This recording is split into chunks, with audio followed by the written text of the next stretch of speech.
here I'm there talking. Have you guys heard me this whole time? Hold on a sec. All right. Welcome to OTW News. Monday morning, 7:06 a.m. Cloudy, 6:15 degrees Celsius. And the show is starting out to be pretty sucky, right? That's okay. I hope everybody's got their coffee. Today is going to be a very special day because we have a program planned for you guys. Just let me fucking put myself up on camera. There we go. So it'll be a special show for you guys because I decided to plan something out and do a little, evening work, structuring the show and trying to make things interesting for you guys. So much respect. Thank you for being here. And right, so we're gonna go on with I don't know. Let's do something. Fucking bored right now. How about I just put a song on and put a overlay up and make sure to like, share, and subscribe, or don't. Start to not really give a fuck. Here, Grand Rising Show, man. This is it. The worst broadcasting ever of OTW News. The worst broadcast ever, hosted by OTW News. Please don't stay. Just leave. There's no point in being here right now. Just go. We'll make it 0 viewers and do that for 8 hours in a row.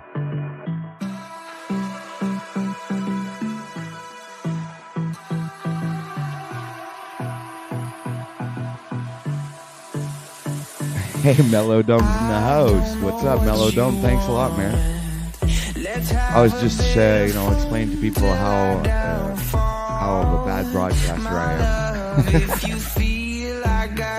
All right, so let me see. Let's do a little song. I got a couple of things to do. So here, let's put "Why We Lose" by Cartoon. Oh, it's already up.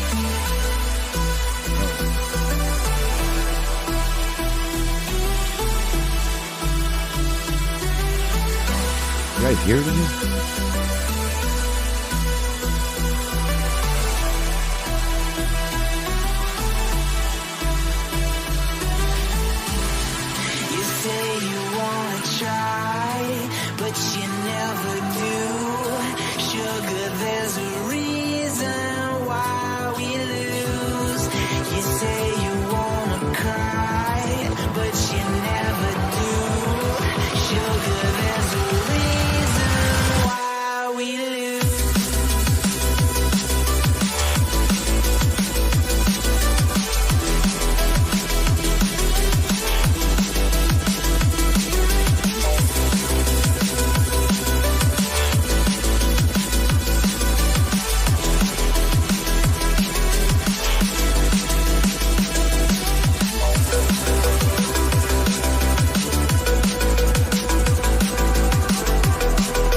You say you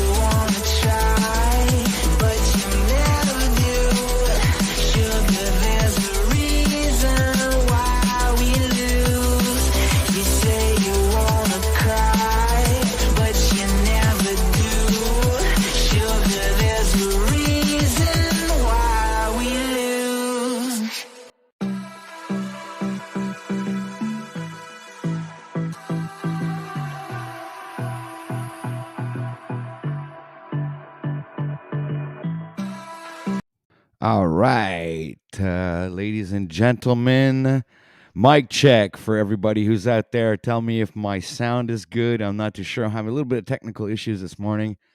This Grand Rising show, Monday morning, 15 degrees Celsius, cloudy outside. It is now 7:12 a.m. here in Eastern Canada, Montreal. Much respect to everybody. Shout out to Mr. Nachikita. No, Nachikita. Nachikita. Nice name. Sorry, I murdered it. So we have absolutely no one watching right now. So much respect to all of you people. Let's take this off. Oop, wrong one. Let's take this off.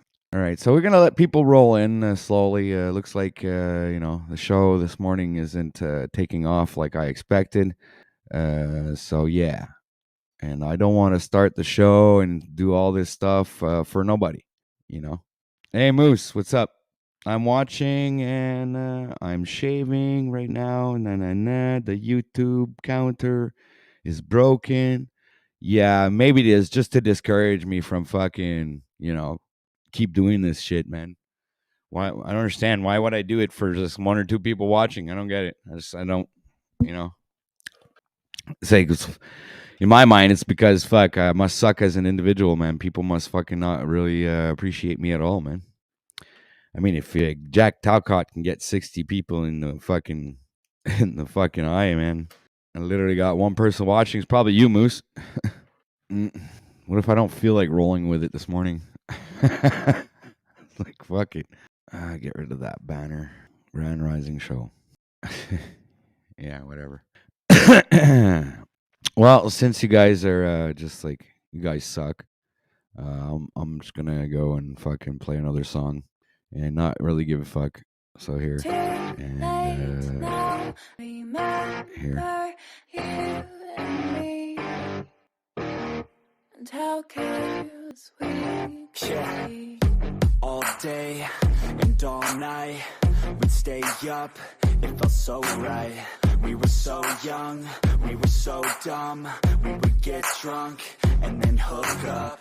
We were okay, we were alright, staying awake till the sunrise. We were in love, couldn't stop us, like a good drug, never enough. We hook up in my car, driving so far, play your guitar, you show me your heart. Let down our guards, think with our hearts, stare at the stars, we were never apart. Drinking too young, way too much fun, out in the sun, hoping when it's gone. Took you to prom, dance to our song, dance all night long till the lights come on.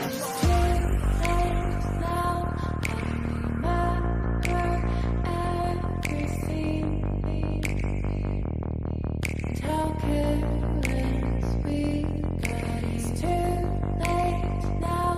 I remember you and me. How careless we. It's too late now, I remember everything, and how careless we could be, and how careless we could be, and how careless we could be.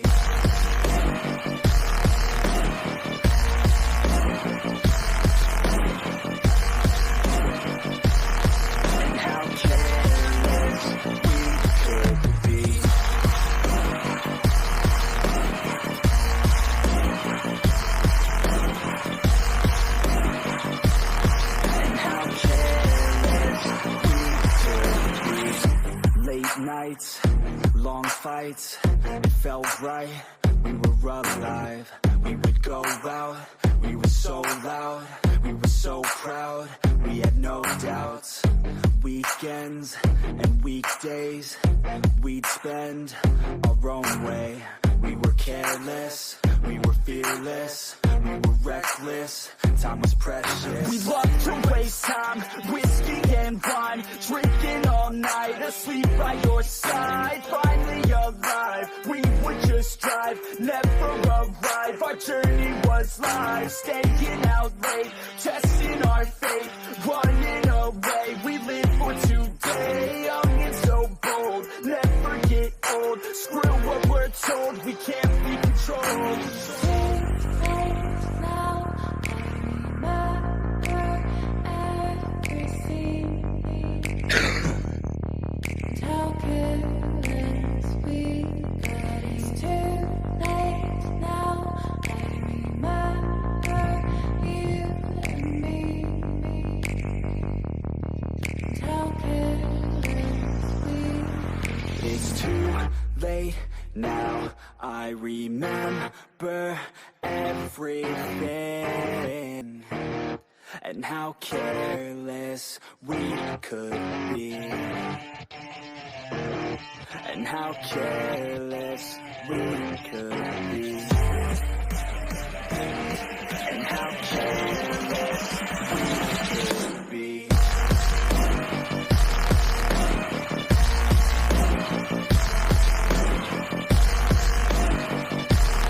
And how careless we could be.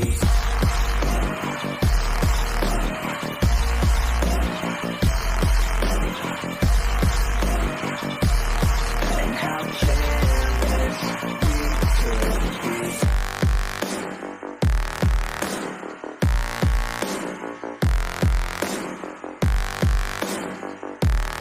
And how careless we could be. Too late now. I remember you and me. How careless we. All right, welcome back to OTW News here in Montreal, Canada, where there is no sun at all. Mostly cloudy, 15 degrees Celsius. It is 7:20 a.m. here up in Montreal, Canada, Eastern Time. Welcome to the show, ladies and gentlemen. We will begin the show with a little segment that I have a selected the next 8-hour shift, guys. So the first hour of the show is going to be consisting of come on, show up, fuck, show up. There we go. Number 1, morning routines. Okay, so here are, like, decided to title the grand rising show this morning tips to start the day on a positive and productive note. So I didn't really start the stream on a positive and productive note, but I started over. Like, this is the third time I'm starting over, trying to get it positive and going in the right direction, people. So our number 1 for this morning, all right, for the first hour we'll be talking about morning routines. All right, so let me just hide this. Morning routines, ladies and gentlemen. Morning routines. Number 1 for this part of the show, this segment of the show, we will be talking about morning routines. So if I go to my trustworthy internet, and I have 9 different ways, right? 9 different ways that you could, hold on a sec. Yeah, morning routines. Sorry about the 9 different ways. Morning routines. It's we should share tips and habits to start a day on a positive and productive note. So this is the morning routines, right? So what are the positive and productive? This is it. I have 9 of them. So when you start by waking up early, ladies and gentlemen. Number one, waking up early. Yes. So obviously I was late for this show today. Instead of starting at 6, I started at 7. So, but I went to bed late, just, making thumbnails and all kinds of stuff, working hard to get a great presentation for you guys today and get some good content going. And, I had like a epiphany of ideas, and I wanted to, so I went to bed really late working on those ideas. So here we go. Number 2 would be, as soon as you wake up in the morning, waking up early gives you more time to prepare for the day and complete tasks without feeling rushed or stressed. That was number 1. Okay, so wake up early, guys. All right, number 2, drink water. All right, so you got to drink water when you wake up, guys. All right, so here's the reason why I say drinking water as soon as you wake up helps to hydrate your body and energize your mind and promote healthy digestion, ladies and gentlemen. So drink water as soon as you wake up. That's good for the health. And yeah, you know what I forgot to do? I forgot to drop a link in the chat. That's what I forgot to do. So if anybody wants to come up here and join the crazy shit show, welcome to you. Let's give me a minute. I'll drop this into chat right now. There we go. So that's there. On to the next one, ladies and gentlemen. We're on to the next one. Number 3. All right. You got, number 3 is a really important one for me. Set intentions for the day. Okay. Take a few minutes, ladies and gentlemen. All right. It's number 3. All right. Set intentions for the day. Okay. Take a few minutes to set intentions for the day, which can help you focus on your priorities and maintain a positive mindset. Okay. So this is what it's all about, right? So that was number 3, ladies and gentlemen. Number 3. All right. Set intentions for the day. Okay. Number 4, stretch or do some light exercises. Okay. Stretching. Okay. So this is like number 4, stretch or do some light exercises. Okay, so this is it. This is number 4. Stretch or do some light exercises. So stretching, okay, or doing some light exercises can help you to boost your energy levels, okay, and improve circulation and reduce stress. So there you go. So a little workout before you go to work, before you do anything. So you got like you wake up, you drink some water, you set your intentions for the day. Boom, number 4, you stretch and you do a little bit of exercise, right? So this is the 9 ways or 9 how do I say? Yeah, 9 ways to start the day on a positive and productive note. So I have come up with 9 ways, right? Obviously, I kind of like did a lot of research about this, and I wanted to make sure I came with accurate information, right? So here's another one. We got number 6. That's all right. So I'm gonna go with a little shout out real quick. We got Moose is in the chat in the chat. We got Mary from Creating a Homestead in Colorado is in the chat. We also have Nachikita, and I think Melodome was here earlier. Don't know if he's still here. And I think that's pretty much it for today. Wanted to call you guys out not call you out, but shout you out real quick, and get back to what I was talking about. So number 6. Number six. Wrong. I was on number 5. Okay. Practice gratitude. Okay, that's number 5. Okay, number 5, practice gratitude. Take a few minutes to reflect on things you are grateful for, okay, which can help to boost your mood and cultivate a positive outlook. Okay, so number 5, practice gratitude. Very important, ladies and gentlemen. Practicing gratitude. We have Phoenix Joshua Fox in the house. So good day to you, sir. Thank you for being here. Thank you so much for your support, ladies and gentlemen. And we will go on with the show. Practice gratitude, number 6. Number 5, man. Why do I keep saying it's number 6? I guess I can't wait to get to number 6. Let's see what number 6 has in store for us. Eat a healthy breakfast. Okay. Number 6, eat a healthy breakfast. Okay. So eating nutritious breakfast can help to fuel your body and mind. Okay. And set the tone for a healthy day ahead. Okay. So this is number 6, ladies. So this is what we're talking about here.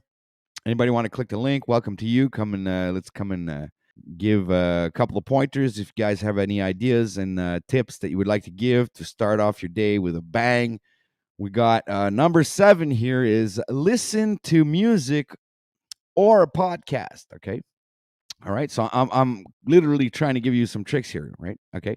Listening to upbeat music or an inspiring podcast can help to put you in a positive mindset and motivate you for the day, right? So that's what they're talking about that podcast. This is that podcast right now, right? Okay, so I'm here to give you these positive affirmations to start your day on a productive note. Sorry about that. Okay, so we got right number 7. That was listen to music or a podcast. Okay, number 8. Okay. Number 8, ladies and gentlemen. Let's go back here and see who's in the house. Rob Cleveland's in the house, ladies and gentlemen. Much love to you, brother. Much respect. Thanks for being here. I see you, OTW. This is war. I did skip right over you. You're right. Okay, you're at war with me now. Come on up here. Come on up here. Click the link. Let's go. I'm ready. I hope it's a positive war. But anyway, I want to go back to what I was, I was just running down 9 ways to start your day on a positive and productive note. So here we go. We got like practice mindfulness. All right, ladies and gentlemen, practice mindfulness. Yes. Yes. You know what? I just got like this funny feeling. Funny. Okay, yeah. Practice mindfulness. Okay. Take a few minutes to practice mindfulness, such as through meditation, deep breathing, or journaling, which can help to reduce stress and increase focus. Yeah. All right. So practice mindfulness, ladies and gentlemen. All right. Okay. Next one. Okay. Plan. Okay. Number 9. This is the last but not least. Very, very important one. Plan your day. Okay. Take the time or a few minutes to plan out your tasks and priorities for the day, which can help you to stay organized and focused on what's important. Okay. So you know, and you also have to like keep in mind, like incorporating these habits into your morning routine can help you really to start the day on a positive and productive note. Okay. And and this will actually set you up for success, guys. This will set you up for success. You're gonna succeed at your day. And Thunder Chicken is in the house. What's up, Thunder Chicken? Much respect. I'm gonna drop a link in chat, see if you guys want to come up here and talk about this. Because we're exactly at the middle of the hour. It's 7:31 a.m. I wanted to talk about this subject a little bit in the first hour of the show. We got Major Facepalm in the house, okay? And on this stream for OTW, but Wes Watson is sitting in his chair. Congrats on the 30-day, bro. This is that 30-day challenge is today, guys. Day 30 is today, but that's going to be on the next I'm going to be pulling up that stream later on today. We're going to be doing that. But I am here, guys, for 8 hours. All right. So I am planning on making this my job, guys. I am planning on being here every single morning for 8 hours in a row, starting 6 or 7 a.m. All right, till 2 o'clock, 3 o'clock, and just push it right through, do an 8-hour shift, and try to give you guys the best content in 8 hours that I can give you.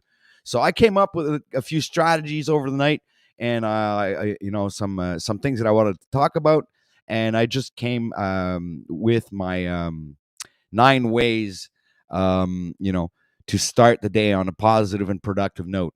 So if you guys had just missed that, you're just popping in, just rewind a little bit. There's 9 ways that you can definitely use to make your day a productive day. All right. So thank you very much, Mary. Much appreciated. All right. And if anybody wants to support the channel, there's a link at the top of the chat. All right. So if you want to buy me a coffee this morning, that's up to you. I'm not a beggar. But since I am considering making this my full-time job, then I won't hesitate to, put up a third-party donation thingamajiggy that you guys can go ahead and, at your own convenience, donate if you would like to buy a coffee for OTW News, ladies and gentlemen. So don't forget that link up there, and and much respect to you all, man, and thank you for being here, because this wouldn't be possible without you guys, man. This is all because of you, and it's not your fault. I'm the one doing the broadcast, but I'm saying, if there were no viewers to watch the broadcast, then we would be doing this for nothing, or for no one, which wouldn't be productive at all, right? So that being said, we have, just for segment 2 of the show, for the second hour of the show, I'm gonna sell the bear's skin before I killed it. Here we go, and this will be segment 2 of the show.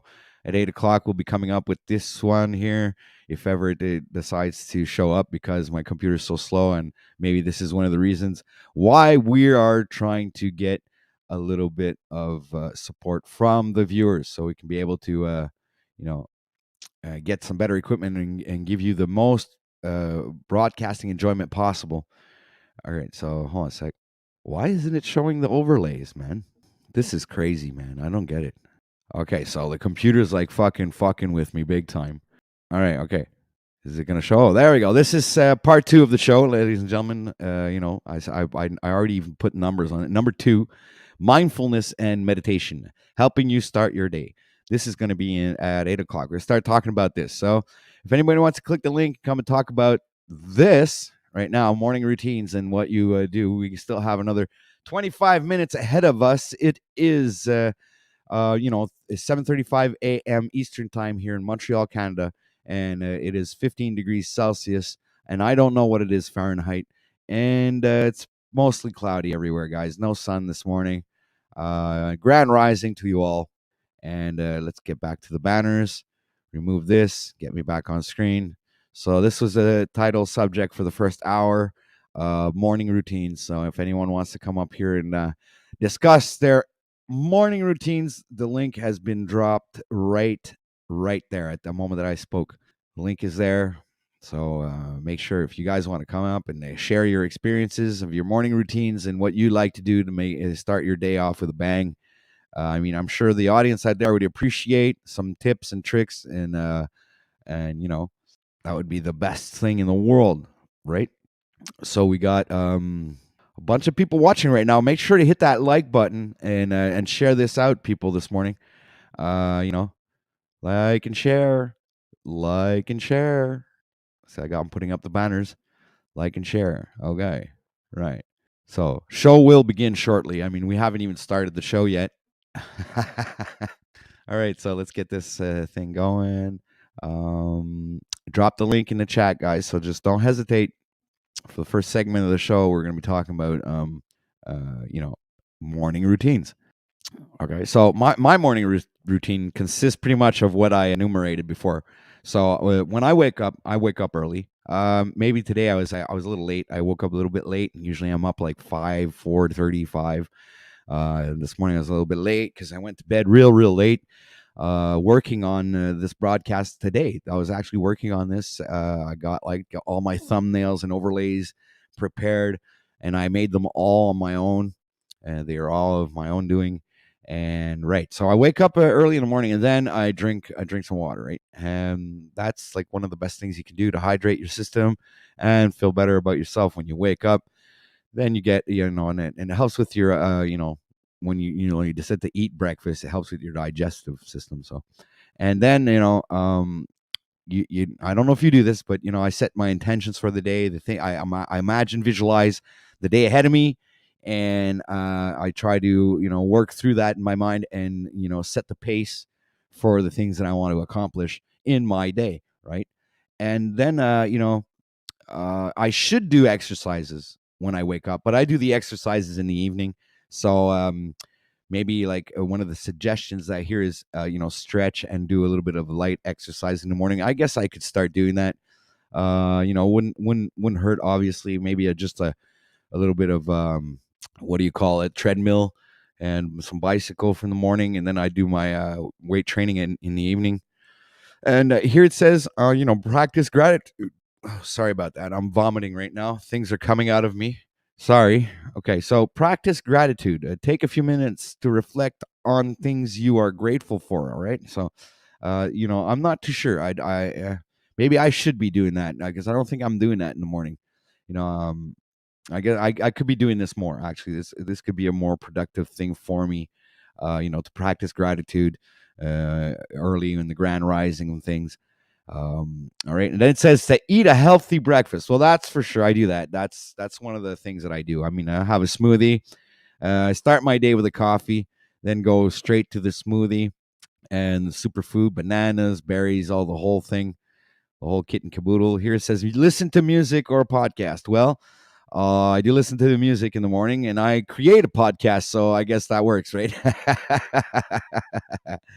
All right, so we got a bunch of people watching right now. Why don't you hit that like button and share this out? So then we got, practice mindfulness. Okay, so I guess I'm gonna have to do a little bit more of that too, guys. And plan your day. Um, you don't necessarily need to like plan it out on a piece of paper, but you can plan it out anyway, like in your mind, right? So that's pretty much a rundown for this morning, ladies and gentlemen. Um, these are the tips. It's like the first segment of the show, which is it is this right, morning routines. So that was the first segment of the show. We will be moving on to the second segment of the show in 20 minutes exactly. Number 2, mindfulness and meditation, helping you start your day. All right. So we'll be hitting that subject or title segment of the show in a few, not too long. We got the link in the chat. Ladies and gentlemen, hit that link. All right. You panel surfers, you come on and hit that link so we can get a great conversation going. Let's hear about your morning routines. 7:41 a.m. here in Montreal, Canada. 15 degrees Celsius. It's cloudy outside. Come on, guys. We need some action up here. We need to get this thing rolling. You know, I do have a limit in the things that I could say all by myself up here ranting like a news anchor with no material to anchor or to rant about. So please click the link, and it would be much appreciated. That way, we get some interactiveness going on here, and chatting it up with me, OTW News, and the chat. Man, much respect to the chat. Thank you everybody for being here. Thank you for your support. This is awesome. We got a bunch of people watching this marvelous morning grand rising show here. So please make sure to like, share, subscribe. If you're not subscribed, click the bell if you want to get the latest notifications of everything that's going down on OTW News. And of course, if you want to support the channel, there are other ways. I have this third party Ko-fi thing that you guys can click there and go buy OTW News a coffee. So I am talking to myself in the third person, but that's all right, I guess, since it's still early in the morning. Breaking news, ladies and gentlemen, we have Lauren De Laguna. Okay, I'm sorry if I murdered your name. She is live right now. All right, so if you guys are interested in going to watch some legal stuff, or I don't know what kind of broadcast she does, most likely same thing as me, but a lot better. Um, so, oh, we got Mr. Major Facepalm in the house. Mr. Major Facepalm. Hmm. All right, so let's bring up the banner here and add you to the stream. What's up, Mr. Major Facepalm? Hey, OTW, what's up, Al? What's up? I'm doing really good this morning. How about you, sir?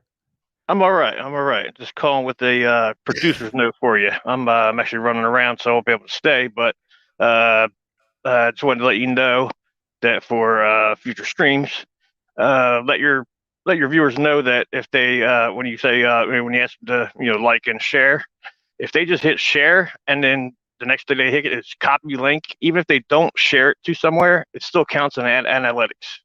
So tell somebody, even if they don't have a place to share it, like Facebook or Twitter or something like that, if they just hit share and then on the next screen copy link, that counts on Facebook's analytics as a share because they don't know where you share it to or anyway. So that's just for future reference for you, brother.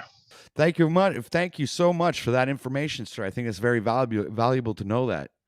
And, Absolutely.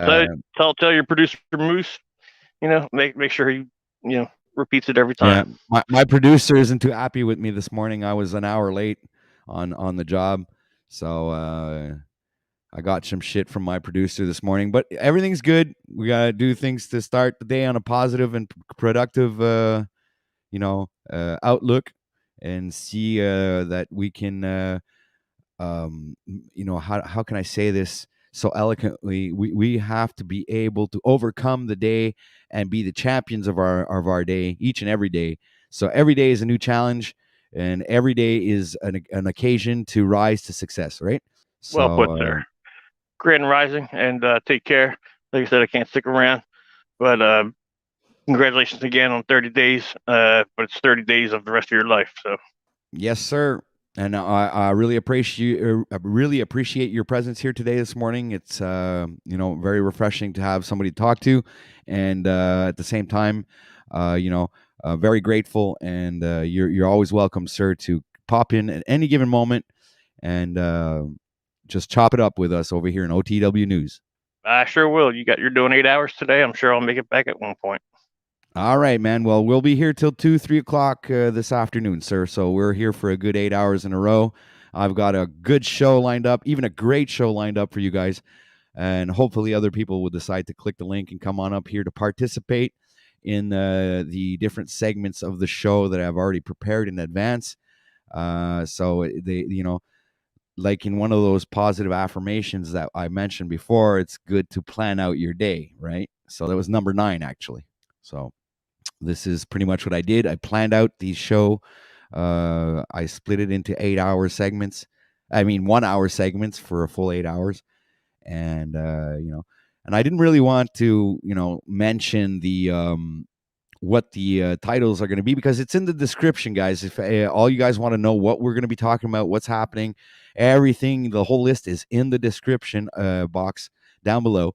So you guys can go check that out. A link to support the channel is also there. And you got the all right. So we started the show with morning routines. The next segment of the show, when we hit the top of the hour, is going to be number 2, mindfulness and meditation. So we'll be talking about that. And then we'll move on to self-improvement. Okay, so that'll be the 3rd hour of the show. 4th hour of the show will be into see, now it's going to take forever to show up. Inspirational stories. So people, if we have people on panel, they have some inspirational stories to tell and to inspire others to, either better themselves or be more productive in their own lives. We got so health and wellness. All right, number 5. And my next one after that will be number 6, spirituality. Number 7, 8. Sorry, wait a minute. Where's number 7? 6, number 8. Oh, there's. How come this is number 8? This is not supposed to be number 8, guys. This is number 7. Okay, so gratitude and positivity. I see what you did there. 88. Come on now, OTW.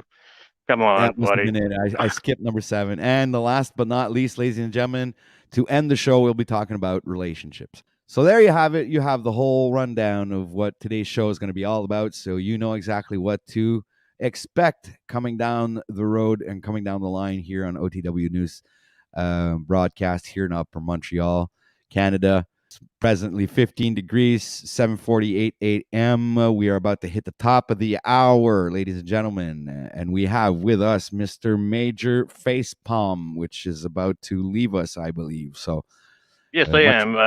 You heard them, ladies and gentlemen, OTW fans. All the tips are in the description, and while you're there, please hit the like and share. Even if you don't have a place to share it to, please just click share and then copy link, and it will still count towards the analytics positively for Mr. OTW. Have a good morning, everyone, and to you, sir. Take care. All right, grand rising to you, Mr. Major Facepalm, and we'll see you next time. Much respect to you. Thanks for being on the on this live stream, and thank you for your support, sir. Now the link is out there, people. We still have 10 minutes. Anybody want to talk about our little first segment of the show, morning routines, right? So the link is out there. Just pop in at any time. We still have a few minutes here before we move on to the next segment of the show. I wanted to structure something in the show. I didn't want to be it freestyle the whole way. I wanted to have some kind of a productive and incremental growth during the stream. So that being said, this is why I'm integrating. Integrating. Thank you.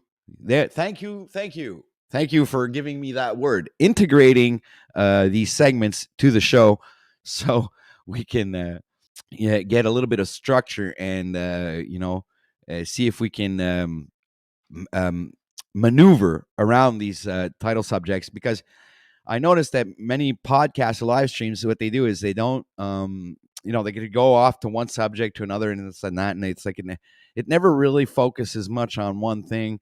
So, and sometimes even if you have titles, the people, they end up on some other topic and doesn't really focus.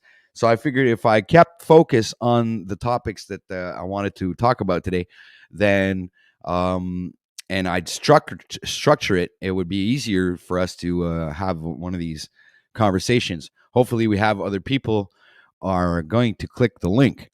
So we got a bunch of people watching right now. So please make sure to hit that like button and share this out. Okay.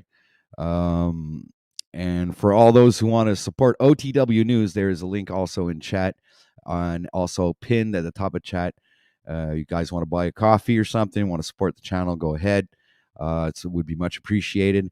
And it would encourage OTW News, myself, Patrick here, to go on with my endeavor to make this a full-time job.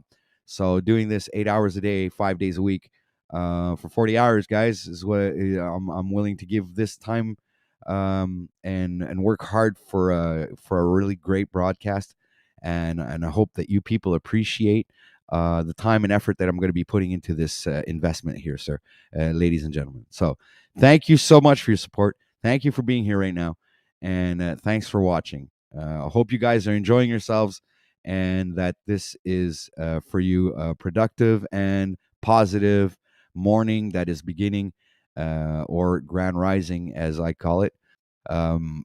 So your day will continue on having all of these positive outlooks on and results as well, because what you seed you get back, right? So what goes around comes around. I could say it in multiple different ways. So here's to you guys. A little sip of coffee. We're about to hit the top of the hour. It's 7:52 a.m. Oh yeah, that was good. It's already starting to get a bit cold though. So you got the doobie ready and everything. My God, my dog just farted and it was like crazy. It was like it lasted an hour, man. It was wow. Okay, so back to the seriousness of this show. Okay, OTW and all, have a great day. That's what Phoenix Joshua Fox says. And I will be back throughout the day. Get some work. Got some work to get done. Blessings to all. Well, what a great comment here. Let me put you up on screen right there. That was a great comment right there.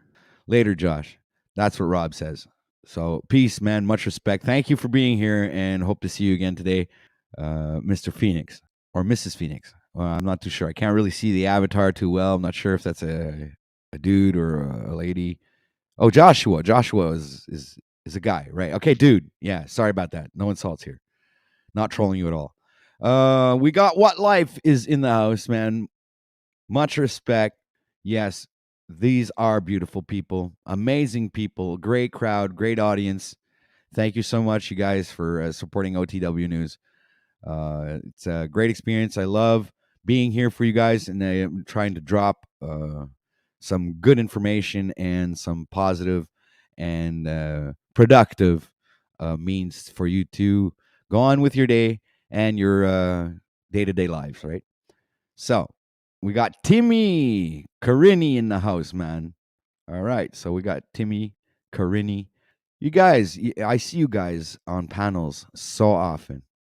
And I guess you guys are relaxing this morning, but hey, man, click the link. We still have a few minutes. Got like 6 minutes before the end of the hour to talk about morning routines, and then we can move on to the next segment of the show, which is mindfulness and meditation, ladies and gentlemen. Right? So there we go. So if you want, you can still click the link and stick around. And if you guys are like willing to come and talk about the second segment of the show, we don't have much time left for the first segment. I pretty much said everything I had to say about that part of the segment of the show. So, yeah. So let's go with the like and share thing, right? It's this one, yeah. Like and share. There we go. Yeah, I'm really getting familiar with these StreamYard perks here. Yeah. All right, so it's 7:55 a.m. and we are, 15 degrees Celsius, cloudy, really shitty day, but we'll make it a good day, right? We'll turn this shitty weather into a good and positive day. Look forward to accomplishing this day with success. All right. So it is 7:55 a.m. So I'm gonna hit a song, guys. Just to integrate the second segment of the show. So this is "Lit" by Number Six, by copyright free. So enjoy, and we'll be back in a few minutes after this song.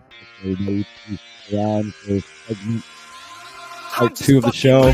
Man, I'm just fucking lit. Drink a bottle of this shit, man. Bottle of this shit. I'm about to write a hit, man. About to write a hit. No, I'm never gonna quit, man. Never gonna quit. I just took another hit, man. Took another hit. I'm about to lose my shit, man. About to lose my shit. Does she have a fucking wristband? Yeah, she needs that shit. Better get her out real quick, man. Get her out real quick. Are you the present or the future? Are you a drinker or a boozer? Are you a giver or a user? Are you a winner or Part two of the show, ladies and gentlemen. Mindfulness and meditation. Please stay tuned for the next segment of the show right after this song. Much respect to you all. See you soon.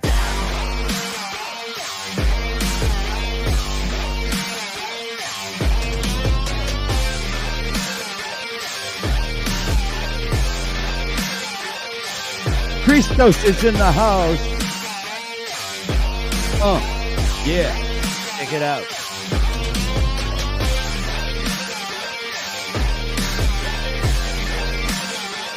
Pass the bottle and the fit, man. Bottle and the fit. Cause I'm feeling like the shit, man. Feeling like the shit. Yeah, her body's like a gift, man. Body's like a gift. Cause she's looking hella fit, man. Looking hella fit. And I can't always commit, man. Can't always commit. Pull the trigger on this shit, man. Trigger on this shit. Cause I feel I haven't lived, man. Feel I haven't lived. Feel I got nothing to miss, man. Got nothing to miss. Are you the present or the future? Are you a drinker or a boozer? Are you a giver or a user? Are you a winner or a loser? And I said that I would never back down. And I said that I would never back down. And I said that I would never back down. I swear that I would never fucking back down.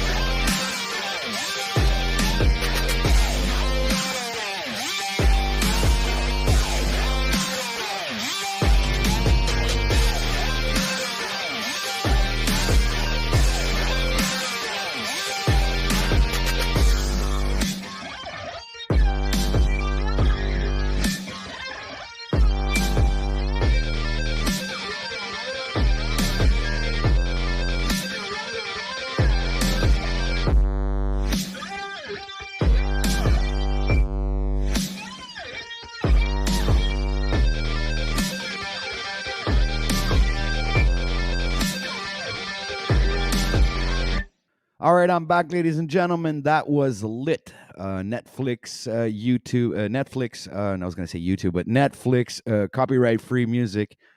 Everybody, look it up on YouTube. So that was the song for the transition to the next segment of the show, mindfulness and meditation, helping you to start your day. So, just to get back to the referencing of this and what I'm talking about, here we go. Number two, the second segment of the show consists of, mindfulness and meditation. Okay, so exploring the benefits of mindfulness and meditation practices for mental health and well-being, ladies and gentlemen. So this is what this is used for, right? Okay, so I'm going to repeat that. Exploring the benefits of mindfulness and meditation practices for mental health and well-being. All right. So I guess it would be pretty important to, let me take that banner off. Okay. It would be important to do a little bit of, mind, or how could I say, thought filtering, right? So you filter your thoughts, and you try to go into practice a little bit of meditation, and and keep yourself freaking in tune and resonating with the rest of the natural world out there, and and things are gonna get really rocking and rolling. I'm gonna drop a link here for anybody who wants to come here and talk about this. And you guys have any insights on being mindful, and any type of suggestions you would give for meditation and how you would proceed, I'm dropping the link for anybody who wants to come up here. This is an open panel, guys. And I have already been here for an hour. I had the graciousness of Mr. What's his name again there? Oh damn, I forgot his name. And my producer hasn't showed up for work this morning, so I guess he's mad at me. All right, so yeah, Grand Rising. So let's go down the chat, see what everybody has to say. We got Moose here, says, see, 45 minutes late. Yeah, that was Moose. We got Mellow Dome, said, yo, what's up? He shared this in the Mellow Dome, so Telegram group, man. Thanks a lot, Mellow Dome. Much appreciated, man. Much respect to you. He says, keep crushing it, bro. Then we got Nachikita here, who says, hey, just drop by to say hello. Then she goes, OTW News, howdy, in Mellow Dome, hey, Austin. And then we got, I have only a few minutes. I am in town doing some shopping and stuff. All right. Well, great shopping to you. We got Moose. He says, I'm watching and I'm shaving right now. So he goes, the YouTube counter is broken. Yeah, right. Must be. Probably is. Okay, not the point, OTW. Oh, yeah, because this morning I was a little discouraged to see like there was absolutely nobody watching. And, Moose is there trying to encourage me and tell me not to, don't quit, no. And he goes, see, like, you got this, brother. You set the clock wrong, and so YouTube didn't send you people. Oh, okay, that's my fault, right? Okay, so I gotta fix this face, and then I'll be up. Well, mom, you must have a really big face because it's been a while. He goes, do what Paul does. Okay, here he goes. Do what Paul does. He does the show whether he wants or not. It's just part of working. Yes. Well, this is. I'm planning on this being a full-time job, ladies and gentlemen. I'm fed up of going to work for a fucking slave job and trying to fucking make ends meet with a place that I don't even like working at, having this fucking dumb boss over me trying to tell me what to do. And, so screw that. Much rather be here, spend some, share my time, this precious time that I have with you marvelous individuals and people out there, and try to make this a productive and enjoyable live stream for everybody and bring you the best content that I can. All right. So, damn, just skip. He goes right over me. Oh, yeah. That was Rob before I was saying that's funny. All right. So, we got Phoenix is hey, Josh. We got Thunder Chicken with the hearts. We got Ahoy Rob. People saluting each other in the chat. Got Yo Thunder Chicken over here. Oh, yeah, this is it. Mr. Major Facepalm was the one that decided to join, was the courageous man who decided to click the link and come up here and have a conversation. Seems like, people are fearful this morning or this grand rising. We are Monday, right? 17th of April. Okay. So I clicked on the stream for OTW, but Wes Watson is sitting in his chair. Congrats on your 30-day, bro. Thanks. Got these pipes going. Look at these guns, guys. Yeah, starting to get into shape, and the results are actually starting to show. So we got Colorado creating a homestead in Colorado. Says way to go, Patrick. Thank you very much. We got great getting right every action taken job, OTW. Oh, I like that. I like that. I do. I like that, man. Thanks, man. All right. Creating a homestead in Colorado says, Is that how you made it 30 or what you learn in 30 days? What is that how you made it 30 or what you learn in 30 days? Not too sure if I understand that question. Maybe if you could rephrase it because my brain is like, it's not computing this morning. He goes, okay, Mark Passiola. What is he here? Man, that would be cool. Okay, here we go. Here, that's the StreamYard link, ladies and gentlemen. If anybody wants to come chop it up with me up here, this is the second segment of the show. We are talking about mindfulness and meditation, but we could talk about other things as well. Don't necessarily need to hook ourselves to the topic of this hour. Slowly going down the comment section, showing some love to everybody and how I find that your opinions count. All right, OTW, and all have a great day. Okay, so this is Phoenix Joshua Fox. Have a great day, and I will be back. Okay, I think I went through that one before. He said later, Josh. What life says greetings, beautiful people. And that's Jackie's companion. Oh, Josh. Okay, Josh, Jackie's companion. Now now I know who we're talking about here. All right, and I think I'm just gonna fix my camera here because it doesn't seem to be very. There we go. The resolution seems to be a bit better. Okay, so here we got Timmy Carini says, "Good day, sir." Well, good day to you, sir. Yeah, he shouts out to Rob. Yeah, what life? Yo, Timmy. Here's another link, StreamYard. Christos Deliopoulos is in the house and he says hello. Here's another one. Timmy stalking me for something. JK, cheers, brother. Okay, Timmy Carini says, haha, nah, just seen OTW pop up. Do does sleep. Here, Christos has something to say. Damn, bro, you gonna go 8 hours? Yeah, man, it's my new job, man. So here you go. So if you guys want to support the channel, and help, create this amazing YouTube network that we're trying to create here. So help us grow and achieve higher heights or something like that, whatever. And we got Chuck from Tennessee saying, greetings. Well, shout out to you, man. Thanks for being here.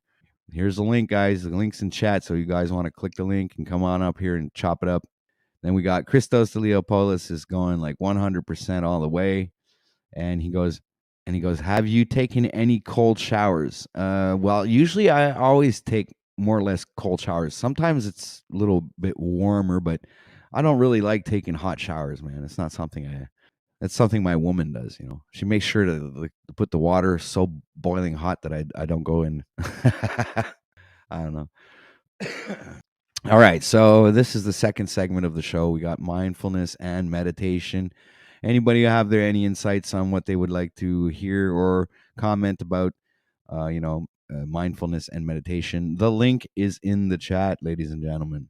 Hide that. There you go. You got the Christos Leopolis is laughing his head off. Right. So I'm gonna drop the link once again. So yeah, right. Hey, thanks a lot, Christos. Much respect, man. So while we're waiting for some people to pop in here and get things rolling on this Grand Rising show today, what we're gonna do is I'm gonna go ahead and play a little bit of, I don't know, I guess Wes Watson would be a pretty good start. Get some Wes Watson here, or I could. Oh yeah, I know what I'm gonna do. I'm gonna promote a little video I have on my channel, right? It's called Relax, Man. Take a chill pill. So if I go over to my videos and we're talking about mindfulness and meditation, so we're going to take a few minutes to do that this morning, ladies and gentlemen. We're going to take a few minutes to mindfully meditate right here live on OTW News. So let me just find that video. There it is. It's a really short video, guys. It's not even 4 minutes long. So it's just set the tone and get this stream rocking and rolling. Here's the share screen. Take a chill pill. There it is. So let me see. Go back to StreamYard. That seems fine. Bring this full screen. Go back to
was a little part of the show where we wanted to bring a little bit of this mindfulness meditation, calmness, stress relieving, and just plain relaxing before you start the day. You know, give yourself a mind emptying moment and progress forward towards the future of that day, whatever day that might be. And we got Christos going to be coming up. No, he woke up 10 minutes ago and he'll be coming up soon. All right. So much love, brother. Can't wait to have you up here. Can't wait to have somebody to talk to. I've been talking to myself for exactly 1 hour and 17 minutes straight. This is nuts. Actually, I actually think this is the first time I've been talking to myself for so long. So this is actually really cool. So for this segment of the show, we are now 8:17 a.m. here, Montreal, Canada. It is 16 degrees Celsius outside, and it is cloudy. And I do not know the future of the weather, but right now this is what we are. And it is the 17th of April, 2023. And welcome to the Grand Rising Show. For people who haven't been here since the beginning of the show, much respect to you all. Thank you for being here, and thank you so much for your support. Now, that being said, let's go back to the brands and our overlays. So, this segment of the show consists of mindfulness and meditation, helping you start your day. So, if anybody has anything they would like to say about, meditation, whatever, like, do you guys practice meditation? What do you guys do? You could also participate in chat. You guys can go ahead and comment in chat. And unless something's happening and I'm not realizing that nobody's actually saying anything. So great. Okay. Don't drink caffeine first thing in the morning. No, yeah, that's it. Don't drink caffeine. You should drink some water first, and then you can have a coffee, like me, right? I'm having coffee. Rob Cleveland is having a great time, ladies and gentlemen. Look at him. He's laughing. He can't contain himself. He's having such a good time, and he's not clicking the link to come on up here and chop it up with me. Come on, Rob. I've seen you on plenty of panels. What are you, too tired this morning to come and click here? And come on, dude. I stepped away for a bit to listen to my emo music. Oh, emo music. I'm going to have to look that up. I don't know what that sounds like. Oh, we got Flat Earth Nation is in the house, ladies and gentlemen. I need to meditate back to sleep. What's up, everyone? Much love, high five, and fire, I think. Well, you see, that's a great thing. Oh, Rob Cleveland. Thank you very much, sir. Everybody give a great welcome to Mr. Rob Cleveland. All right. I'm Yo, going to what's get the happening? sound effects, man, going with the applause and everything. So when somebody pops in, to fucking applaud them like crazy, like they're stars or something. So good grand rising to you, Mr. Rob Cleveland. What do you have for us this great Monday morning? I ain't got much for you right now at the current moment. I'm at the plantation, as you can see, so I'm just sort of enjoying what you got going on. So what do you think about mindfulness and meditation? What are your points of views on that? Um, I mean, I kind of lean towards what Paul says. There's like a time for mindfulness. There's a time to be mindless. Um, Meditation. I mean, it's I don't know. I think there's like this big misconception about meditation, where like you have to sit in like this specific position or just kind of, I don't know, at least for me, I can sort of just relax my mind and not, I guess I'm in a constant state of meditation if I had to say so, because I'm not really thinking about anything. I'm just relaxed and just in most moments. Right. So like if I reference scripture and take a little phrase out of there and say like be still and know that I am God, wouldn't that be one of the a good reference point to use to like start meditating? It's like being still, silent, and and also keeping your mind silent, keeping your mind in check without it invading your thoughts with all kinds of different things, trying to stay in a state of complete neutrality and like it says, be still and know that I am God. It's Yeah, and I'm not saying that it's an easy thing to do. Is my mind drifts off into different places, but I catch myself rather quickly. I guess that's really the difference. I don't really stay in those thoughts that come up too long. I kind of just have the thought, I experience it for a second, and then clear it again. You know what happens to me sometimes is I'm there trying to make sure like whatever thoughts come into my mind that I let them go, or I try to but sometimes you think about that, right? So instead of thinking about whatever you're thinking about not thinking. So you're still thinking. So you're kind of like on a you're in a paradox, right?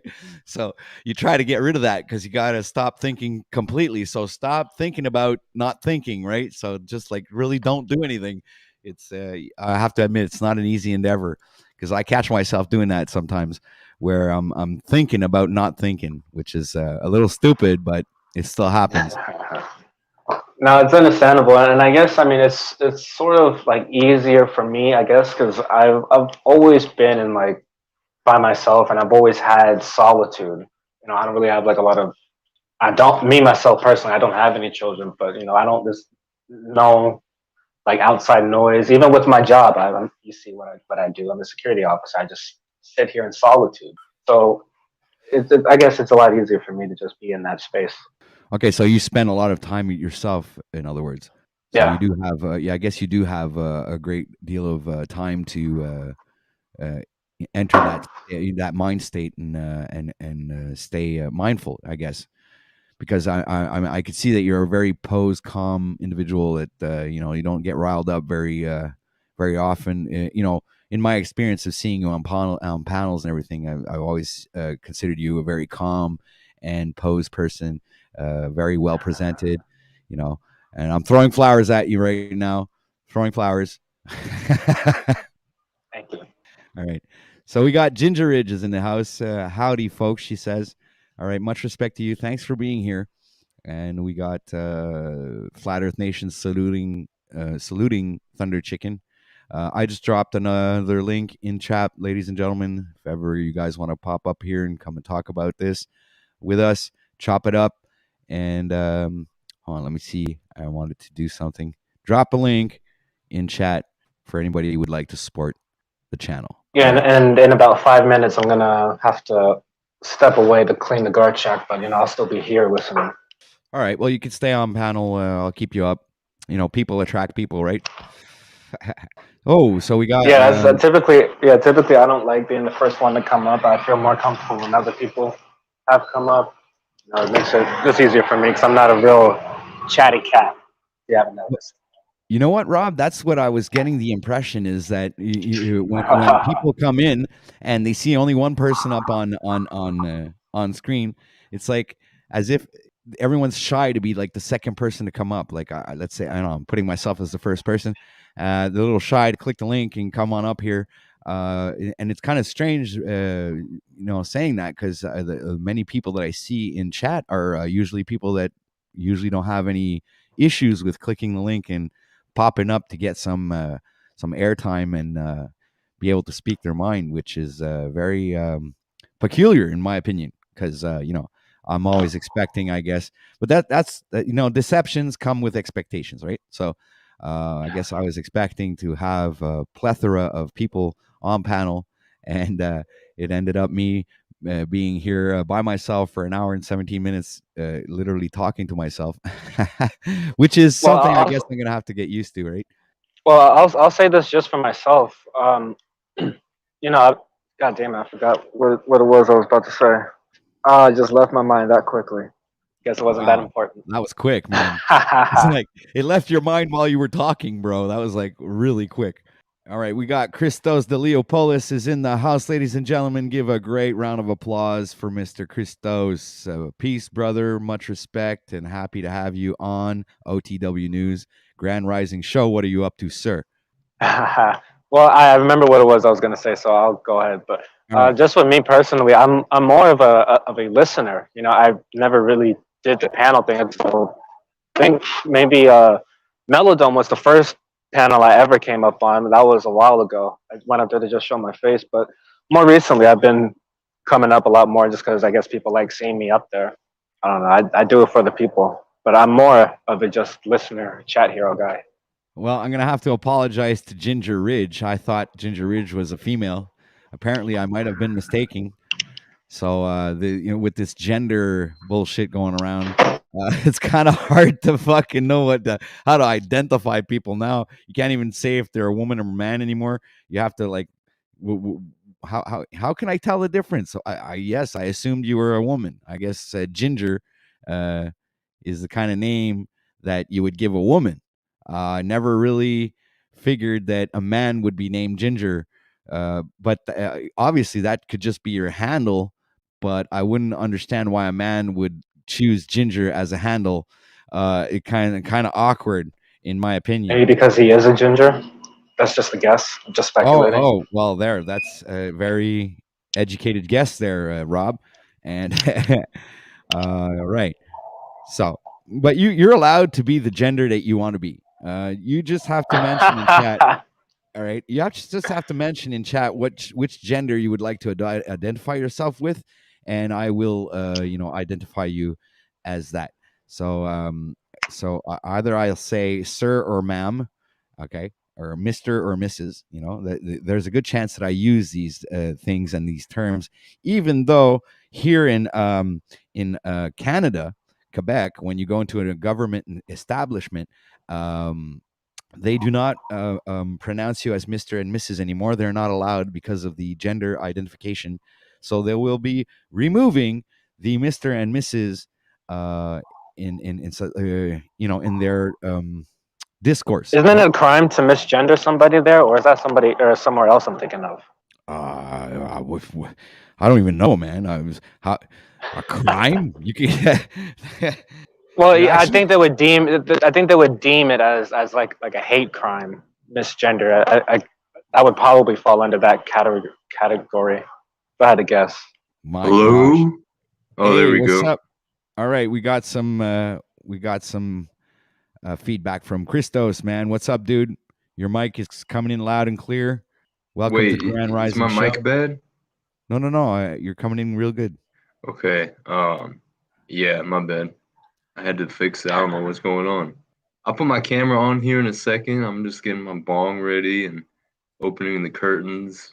This is cool what you're doing, man. You got 8 segments. That's great, man. You really planned a lot out here for this. Yeah, I worked hard. I worked till like 2 o'clock in the morning setting the whole thing up. And we are at the middle of the hour. It is 8:30 a.m. here in Montreal, Canada, Eastern Time. So much respect to everybody, and thank you for showing up, and thank you for your support. Uh, thank you, Christos, for coming up on panel. This is segment 2 of the show. We're talking about mindfulness and meditation. So, what are your experiences with mindfulness and meditation there, Christos? Can you fill us in a little bit on how you've embarked on such an adventure, or if you have at all? Well, this is kind of answering, kind of not. I really tried today to not look at my phone like at all when I first woke up. Like I made sure I like at least got out of bed, started moving around before I put that stimuli to my face when I'm in bed because I feel like that's something I hear about from people, especially some of the not to pick on females, so I won't say female. Some of the people in my generation or just younger people nowadays, I see memes and shit about uh, like staying in bed for like 3 hours or some shit, and like uh, you know, people joke about being on TikTok and blah blah blah or whatever applications until 2 in the morning, bullshitting, unlike you doing real stuff. And or you wake up in the morning, you find yourself spending an hour or two just laying there in bed scrolling through whatever application, because these things are kind of designed in a way to pull us in. So if we're doing that first thing in the morning, that's definitely going to set a bad tone for the day.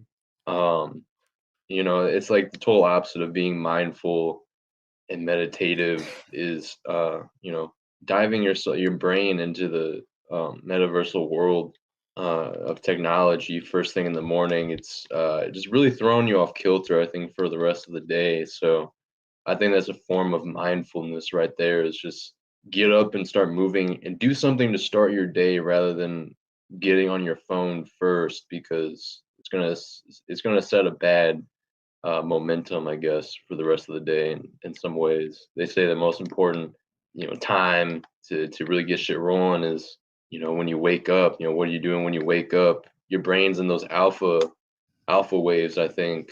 I'm not sure which waves, but you take in information and implant it, impress it far more easily. You're more impressionable and you can be influenced more easily during those first waking minutes to hour. So people should really just kind of take inventory of what they do when they first wake up. I think a lot of us, I've been doing it, and that's why I really tried today to not. I think a lot of us just, unfortunately, it's become normal to, have your phone on you and stuff. So yeah, just be aware of, you know, are you using your phone first thing in the morning or not? Because it definitely has an effect. Well, I could Or actually wait, wait, admit. wait. I'm sorry, OTW. Let me just say this: if you're gonna use your phone, like put on some like binaural beats or some type of frequencies or something, rather than like throwing up Instagram and shit. You know what I'm saying? Like you could like use your phone, at least like put yourself in the channel that's gonna be, and I don't mean like YouTube channel. I mean like channel in the fullest sense. That channel is going to be bringing you something valuable to start your day, rather than the news or Definitely, YouTube definitely, feed dude. or He has whatever. such a point. Christos, I want to take off on this. As I say, grand rising to all you guys. Sorry I'm late to the show. I was shaving my head. Not shaving it bald, but I was cutting my own hair, making myself feel good. Um, so yeah, I am late. That's my fault. But I also told you to email me, OTW. Oh God, am You I gotta really let me bad know the with emails? schedule. I am Well, so send me a fucking bad with text emails. message or something, because like if you tell me you're going live or whatever, I'll come through. Um, Dude, it's but gonna yeah, so dude, wait. It's gonna be every morning 6 o'clock till 2 o'clock. we're doing I'm the one 6. who's late. Okay. I'm the one who is late today. You're not late. I'm late. I started the Well, live at 7 instead of 6, so I was like an hour late. But I went to bed really late last night. I was working on the show this morning. Actually, I was getting everything prepared, making all kinds of overlays, and really preparing the show for a structured show where we're going to have different segments of the show and everything. I've been working really hard. Yesterday, I was like really inspired, and I really wanted to get things moving today. Unfortunately, I wasn't able to get up at the time that I was supposed to. I was too tired, but I ended up still coming up 7 o'clock, ready for action and ready to go, Moose. So I gotta scold you though. Don't ever let that happen again, because the YouTube algorithm, 15 minutes before your show, it boosts your content to everyone. And so all your subscribers or whatever, it should be at the top about 15 minutes before your show. And so when you came in at 7 o'clock, that's why you didn't have anybody here, because it had already boosted your content. Oh, okay. Well, thank you for that insight, sir, because I wasn't familiar with No, we're gonna work this out, brother. We're gonna work this out. But the back to YouTube. what Christos was saying. He is so right. Most people, they wake up, the first thing they do, they grab that phone, they check their Facebook. How many likes did I get? Check their Instagram. Who's talking to me today? You're damn right. You know, and it's you know, Rob knows. Even I do it sometimes. You know, I woke up last night at like 2 o'clock in the morning or whatever, and I opened up my email from Talcott or whatever. I was like, oh, cool. And then all of a sudden I saw he was live. And so like the first thing I do, I don't even go back to sleep. I'm watching the live stream that he's in at like 2 o'clock in the morning. It's ridiculous. Like we're setting ourselves up for defeat by starting our what's day out ridiculous with is the that you would even technology. watch Jack Talcott. Well, actually, I'm actually a producer. I am a paid. I've been gifted a nominal amount to help him produce, and it's a modest amount. It's, you know, it's whatever. Yeah, I I'm just watched saying. what y'all did last night on Talcott, and it made me physically ill. Yeah, okay, I so- hear you, Rob. So you guys feel physically ill by what we produced last night, but the thing is that there was more users in his chat than ever before. There was more views on that video. Well, than because a Paul normal sent them video. over there. Yeah. It's not just because of Paul, though. It's not just because of that. Yes, he sent a ton of people over there, but we had a whole panel going. The show was going great. Dude, I have a really big opinion about that, dude. And there's something that actually I'll commend you for is okay, I'm gonna add Timmy to the stream real quick. Something I want to commend you for though, Moose, is the fact that you were actually that you had control over StreamYard at the same time that Jack. So it was kind of giving Jack the opportunity to focus on speaking and being the animator while you were there taking care of the administrative aspects of the job, going ahead and taking care of the comments, switching up people on panels and doing that. You were doing actually a really great job. I think that if you do it, you get used to it more, you're going to be even better at it, and even encourage me to want to give you access to StreamYard myself and have you do your thing like that over here. Obviously, we are not monetized. And the donations are not like flowing in, so I won't be able to give you a salary. We could talk about that. We could talk about that in private, and it's not something that I came out the gate and asked for. You know what I mean? Yeah, I was you're offered doing a good it. job, and I like what you do, man. So why not? Why not go forth with maybe you'll be fucking a YouTube producer, man. You'll become fucking known, and people will pay thousands of dollars to have you fucking come and produce their show for them later on, dude. Think about it, man. You might have a bright future in this. And that's kind of like what I like doing, because I don't want to be the center of attention. A lot of people think that that's what I want to do, and that's not where my strength is. My strength is actually doing all the stuff that needs to be done while the person that's the front runner, like I'm the drummer, I keep the beat, is basically what I'm saying. And I need somebody to always headline, because I don't want to do that. Like I get nervous, I get thrown off. Even if I've prepared a whole entire thing, I completely derail myself. But yeah, I'm having fun with it, and the more I do it, I mean, that was literally the first time we've done that, and we didn't really discuss how I was going to do it or anything like that. We just kind of went into it, and so we're both learning from each other. And I think like me and you are a little more cohesive on the fact that if I throw something up on the screen, I think you'll read it and I think you'll respond to it. You know what I mean? And that's kind of what Right. I expected Jack to do last night, and we're gonna work on it. Well, he needs to up his game on multitasking, in my opinion. Like, because he doesn't really well, from what I've seen yesterday, and I do admit I didn't participate that much in the panel, even though I was there. But I was pretty much analyzing everything while I was watching. I wasn't really thinking about participating much. I did towards the end, and I also did restream it to OTW News too, so I could actually look back on it and see where we could, but I'm saying this because on regards of OTW News, not Jack's. Like I don't want to run his show. I'm just saying like it's giving me ideas on how I want to run my show, right?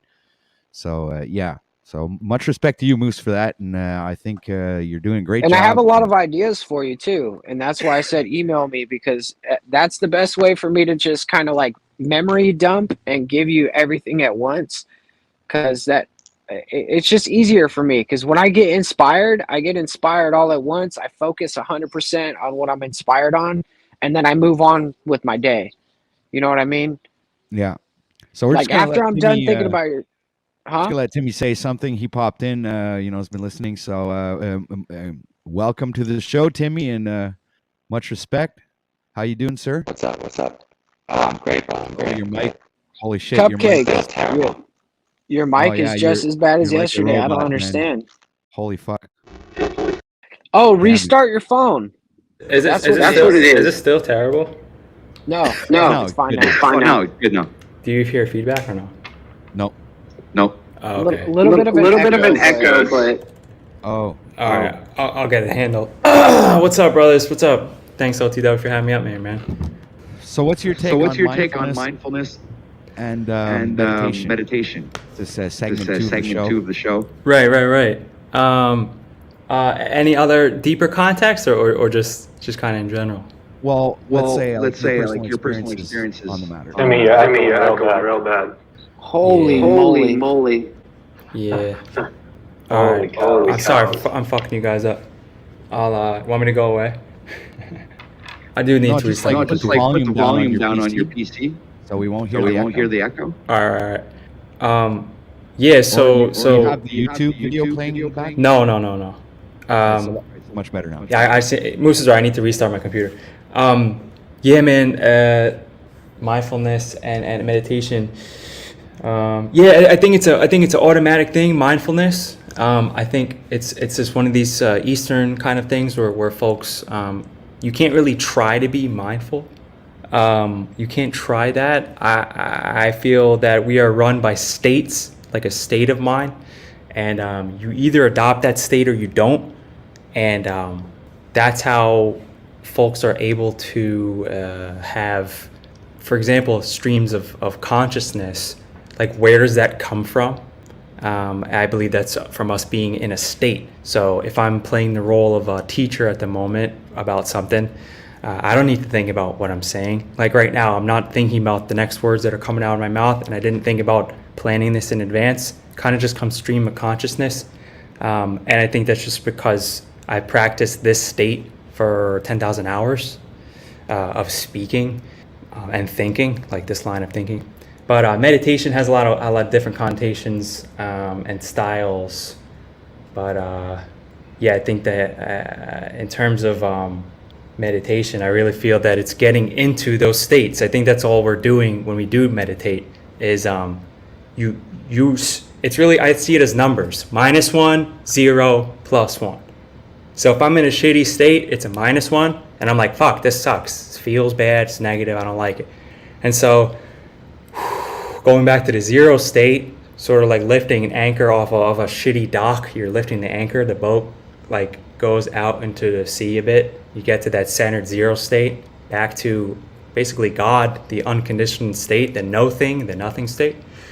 And then from there, then I can choose where I want to go and what state do I want to embody.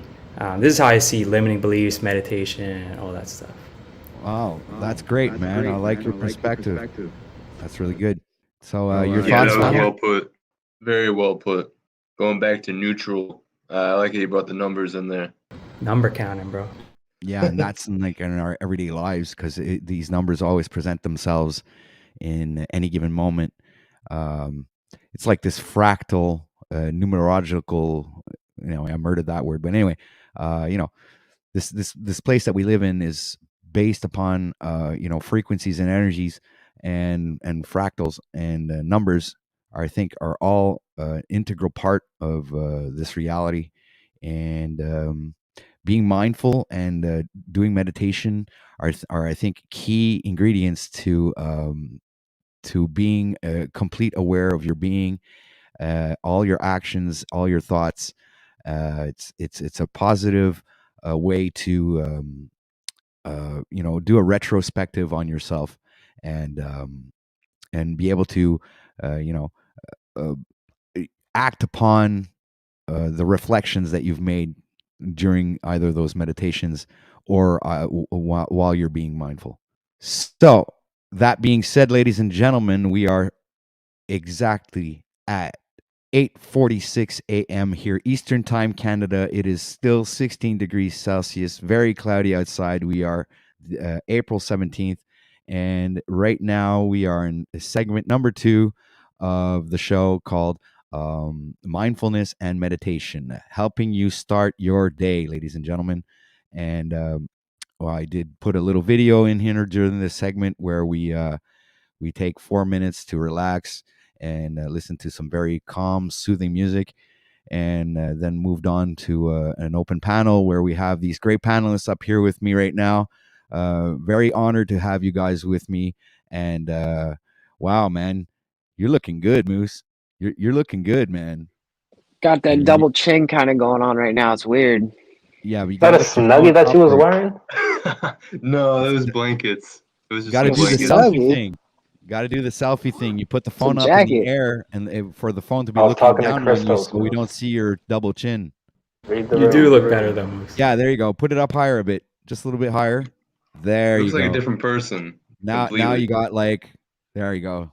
That's the When I selfie. first saw Moose, oh my bad, OTW. I was just gonna say when I first saw Moose in the live chat, his thumbnail, I thought he was like, I thought he was light skinned black or like I don't know what was going on. I didn't think. I was surprised when I saw he was quote unquote Caucasian when I first saw him on a stream. Damn, that's funny. That's funny. So you were always picking on a minority the whole time, huh, Christos? Oh, Um, totally right. I would have been a so half breed, a half minority. a half breed. I mean, I am a mutt. Just to let you know, I'm considered a mutt, I guess. So, mindfulness and meditation, starting your day off right. I think the best way to start your day off is like when you do wake up, get the fuck out of bed. Just like get up out of bed, make your bed. Like do not lay there. Do not check your phone or whatever. You need to like get up and get moving. Because if you start moving right when you get up, it'll just get the wheels churning. It get your blood pumping, your oxygen moving, and then from there you start taking down the tasks. Don't go straight after the coffee. You should drink at least a cup of water first before you drink coffee. There's been hundreds of scientific studies on this, and I think that like the meditation part, I think everybody should at least like, at the end of the day, at the very least, should think about how their day went, where they're going, what they accomplished, how they could achieve like something better the next day, how they can do things better. So that's what I think about mindfulness and meditation. So yeah, I yield. Setting the tone. Just like you said, get out of bed. Don't lay in bed like I was Yeah, I saying do earlier. almost Set the everything the tone. complete opposite. I stay in bed. I go straight for the phone. I do all that. I don't drink coffee though. I do drink water. Hey, Rob is being straightforward and honest here, guys. So, but maybe we'll help him out, and he'll decide to do some things to better himself, and keep himself in check, and maybe try and do things to. But if you're comfortable in that way of being there, Rob, kudos to you. I mean, that's not an issue. We're not taking anybody down here or judging anybody for how they lead their lives. What we're trying to do here is bring some information and self experience, like whatever you've experienced, and you share that with others. And if it resonates with you, then that's when shows like this are actually productive and make a difference. So a cupcake party. Yes, sir, man. This is Cupcake Land, and welcome to Mr. Cupcake here, OTW Cupcake. It's you know what? It's the Canadian in me, and I keep saying this. I keep repeating it. The reason why we're so lovable and happy Canadian people, and we're like, it's because we have free healthcare, people. We it's so we're not really Yeah, but worried. they're also now camping? trying to kill you if you have a headache. You go up there for some pain relief or a headache. They're trying to kill you now. So, all right, I'll give you that, Rob. Let's say pre-pandemic, pre-pandemic. Okay, all right. So pre-pandemic, us Canadians were very happy people, happy campers, the Cupcake Land, because we had social health care, free health care. So we didn't have to go and scrounge up thousands of dollars to, get a fucking interview with a doctor that tells you that you need a bunch of fucking medication and that you're dying and that you're going to have to go through this $800,000 program if you want to survive, but you literally don't even make $30,000 a year. So anyway, that being said, You just pay for it in advance. Yeah. Might cost you an arm and a leg. So I'm just gonna pop in the next segment of the show, sirs, just to give people a little taste of what's coming next. We are at the top of the hour. It's about to hit 9:00, ladies and gentlemen, and we're gonna move on to the next segment of the show. This segment was mindfulness and meditation. Segment number 2. Number 3 is going to be self-improvement, ladies and gentlemen. We'll be talking about what we can do to improve ourselves on this journey that we call life. Right, so this is going to be the next segment of our show, and I'll be moving on in a couple of minutes to a song that will transition us from this segment to the next segment, ladies and gentlemen. So do you guys have anything you would like to say real quick? We have another 2 minutes before I move on to the musical transition. Not smoking weed first thing in the morning. That's what I was doing for a while. Damn, you're right. Just like we were saying, get out of bed and at least open the curtains and whatever. A good 10, 20, 30 minutes, maybe an hour before smoking. It's been like an hour at this point. So that's good. That's a very good advice that you could give smokers out there if they want to start their day with a clear, focused mind, not fogged up, and So yeah, great advice there, Christos. Thank you very much for your insight there. Timmy, do you have anything you'd like to say, sir? Sure. I'll just throw in. I really like what Moose said. Actually, I was surprised by that.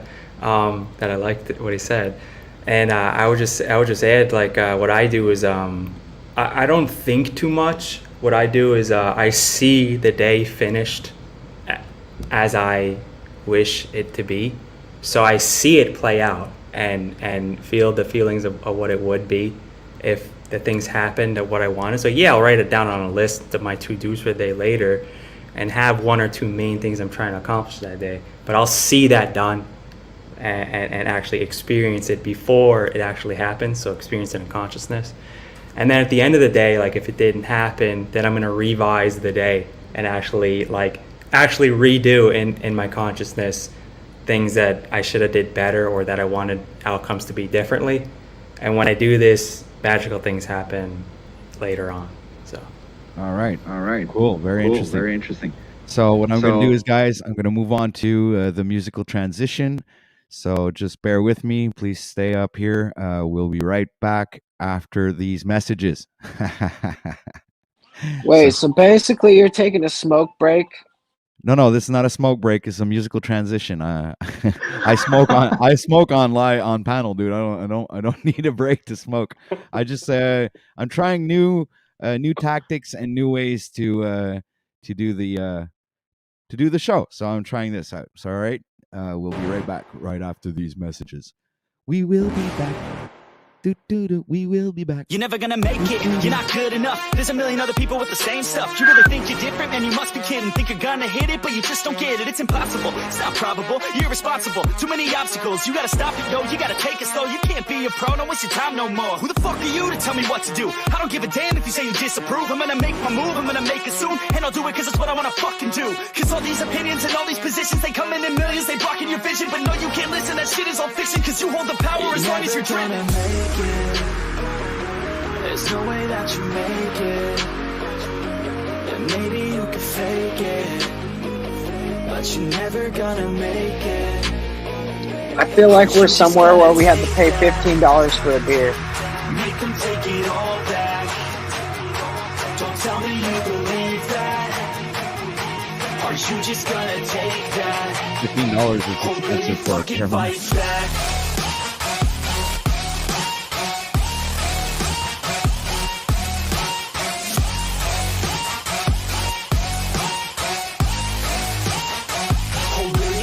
Fight back.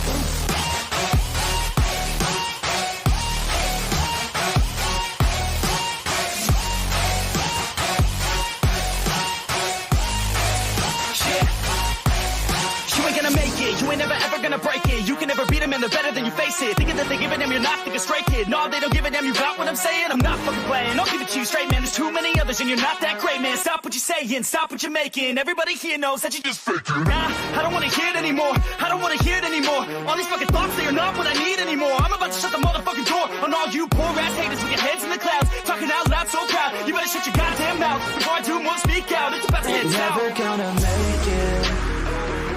There's no way that you make it. And maybe you could fake it, but you're never gonna make it. Aren't you just gonna take that?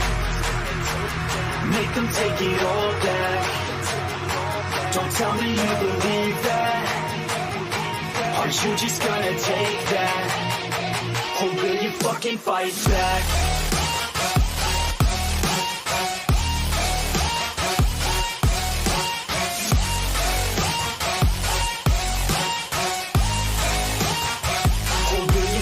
Fight back.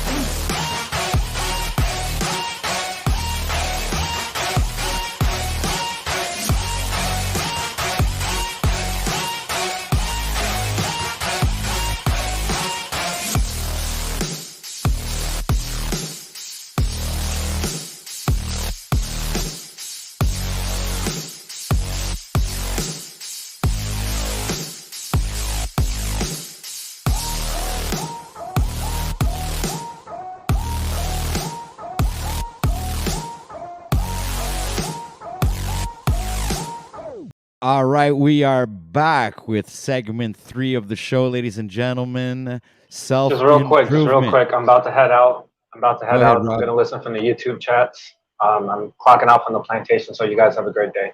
All right, Rob. Thanks for being up here, man. Much respect. All right. I had to do 10 pull-ups during that OTW. Hit the pull-up bar. I was going to hit the ball, but I decided, with all this talk today and the motivation, that I should at least do the pull-ups before the bong. So I don't like that song or that music, but that was good. That was good. Oh, thanks a lot. Much appreciated. What was I gonna say? Oh, here it is. I was looking for something. Here it is. Okay. So self-improvement, guys. Here, I'm gonna set the tone. Sharing. This is what I'm planning on doing for this segment of the show, is like sharing tips and advice on personal growth and development, right? Such as building confidence, setting goals, and overcoming obstacles. All right. So for everybody out there, this is pretty much what I wanted to talk about for this segment of the show. Everybody, we are now 9 a.m.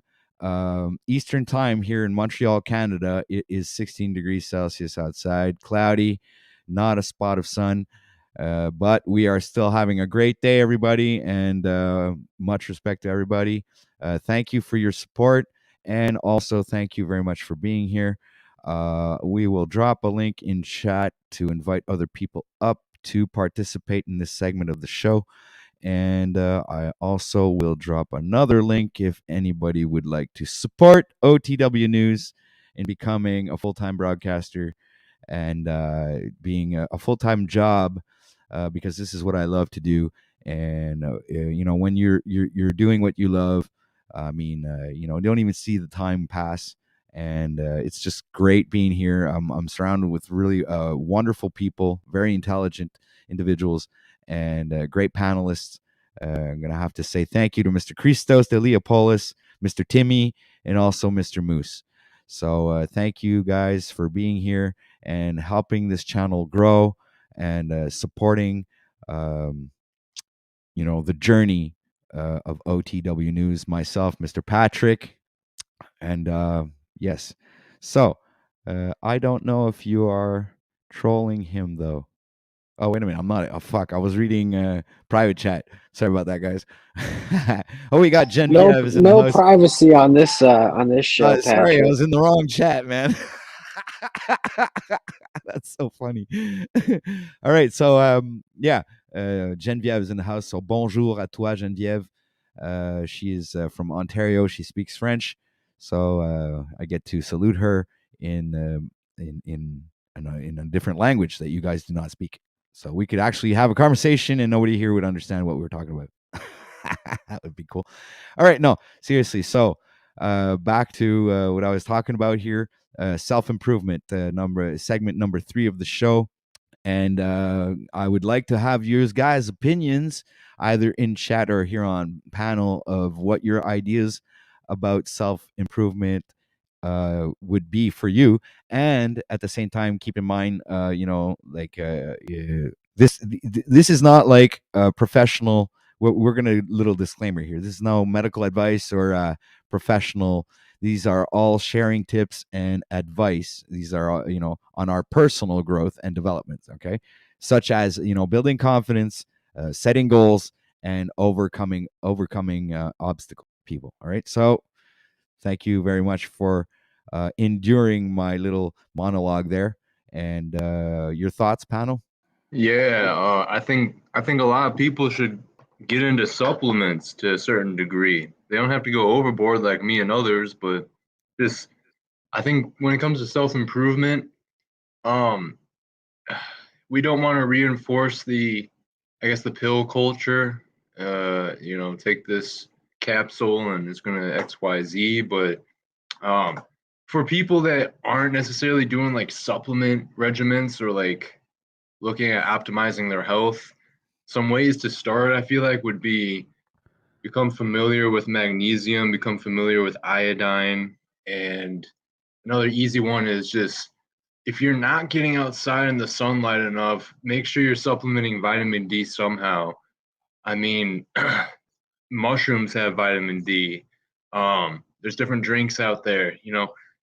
Getting outside would be preferable, but what I'm basically saying here is I'd like people to try to start um, familiarizing themselves with different things that a lot of us are deficient in the modern world with the different chemicals and all the bullshit going on. A lot of people are stripping themselves of magnesium and essential minerals, and a lot of people are very iodine deficient. You look into the iodine thing, but I get into holistic health, and I got a lot of different supplements. I'm trying not to take so many supplements, but in the world we live in, it's something that I think everyone that wants to self improve should do is just check out our biology.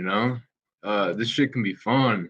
Like, look at the benefits of magnesium and iodine and so on. Like, and look how these things could potentially change your life and give you that mental clarity, or give you that physical energy, or give you that better rest. That's going to help you self improve, and then steps later, accomplish what you're looking to accomplish with your goals because you've optimized your health and you've taken the steps necessary to build that foundation of what your vessel is and what it's capable of based off of the nutrients and the minerals and the vitamins that you're putting in it. So people need to check out just supplementing holistic health. I could even drop some different YouTubers in the live chat. Yeah, that's a Good great places idea. to start. Yeah, there's so much out there with the internet these days, guys. Like, there's no excuse to be getting your health together at least somewhat. To not be, getting your health together at least somewhat. Agreed, for sure. Absolutely right. Yeah, and that's great insight that you got there. And we both know that we're both the type of people that will be conscious of and aware of what we consume, and you know be sure to keep ourselves detoxed and cleansed from whether it be parasites or heavy metals and stuff like that. And no, but this is good. You're dropping gems here, man. This is good stuff. I appreciate it, bro. Don't you? Was this you or someone else? Oh, I'm thinking of Benton. Actually, I think I'm thinking of Benton. I know he has a lot of different supplements. Have we talked about, like taking different supplements before holistic health at all? OTW. I feel like I've spoken with you about this before. Do you Well, do you there are take some any? different. I use. Well, I've actually had this conversation with Benton, where he said that spirulina wasn't good for him, right? But I use spirulina, and I also use, and that's like a detox agent for heavy metals. Is that different than spirulina? It's the same thing. Spirulina is because I'm probably saying it in French, but yeah, it's spirulina. Yes. Spirulina, and what else is the other one I use is chlorella. So I use Chlorophyll? no, Or chlorella. oh, I'm thinking I have like concentrated chlorophyll Okay, capsules. so Yeah, I know what you're talking about. I have the spirulina and the chlorella, and I haven't found. I wanted to get some collagen for the skin elasticity and stuff like that. There, it's very good for the skin. So I was actually looking for some collagen supplements, but I haven't been finding any lately. So it's like looking for a needle in a haystack. Yeah, but as soon as I get I'm going to be adding that to my supplement diet, and I put in vitamins. I use the 12 salts of salvation that I learned from Santos Bonacci. And that's something that I've actually researched myself and dived deep into, knowing what type of salts that I'm deficient. Like you were mentioning before, there's a magnesium, and there's like there's 12 of them, like the 12 main ones that your 12 cranial nerves need to function at their maximum potential. So these salts are actually defined through your astrological sign, and this is actually a very profound study that was done. I have the book here, the 12 Salts of Salvation. Don't remember by who. I'm gonna have to. It must be upstairs or something. I wasn't planning on presenting that book this morning, but since we're talking about it, you guys can type it up in Google, the 12 Salts of Salvation, and it'll help you as a guide. And and you could also look it up with Santos Bonacci or whatever. He explains it very thoroughly, and it's not that complicated to assess. It's just like you were in your mother's womb for 9 months, and so you got 9 of those 12 salts that you automatically produce.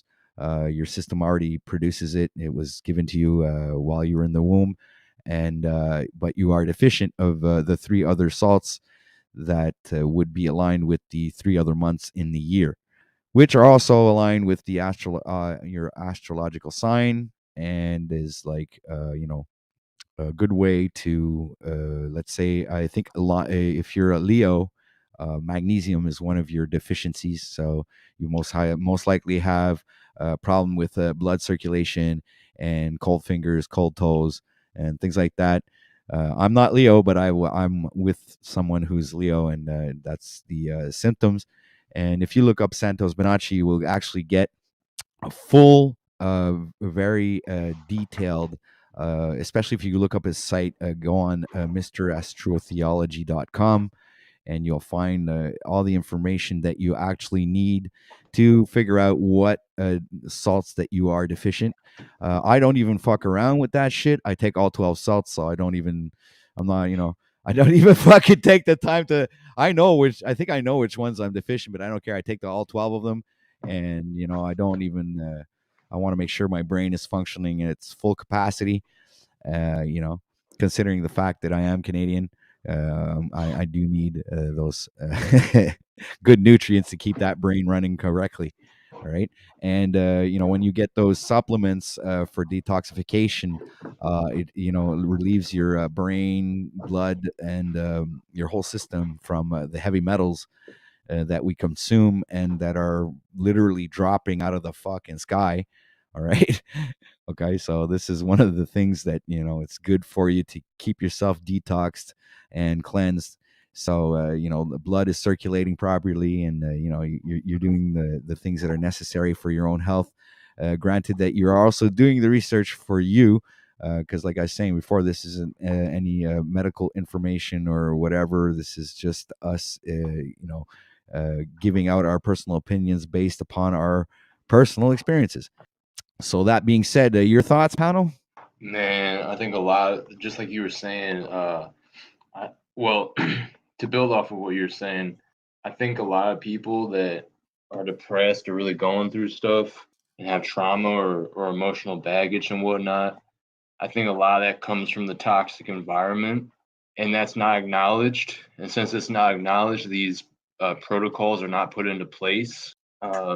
Like the salts, magnesium, and everything we're talking about, really taking the precautions. Like this stuff is actually essential these days. It's almost like it's not an option, I'd say, because just like you alluded to, and I won't go into it too much, but I'll just call it the toxic environment. Like I see it around me. I even see it within myself to some degree.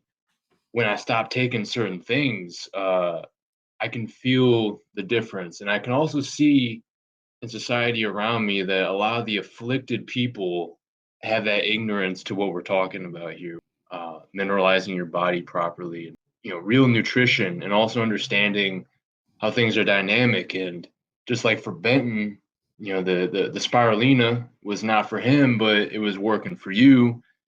We have to understand there's so much complexity to our bodies, and different Exactly. regions, different types of people, and there is some type of chemical unnatural warfare that's going on to a certain degree.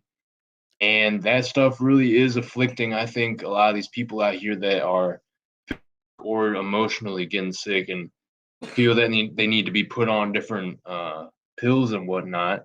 A lot of that could be avoided, in my opinion, by going to the root of things first and realizing what nature has to offer that we're not getting because of this unnatural world that we live in. So it's more essential. It's essential now more than ever, is what I'm trying to say, in the toxic world that we live in. Yeah, absolutely. This guaranteed this world is filled with all kinds of toxicity, whether it be physical or mental, or moral. And like I was saying a second ago, I see the difference around me, but I do notice, even like within my own personal experience to a certain degree, that things don't feel as clean and clear as they used to be even years ago. Everything is bathed in non-native EMFs.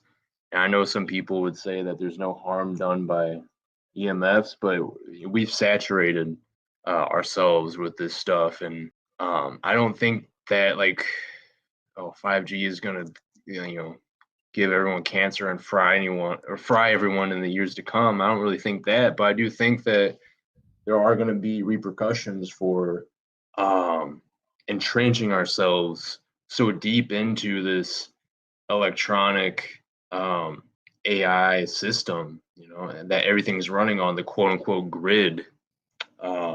Yeah, man, I'll land it there. There's a couple different things I could say, but I need to actually hop in the car. So I'll pick back up if I remember where I was going with that, but I'll give it to anyone. That's all good, brother. We got people in chat here.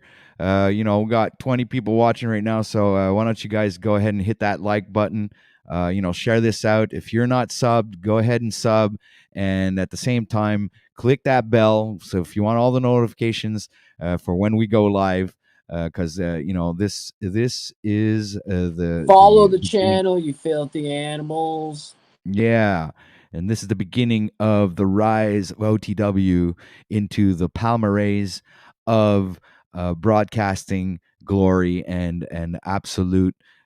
Just guys, I'm just rambling. I'm just trying to promote the channel the best that I can. And I got my producer here, who has a few words for everybody. So I think he would like to take a few minutes to promote the channel, and and salute everybody out there in the chat, if you will, sir. Products. All right. So I guess I All guess right, I'll step in. all right. As Go we ahead, all man. see, OTW has made a complete evolution in the past month, especially. The man that you're looking at right now is not the same person you were looking at months ago. I really do see that OTW has upped his character and upped his willpower, and seen the truth of things within himself, and he's taken action on it. So this guy is not bullshitting us. I don't think I need to tell anyone that. His actions speak for themselves, that he's willing to put in the work. He even said it last night. He was up till 2 a.m. This guy's not just dropping, links to help support the channel if you would like, because this is something that he's doing a couple hours a week for fun on the side. You can see that he's actually dedicating his time now and doing multiple streams a week, making it a daily thing, going for 8 hours. And, he really is bringing the content. He does love what he's doing. Basically, OTW is an authentic person. So, I mean, in my opinion, with who I am, I want to support authentic people. I don't want to go support Mr. Beast or Fresh and Fit. If anyone knows who that is, those two guys, Fresh and Fit. All these different fucking subcultures of YouTubers and different genres and quote unquote communities. This is some of the most authentic communities I've come across, meeting people like OTW and listening into others and what they have to offer within all these different, people call it truth or people call it spiritual, conscious communities, whatever. It gets beyond labels. We know what it is. This is authenticity, basically. I won't go on any further. If we're going to support anything, we need to support the authentic creators. It's just like supporting small businesses or buying local or eating local. It's going to become this symbiotic thing where it's going to be the gift that gives back. We're going to be getting more if we put in to what OTW is doing. It's going to have, there's going to be, I don't know what the words I'm looking for. Not interest, not payback, interest. You guys know what I'm talking about. When you reap the benefits from something, you get something back out of it that you invest in. What is that called? Returns. Yeah, return on your investment. Return of value, return of investment. Yes, thank you. That's what we're going to see when we support authentic, real, small time, quote unquote, local YouTubers and content creators. So yeah, that's that. Hey, way to go, Moose. I thought you were wasn't Moose supposed to be like your manager too or something for the show? Or Yes. is that a joke? Well, I'm trying to get him to well, he I don't know, today is maybe a little bit more chaotic, but I do believe that I have a good control over the over the stream today. So I mean, obviously it would be really enjoyable to have really a co-producer, co-creator to really help entertain our viewers and get the best content for these wonderful individuals out there who are watching us right now. And we got Mr. Yurt who's popping in the house. Mr. Yeah. Mr. Welcome. Christos popped out really quick, but he'll be back. So Yurt, man, a big round of applause for Mr. Yurt, ladies and gentlemen. Has his own channel, a YouTube creator, content creator, great mind. His channel's called In a Thought Experiment. Please be sure to go over to his channel and show him some sub love and share the content. You'll appreciate that how Yurt thinks and speaks and how he presents himself. So that being said, Sir Yurt, the floor is yours. Well, thank you. That's such a nice introduction. I appreciate that. And I was mainly just coming up to show support and check in with the homies here, as it were, and wish you all a good day. I like this subject, and I only got like 5 minutes here, and then I got to roll. So I'll just add to your subject and give you guys some food for thought, and then get out of here. But I hope everyone has a great day and is doing novel things. I think that's a big part of self-improvement, is doing the new things the new challenges.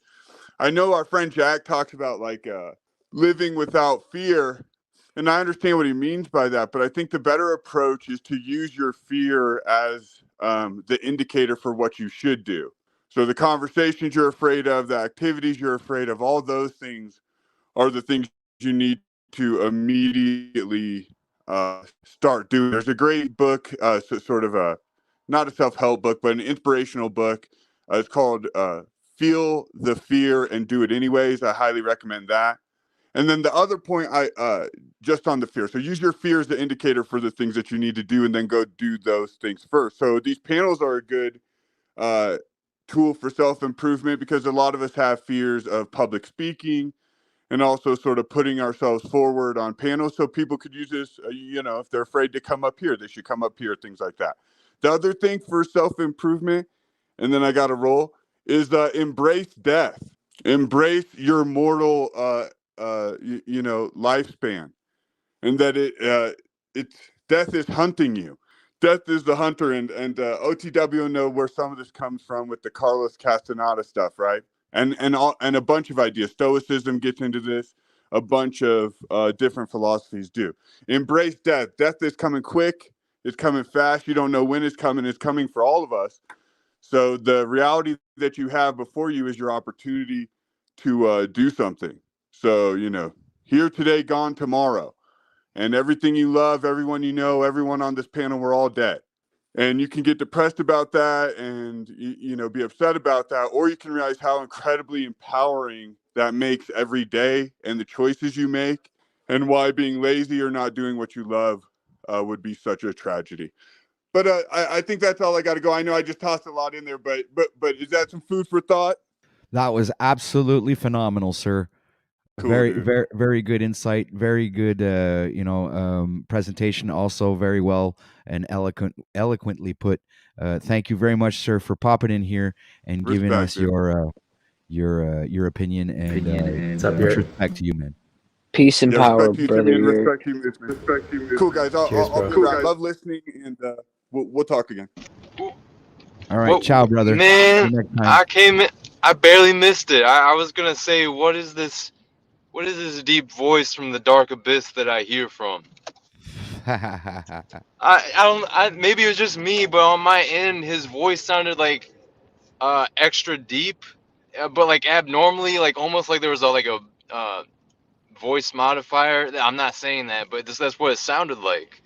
I was confused. I don't know what was going on there. Are you sick?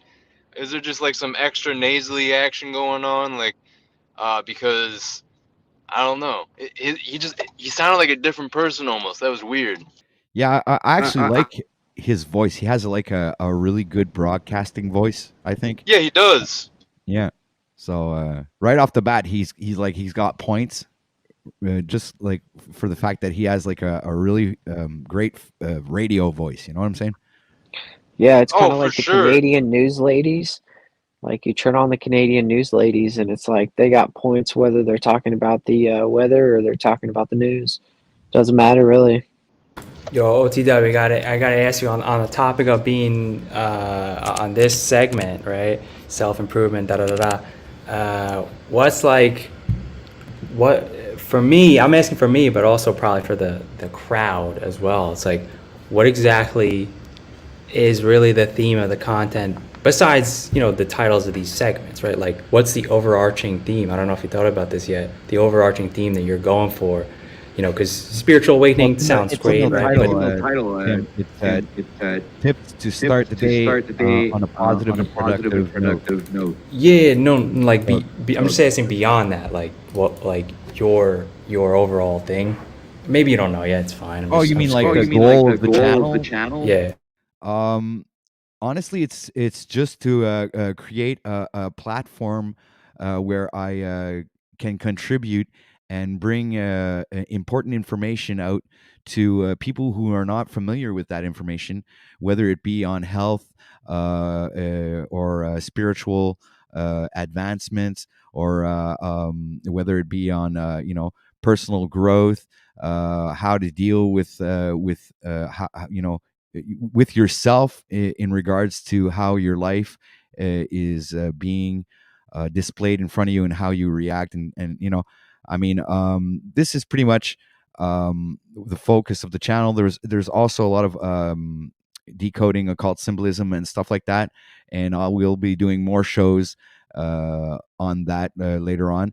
I've already done a multitude of shows on whether it be spirituality. There's also flat Earth. There's the Mandela effect. I've focused on different topics. This channel is not really focused on one topic necessarily, because when you look at the name of the channel, it's called OTW News. So what I like to focus on is day-to-day news, what's going on, not necessarily in the world, but just here on YouTube is just it's enough. We don't even need to go beyond YouTube to spread the news, right? So this is what the focus of the channel is about: is spreading actually the good news, and building upon that, and trying to become the best broadcast that I can achieve. I guess I'm really striving towards becoming a good broadcaster, and have this platform or channel or live things be very informative and interactive for the public. So it's pretty much about giving, and I'm not really here to be some kind of how can I say, like, I'm not here to be because it's not like I want attention or something like that. No, it's about giving. It's I'm not here to take. So I'm not here necessarily because I want attention and stuff like that. I just love show business. I love being in front of a camera. I'm very comfortable with that.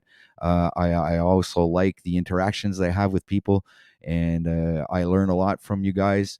I've learned a lot more in 6 months than I could say in the past 5 years. So, and I've learned more about myself in that aspect. So I hope that answers your question, Timmy. Yeah, that was probably more for you than for me, honestly, in terms of self improvement and stuff like that. Honestly, because being clear on like what the fuck you're doing is so key. Because otherwise, it's just like, okay, I'm not differentiating so much. Like, how many people what do I really want to give the people? Some important stuff, man. But yeah, no, it sounds good. Obviously, always we can travel from one subject to another. We can go from talking about spirituality to talking about sovereignty, and I haven't even gotten around to that topic yet. Actually, the topic that Paul talks about.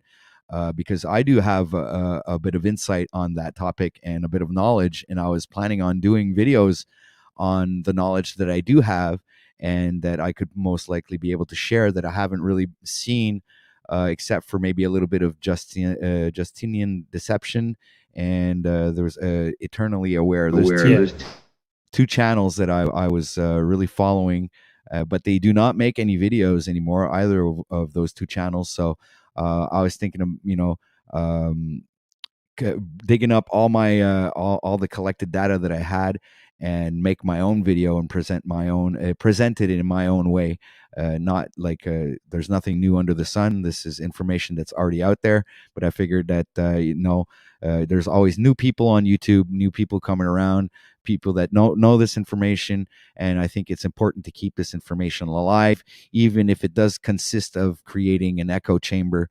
But that echo chamber is important, because for people who come in and that are oblivious to this information, would actually help them in discovering new aspects of this reality, and tools and tips and tricks to hack your way through it, and be the best that you can be in this crazy life that has been imposed upon us through some divine power. And I'm going to land that there. Your thoughts, panel?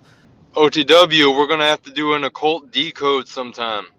Yeah, I've been missing those. Actually, I've been thinking about that lately, and we haven't done one in a long time. I know that I've featured you in a couple of them that we've done in the beginning of my adventure here on YouTube.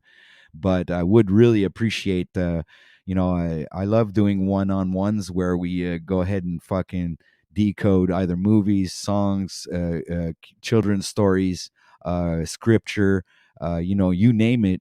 This is the kind of thing I'm really into. I really love doing that stuff because Yeah, me too. yeah, it's for the people who have the eyes to see and the ears to hear. So when you're reading either scripture, children's stories, there are different aspects that always point directly to the same place, whether it be Jack and the Beanstalk or Snow White and the Seven Dwarves.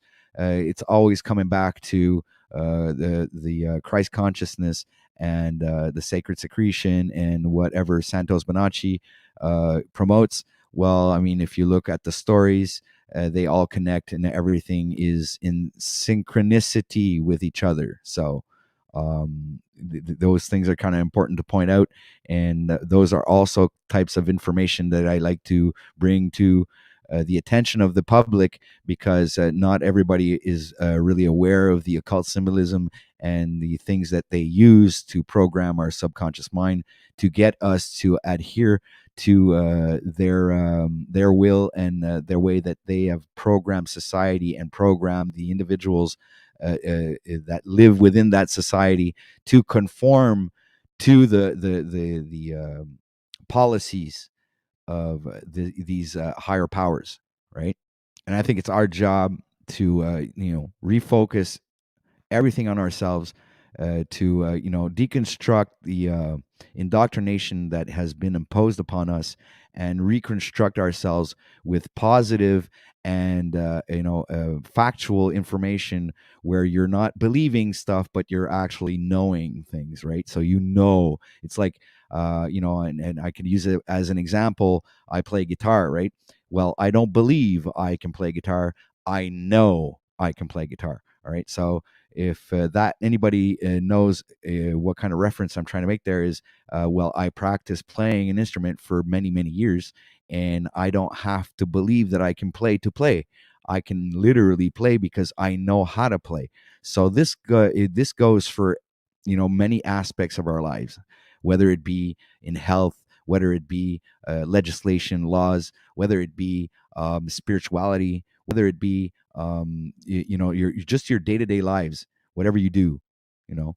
So I'm gonna land that there, and I was wondering if maybe our producer and I like have something to say, or maybe you guys would like to build on that and share your opinion.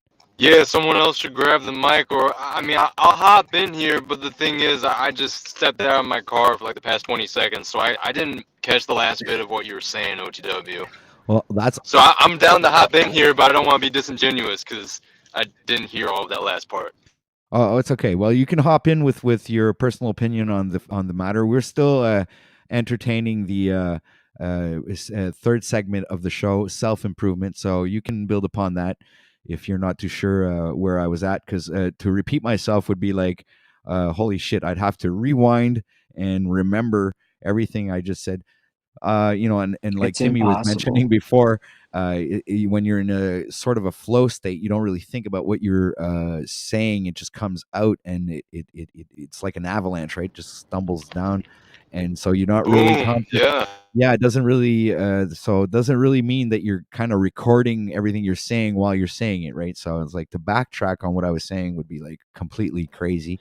Yeah, I'm not asking you to do No, that. I'm just pointing that out. If I was gonna ask anything like that, it would just be like the gist of where you just concluded. But it's good because you basically just brought up a whole new uh, topic within itself by saying what you just said there. It goes back to the mindfulness stuff from the last segment, and the whole like this paradox zone, this like fine line. Oh, you cut out, dude. Fuck. Isn't it sad when that happens, guys? I think Moose, you were about to say something or jump in. Um, Unfortunately. See, once you get your train of thought derailed, it's derailed. But yeah, so we're talking about self improvement in this segment, and I think you know if you're not trying to improve yourself every day, then you're basically slipping, slipping down.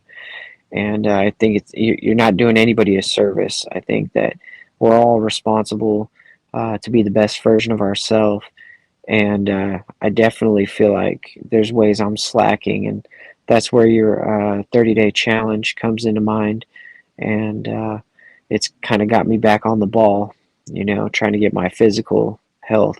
Now that I got my mental state pretty good, I need to get that physical state up there. Timmy's not out there anymore. What's up? Yeah. Well, Christos popped out, so he was probably having connection issues. Yeah. See, we're 2 hours, 38 minutes, 50 seconds. Let's get some likes, shares, and subscribes. See, we don't have to tell everybody that all the time because they're already going to do it for us because they're awesome. You guys are just really awesome people out there, and you're going to bring all your friends. We appreciate it. Yes, we do.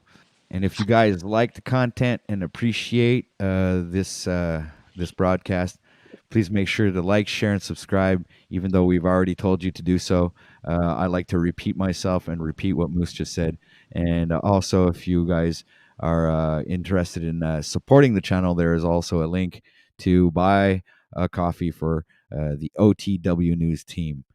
So much love, much respect to everybody out there. Thank you for being here. Thank you for your support. And this part of the segment, this all right, this segment of the show is called self improvement number 3. We are in the 3rd hour, and we are moving directly into the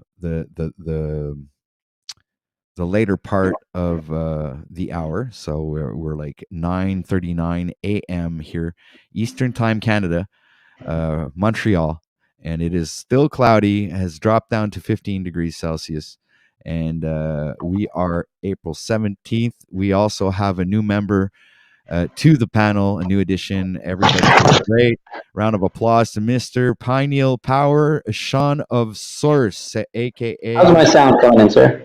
Shitty as usual. Well, we can hear you at least. That was a quick response there, Timmy. I'm very quick. All right, so I think we need to put a link down there for more than just coffee because these motherfuckers need a microphone too.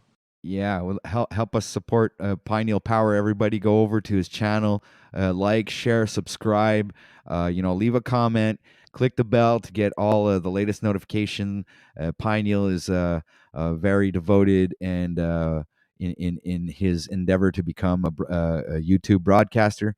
So make sure to go ahead and go over to Pineal Power's channel and go show some sub love over there.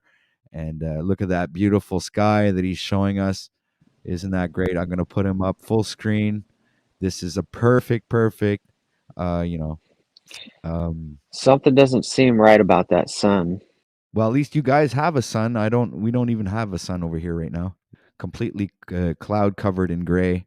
This is such a beautiful view, man. I envy where you live, actually. Honestly, wow, what a beautiful place. But I do have a beautiful place. It's beautiful here, but it's just it doesn't look like that in the wintertime. We must live like really close to each other because my weather's shitty too today, and the other day when it was nice there. So you're where are you, close to New York or? Yeah, Bar Harbor, Maine. Oh, there you go. You're like 12 hours away, 12-hour drive, maybe. I know, maybe 14-hour drive or something. I don't know. We'd have to hook up and we'd figure that out, see how far away you are from me. What's the name of the town? Bar Harbor by Acadia National Park. Yeah. I don't know if I'm allowed to cross the border north because I didn't get the Jabberoo. I wouldn't know either. I haven't been across the border in ages. You should have got it, man. It's safe and effective. I don't know what you're doing. Trust the experts, dude. Trust the Soyans. Yeah. I know. I failed class, though. And I just, since I failed school, I just failed at listening to the experts. You see? Look at this guy here. Now you're almost making me jealous there. Look within. He's like more down on the 33rd parallel north of MS, which I don't know what MS would stand for. Michigan, maybe, or Mississippi, Missouri. I don't know. Weather content? He goes, it's sunny days most of the days. More weather. I don't know why I'm into the weather all of a sudden, but we're supposed to be talking about self-improvement. But I guess All right, I got a 5-minute segment for you if you'd go like. ahead. Go ahead. Oh, wait, Alright. hold on, Timmy. Before you do that 5-minute segment, the All right, now I'm weather not doing. is Now I'm tied not to doing. our Now, self-improvement. now I'm not doing. Like, how do you go about working out, or running in the rain or whatever? Are you like the David Goggins? Are you like, Fuck David. don't be a bitch and just go do it? Or Whoa, David Goggins is a boss. What's your deal, man? Dude, fuck David Goggins. Where was he the past 3 years? He didn't say a motherfucking David word. Goggins is a fucking G, bro. Fuck him. No, Where no, was he the David past 3 Goggins years? is Where an he didn't say a motherfucking word, did he? He No. was running without a mask. Dude, okay, you want to talk about self-improvement? Where was David Goggins the past 3 years? Where was he saying, speaking about what's going on with his huge audience, right? The motherfucker just kept running. Sometimes you got to do more than just fucking run. Okay? All he did was run. Okay? Yes, I get it. Triathlete, whatever. Iron Man, whatever. But yo, you know what? Where the fuck was he speaking about a motherfucking thing? He don't see. That's the thing. He was this fat clown before he became Goggins. Now all he does is like run, and all he does is health. My man, you gotta be holistic. You want to talk about self-improvement, you got to be fucking holistic. You can't just be one track, I do one thing. Discipline. I mean, I have a fucking wristband that says discipline on my fucking arm. So, life is not just about health, guys. So, I mean, yo, where the fuck was he? Is that one of those Kundalini bands? Nah, it's just I just printed it myself. So, yeah, man, I don't know. I didn't hear no clips of him. I didn't hear no clips of nobody in these motherfucking influencers for the past 3 years. So, where the fuck was all these motherfuckers? Yes, Chuck, we fucking get it. We already established that. Yeah, fucking Chuck. Chuck, why you?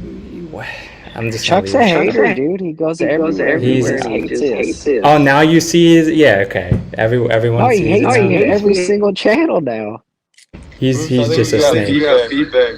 Yeah, no, I know. And then he comes out, I don't know what's going on. And then he never says nothing to people when he's connected on a video. Never fucking says nothing to nobody face on, right? Fucking Chuck.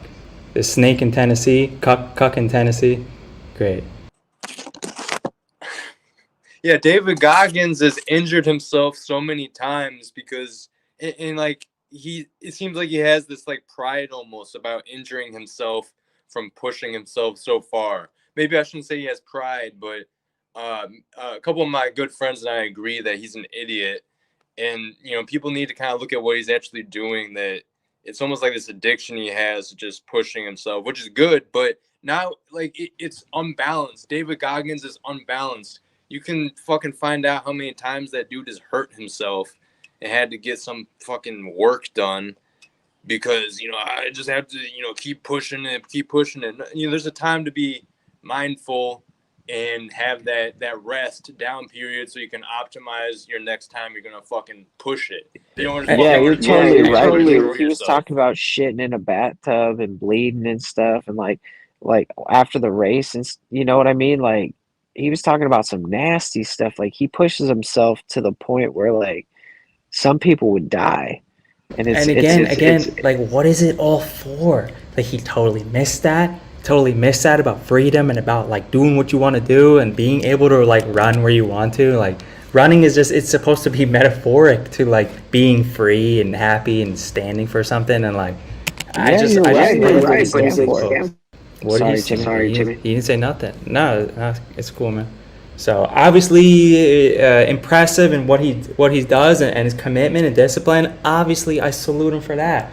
But yo, like, I've got extremely high standards for folks, and that's why you guys see me getting at you guys as well. I would only ask that you do the same for me. I don't want to be around a bunch of lukewarm, mediocre motherfuckers. So, I look around and don't see many people that are holistic, really. Maybe they're good at one or two things, and then they're fucking atrocious at everything else, So. Yeah, you have a point there. OTW's on the move again. All right, put me up. I got my short segment here about self-improvement. OTW, make me. You want me to put you? Yeah, make me big. Okay, Mr. Yeah. So this is very briefly. This square has given me a lot of value in life, and I think this audience would appreciate it. Now, it is called wealth dynamics. It is about what you do for work and how the dynamics of wealth are made. However, you define wealth how you want, and the guy that invented this, he defines wealth as how much time you have to do what you want, and also in a different way, it's what you would do if you didn't have any money. So, or if you lost all your money, right? What would you have if you lost all your money? So if you still have a lot of time and the ability to gain, quote unquote, gain it back, well, that's wealth. And it's called wealth dynamics. And essentially, the simple thing that I want you to understand about this is that there's 4 sides of the square, and then there's 8 points on each square. And essentially, you can figure out, it's almost like in like one of those personality tests, but those are bullshit because those are not actionable. They're not really action-able. When you see you're an INFJ, yeah, great. What the fuck do you do with that? Those stupid tests don't ever show anything about that. So this kind of thing, if you figure out how this works, you figure out where you are in the square in terms of one of the 4 energies, and it connects up with the I Ching. So it's got the spiritual component to it as well. So you figure out where you are mostly on one of the 4 sides of the square, and then the second level is which dot basically are you kind of most home in, and that's like a personality type.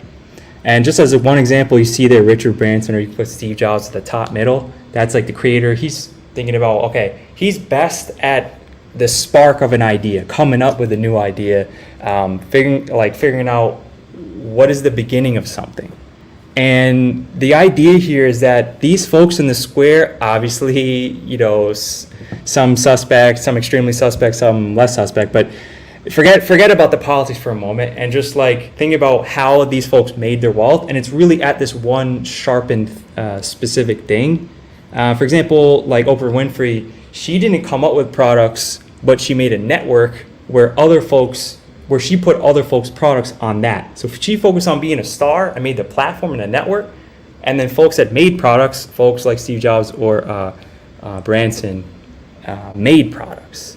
So if you stay in your lane essentially and then work with a team, you can really crush. Like Moose was saying, I like to support creators. Well, Moose might be a supporter, the guy in the middle right, and a supporter can do his best when he connects up with a great creator, and then they have a synergy there.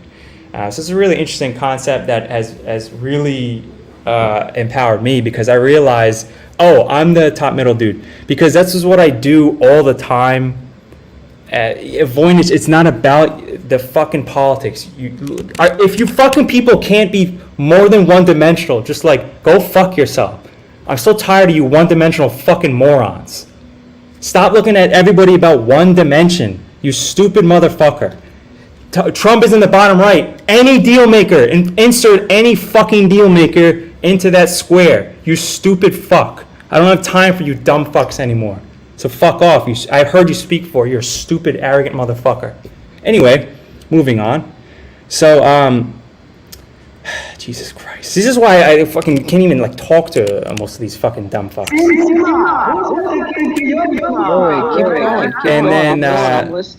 Anyway, just to wrap this up, this is why usually I don't even fucking waste time with these kinds of people. It's hilarious. Just throwing fucking pearls at swine. Stupid mother. I mean, all the comments are the same thing. Great, that's fine. I'm just doing it for LTW and you guys. But if you can figure out where you're at, then you can feel like where you actually like doing shit, and it doesn't even feel like work. So you can call it the flow state. And then, like, after a while, you can basically see that, what you do and what you love to do and where you're in a flow state, you can figure that, I'm in one of these points on the square. And then if I just keep doubling down on that and really getting good at my thing, then and it's only a matter of time that I'm going to become like really great at that thing. And after that, you just got to figure, what people do I need around me that have the other skills to connect up with. And this has really empowered me and gotten me a lot of results. So it's a good stuff. But again, Probably throwing pearls at swine. Most of That was great. That was great. I was gonna ask what that was. Yeah, it's called the wealth dynamic square. It's really cool. Yeah, and for someone to say the whole politics comment was pretty dumb. My bad. Dude, no, it's just these one-dimensional people are just like hilarious. New age airhead. I mean, it's just the level. I don't know if it's like IQ with truthers or like they're just like such losers. Most of you guys are just not you guys here in the fucking panel, but like most of you guys are just like never. You're just losers. You look at the whole fucking world as like, oh, it's this big scam against me, and that's why I'm such a fucking loser. Like, it's really hilarious. It's like 95% of truthers are major, just straight up losers, and they've like figured a few things out, and then they're just so cynical and just like miserable that they're like, yeah, everything's a scam. A picture of it with people that have gotten material wealth. Oh yeah, they fuck that, like what Timmy's saying or what this squares has nothing to do. Timmy Spurgers gets better all the time. I'm not going to invite you to come up because this isn't that kind of thing, but yeah, just keep talking from the chat. You guys are fucking losers and I love it. Continue in your misery, 90% of you. The other 10%, I have your back. Great stuff to the real ones. Jesus Christ. Well, let's be real. People in that picture are of a certain bloodline. I don't. I mean, Zuck obviously fucking. Again, it doesn't look beyond that. Like unless you're one dimensional. I mean, look beyond. It's a persona. Like, take the pictures off that thing, and it still has the same message. Right. All right. What about George Soros? I mean, come on, dude. He even looks like a human, parasite type of cockroach. Is he even? Oh yeah. I mean, yeah, I get it. Like yeah, but it's just any trader, right? Okay, so it's like I didn't put the people on the thing, so yeah, I would not roll out. Did you not hear his comment earlier about the one-dimensional thing?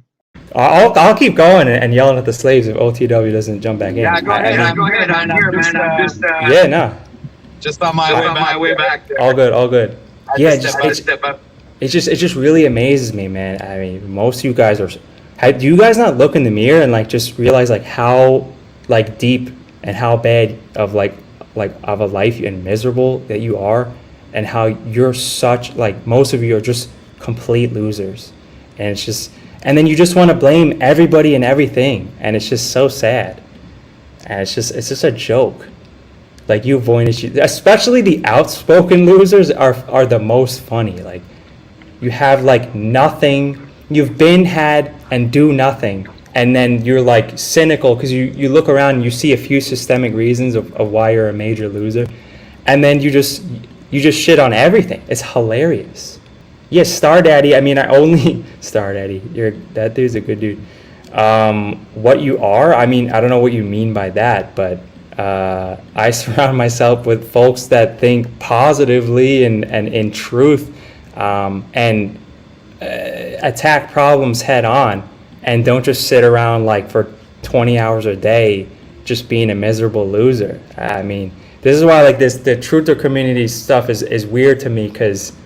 Like I don't give no time to like the people at the bus station, like everybody having their opinions. It's just hilarious, like how everybody thinks they have equal merit. It's just funny, and it's just like some loser like Chuck in Tennessee. It's just like some dude in Tennessee, like in his hovel. He's like, well, I think this, and it's just like, yo, I mean, quite honestly, like I don't give a fuck what you think. And like you probably, I'll be honest, I was really, you wouldn't get cut off yesterday because I was hoping to ask you some questions. I think you actually left like right as I came on, but I was hoping to ask you, because I was curious. I don't really know a lot of what you do, but I've meant to ask you for a while. After you showed kind of like a presentation of how you work with all these gentlemen and. Yeah, so I guess you could kind of do a short synopsis of what you... Let me hop in there before Timmy answers that. I just want to say real quick, when I've heard him on Paul's channel, talking about he's been to so many different countries, like off the bat, I feel like that's one major indicator. If someone's been to a lot of different countries in their time and had a lot of different novel experiences, like that's someone you want to listen to, because who at the end of the day doesn't want to go around and see the world and different people and cultures and all these different experiences out there. Like I when I heard that, I knew that dude was, and that you're living in Vietnam right now. And yeah, I could tell that Timmy is someone that you want to definitely listen up when he's talking. I I appreciate mean, you showing that. thanks, man. Yeah, I mean, sometimes it's definitely a possibility. That's definitely a data point that is true for me in the sense that I have went around to learn how other cultures and systems work and then integrate that into my thinking or into what I do. For sure, because I mean, I'm from New York, and yeah, I've experienced a lot of different cultures, but not really, because at the end of the day, everybody's just like really an American, New York American, at least for most of the second and third generation people that I knew growing up.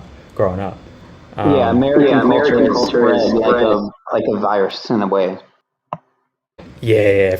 I mean, there's definitely a lot of bad parts about it, but yeah, dude. Pinel, to answer your question, man. Long story short, about 9 years ago, I just this like I got a chemical engineering degree in college. I graduated in 2012, and then like basically midway through that, I'm like, fuck. All the people that graduate from the school go to work at like Exxon and like all these like biopharmaceutical companies, and I'm like, I was getting real disenchanted. And then I was like, fuck this, I want to do renewable energy. And then I researched all the guys that like made like renewable energy like engines and all this shit, and then they all just like died. Like I just did my own research and realized like there's no like energy problem. Like it's not an energy problem. It's like it's a leadership problem. So that kind of bummed me out, because I'm like, oh, I'm gonna invent like some new free energy thing that's gonna affect the most people. It's like, nah. So I was like, oh, it's a leadership problem. So I got kind of disenfranchised. I didn't really. I only did a 1 year of engineering, but then basically I wanted to figure out how to travel and just print money from my computer, since clearly other people were doing it in 2013, 14 at this point. So I was like, look, I'd rather work 100 hours a week and quote unquote be my own boss, and even if I only make you don't just for YouTube and all their subsidiaries and whatnot. He's not talking about printing literal money for counterfeit money. Just to make that clear, no scamming the second. Yeah, I'm just going to intervene real quick and say, I'm going to interrupt you guys for a second here and say we are at the top of the hour. It is 10 a.m. here, Montreal, Canada, Eastern Time. And we are moving on to the next segment of the show. I hope you guys, everybody enjoyed segment 3 of this Grand Rising show today, April 17th. Self-improvement was number 3. We're going to move on to segment number 4 with a little transition song that I set up just for you guys. And I'm just going to add in Mr. Christos back onto the stream. Mr. Christos popped out for a second really quick. So I'm going to go on to the next transition song over to our next segment of the show, which will be, I'm going to give it up right away.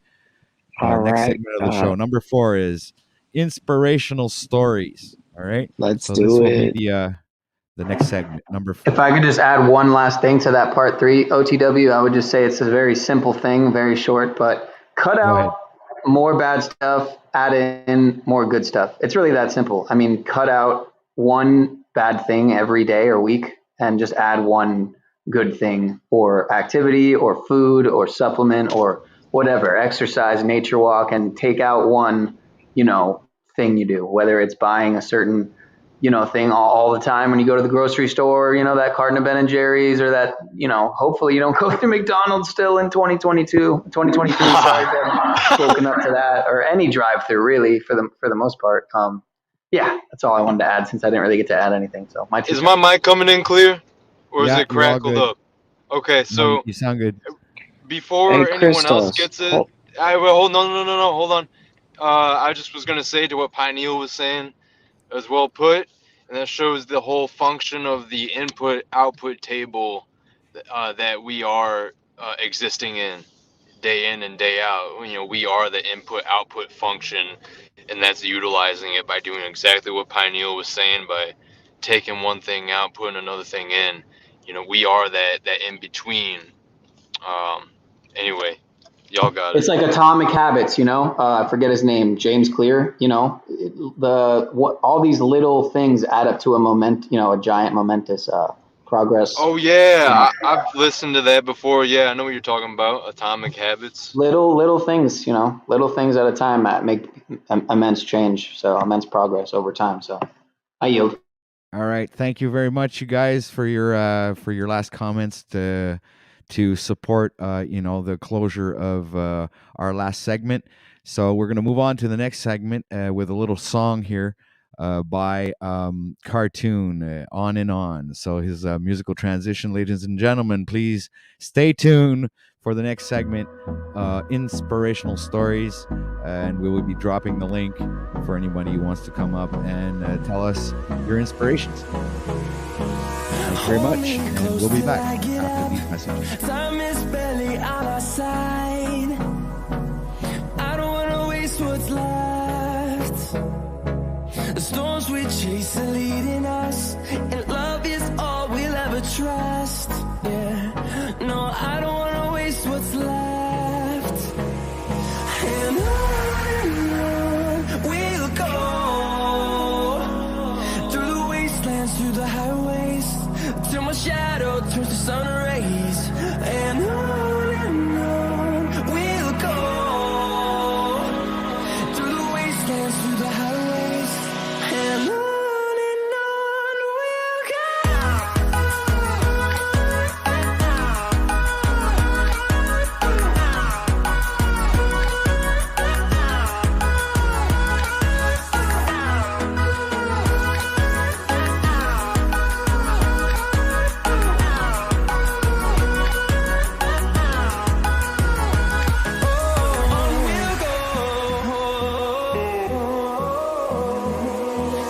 Finding life along the way, melodies we haven't played. No, I don't want no rest.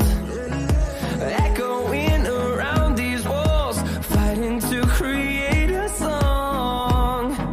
I don't wanna miss a beat. And on we'll go, through the wastelands, through the highways, till my shadow turns to sun rays. And on we'll go, through the wastelands, through the highways, and on we'll go. And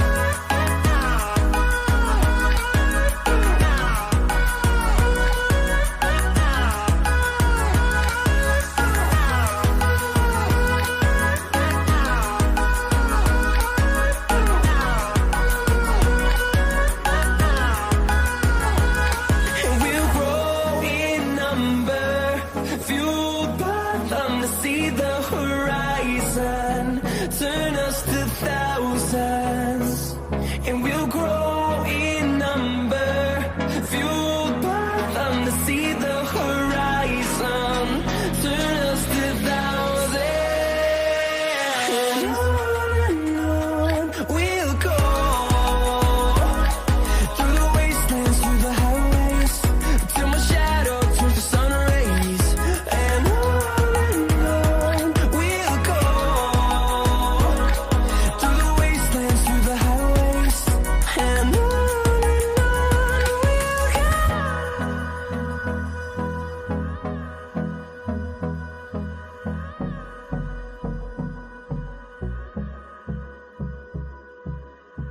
All right, ladies and gentlemen, we are back. Thank you for staying tuned in for this Grand Rising show. This is segment number 4. We were going to call this segment Inspirational Stories. So we are back, and let's give you a little rundown on inspirational stories and what should be expected of this segment of the show. So sharing stories of individuals who have overcome adversity and achieved success. So this is the overarching idea of the segment, this part of the segment of the show. So I'm going to leave it to our guests here on the panel to give us their opinion on the matter, and maybe have other people come on on panel and share their success stories in any given sphere of their life. It doesn't necessarily mean it has to be financial success. Just something, goals that you've had set for yourself and that you achieved through your journey here. So I'm just going to drop the link, StreamYard. People, don't hesitate. Click the link and come on up here and let's hear your stories. So your thoughts, panel? Pineal. Pineal Power is absent. Don't know what he's No, probably I'm here, sir. I'm back. Okay, there I you walked go. away for a minute. We'd like to hear from you, sir. Your thoughts on this segment of the show. Well, I think you could appreciate this because you're in food. Let me know if my sound's bad at all at any point. It's good. It's good. Pineal. Okay.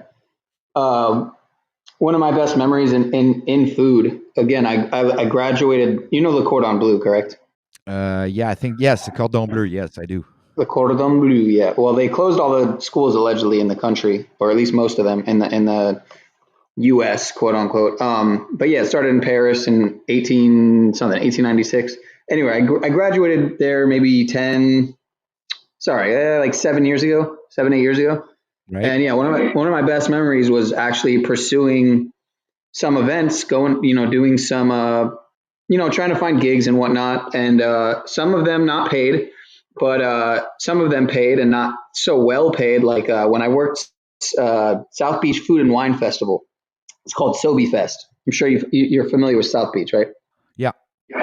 So thanks to taking up that opportunity and kind of acting on it, I got to meet Emeril Lagasse. I got to hang out with Emeril Lagasse. I met Guy Fieri. I met Amanda Freytag, Al Roker, all these. The Al Roker was a kind of a happenstance thing. I was coming down a staircase, or I was going up a staircase. He was coming down a staircase. Anyway, so it just, not to be starstruck or anything like that, and I wasn't, but it was just a cool opportunity that because I acted on kind of, I guess, a mix of my spontaneity at the time and drive to grow and pursue new opportunities. That's what I got out of it. And again, it didn't fall in my lap.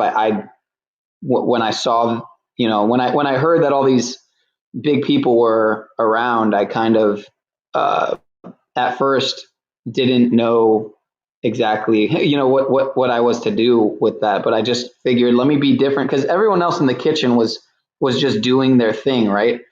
And admittedly, it ended up kind of backfiring on me, because I think for one reason, for one thing, I brought Guy Fieri and his wife out some food that wasn't exactly paid for, and so that might have backfired on me. But I wanted to be painted in a good light in case one day maybe I did run into Guy Fieri again. Maybe he'd remember me as that guy who brought him a free exotic fruit salad and some other stuff. So anyway, I don't know why I thought of that story, but that was the first thing that came to mind. Well, that's a very interesting story there, Pineal. You're familiar with who I named or no? Actually, not really. I'm not. I'm not too familiar with American celebrities and stuff like that. So. Okay, well, Emeril Lagasse is the guy that goes bam. The Italian guy who he's got restaurants all over the world. I mean, like Disney World and all these different. I'm trying to think of the name of the. Emeril is one of the name of the restaurants. Chop Chop. He's got a bunch of different restaurants. And he, got a bunch of products, toaster ovens, and all kinds of stuff. Man, you never heard of Emeril Lagasse? That's crazy. And then Guy Fieri is the guy who has Diners, Drive-Ins, and Dives on the Food Channel, which I'm pretty sure airs in Canada too, but I guess I could be mistaken.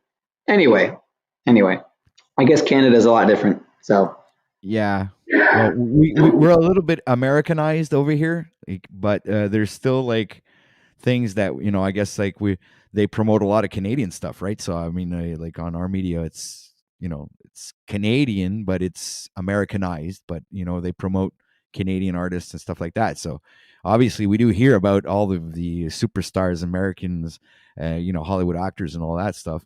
We have like this TV show. I haven't watched.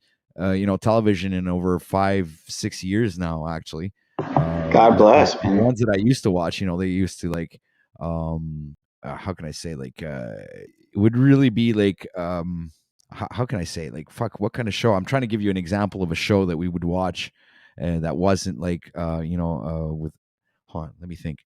I'm fucking having a brain fart right now. I had it at the tip of my tongue just a moment ago, and it was just it just like Rob before. My thought just left me. Like I couldn't keep a hold of it. Gosh darn it! What was that TV show that we were watching? Kitchen Nightmare. Oh, Entertainment Tonight. I got it, man. Entertainment Tonight. So that would like give us all the information on all the actors and superstars, musicians, and whatever the bands and stuff like that. And if you'd get like like also like for the music, it would be like Much Music, which was a channel in itself where it was music all day long. Or it was I don't know if you guys had that Much Music back in the day. Here in French, it was called Musique Plus. So it was No idea. Genevieve should know. She's in chat right now. She should know what Musique Plus is or Much Music. It was this TV station, television station where they would be promoting video clips. Like back in the day, like when November Rain came out, and Smells Like Teen Spirit, and all these awesome, songs that came out in the '90s. And they were making these really badass video clips, so always stuck on that channel. Most of my teenage years were Much Music. As a musician myself, that's pretty much was my focus was when I was a teenager, right?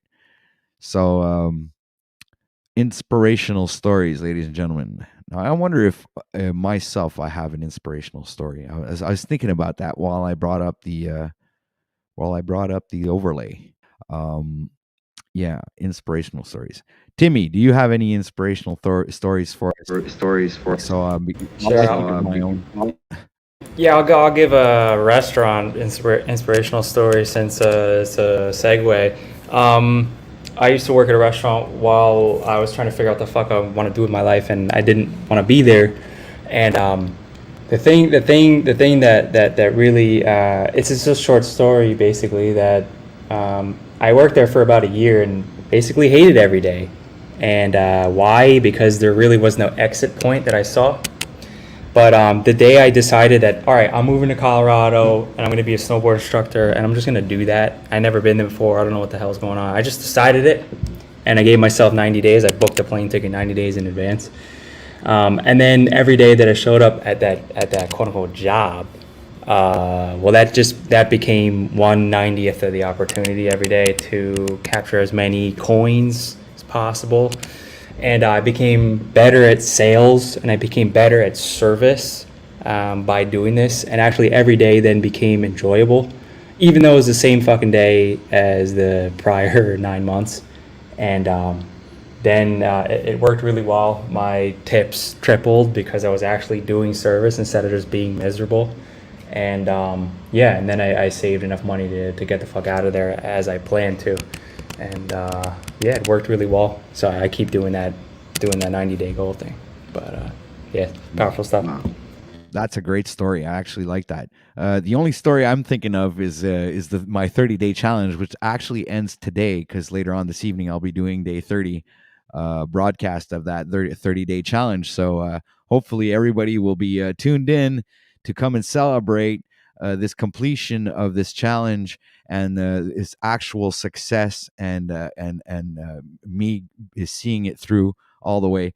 So I'm actually very proud of myself, and and to continue this endeavor, I have planned to go and push the challenge further and continue it on OTW News 2. Where we'll be dividing up a different content, right? So the focus of OTW News 2 will be most likely the challenge, and I'll be also restreaming lives and broadcasts that I join and participate in.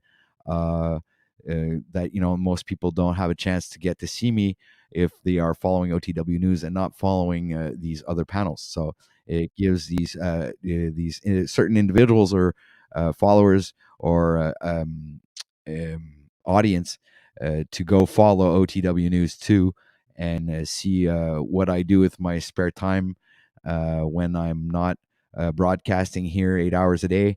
When I participate in other panels, I like the new option that StreamYard has, unblocked, that we can restream. As long as I guess the other people that are streaming at the moment are also participating in StreamYard's monetary. They got to pay for it to get these options. So I guess if other creators are actually paying for StreamYard, they will have this option unlocked for them and permits us to give more content to our viewers wherever we go. So I think this anyone is can nice. do it. I don't think you have to pay. Yeah, I think so, because the other day we were on a broadcast and the person did not have the paid version of StreamYard, and we could not we didn't have we couldn't have the option to, I couldn't restream. So I've Oh, only done okay. it a couple of times so far, but I really enjoy it. So it creates Well, content for my second channel, and that way I have two different channels with completely two different contents, and that's why the challenge is going to be moved over to OTW News 2. So while I get to focus on OTW News and bring the content that I want to have on this channel, and then be able to focus on other things on the second channel, which is the backup channel. So if nobody's subscribed to OTW News, if I have some mods in chat that would like to link that into, or else I'll do it myself. But never send anybody to do the job that you can do yourself. But if mods, you would be gracious enough to hand out that link. Whoever's already subbed to OTW News 2, you can drop that link into chat, please. So if I see nobody done it, I'll go do it. Oh, we have Jimmy Shivley's in the house. We have Star Daddy's just popped in. Much respect. Thank you for being here, sir. And Christos is back from his long journey. We are now in segment number 4 of the show, inspirational stories. So if you guys do have any inspirations or events in your lives that you would like to come and share, where everything had a positive outcome and was very beneficial for you and the people that surround you, so please don't hesitate. Click the link. I will drop it in chat shortly. So please bear with me. Thank you, Mr. Jimmy Shivley, for dropping the link. Very much appreciated. Thank you for your support, sir. And I will be hasty to copy the link and drop that in chat right now for anybody who wants to come and give us their inspirational stories for this segment of the show. It is right now 10:22 a.m. Eastern time here in Canada. We're close to Montreal, and we are also, the temperature is going down, guys, and it's raining. So it's light rain, 14 degrees Celsius. I have no idea what that is in Fahrenheit, so don't ask. Here, let me take away the comment. Your thoughts, panel? You guys have anything interesting you would like to add on to what I've just been talking about? Well, I'll give you another short story. I had a student of mine that was kind of pussyfooting around with what he was supposed to do, and he would tell me for the past week or so, yeah, I'm gonna make this many messages out, I'm gonna send this many emails, and he kept kind of falling short every day that we were talking. And so I said, all right, let's cut to shit. How serious actually are you about this goal? And he's like, I'm really serious, I'll do anything. And I was like, all right, look, you've got 14 days. I was like, are you gonna you're gonna do whatever it takes? He said, yeah, I'm gonna do whatever it takes. I said, all right, you've got 14 days to get your first sale. And so I said, look, if you don't, you agree to drink your own piss live while streaming yourself to your own Facebook and donating $1,000 to the World Economic Forum. And he agreed, and he even said, you know what, I'll even throw something else. I'm gonna get a Hillary Clinton tattoo on my chest if I fail to reach the goal. And he said that. I didn't say, I'm like, are you sure? And he's like, yeah, I'm that serious that I'm gonna do this. And then like 9 days were going by, and he was starting to get a little nervous. But every day he was more and more focused on the most important task that he had to do, and he hit the goal. He hit the goal and he succeeded, and he was like, wow, that wasn't as hard as I thought. I was like, yeah, well, when you actually put consequences to not doing what you're supposed to do, then it becomes real, and then you actually do what you're supposed to do. So it's pretty solid. That's awesome, man. That's pretty solid, like you said, man. That's wow. All right, so people, we have the link down in chat. Please don't hesitate to click the link and come on up here and give us a little bit of your inspirations, or if you have any inspirational stories to share with us. This is segment number 4 of the show. Maybe not as popular as the 3 previous segments. So this is the way we're going to be working the show out in the future, filtering out segments that are less popular and bringing up subjects that are even more entertaining and even more, interactive, and that will be interesting. So today is like day 1 of this new format that we're using, and this is kind of like an experiment to see how I'm going to proceed with the future of this channel. So that being said, I'm left here with Pineal Power. Mr. Timmy has popped off. So much respect to you, Mr. Timmy, for coming here on panel and sharing your insight and your knowledge. Is very valuable, and I think that you've reached a certain amount of people, and I hope that these individuals got what they needed from the information that you shared. So thank you again, sir, for being here, and hope that you come again. I hope it was an issue with your phone. Fortunately, it would have been nice to have you say goodbye. And that being said, I have Mr. Pineal Power here left with me, and is not present right now. So that being said, we are right now at the middle of the hour. It's 10:26 a.m. and we are progressing slowly but surely on this broadcast, this 8-hour broadcast that we're trying to achieve here. And I'm bringing up topics for us to talk about and trying to filter out and try to give you guys the best enjoying broadcast that you guys can have during this 8-hour show. So that being said, maybe we can bring up a little bit of inspiration, because sometimes that's what we need. So maybe we need a little bit of inspiring words. Pardon my French. So from Mr. Wes Watson, maybe we can get something inspiring from Sir to help us. Because I had already planned on in case nobody was going to come up and say anything. So I wanted to go with something inspiring. That Wes Watson would have to say, and he's been through a lot of shit, you know what I'm saying? He's like been in prison, everything, 10 years of his life. So for him to do What this, about who else do you like besides Wes? Like, do you like Les Brown, Zig Ziglar, Jocko Willink, David Goggins, any of those type of? No, I know none of them. I know only Wes. Become Oh man, you gotta give someone else a chance then. Someone who doesn't feel the need to flex their muscles and have their shirt off all the time. No disrespect to him. I've gotten a lot of value out of him, and I see how he's in a lot of ways rubbed off on well, he's rubbed off on me, man. So, no homo, not rubbed off literally, but he's rubbed off on you. I think he had a lot to do with what got you to start the 30-day challenge. So you're right. That's why so I kind of like hooked on to him. Then again, you could say Paul, was equally or more, I would say more of a An catalyst and influence catalyst, yes. in that. Catalyst is a very good word, actually. Yeah. Right. Yeah, because it's you who did it, OTW. That. Let's not get things twisted or confused. You did the 30 days, my friend. So yes, I did.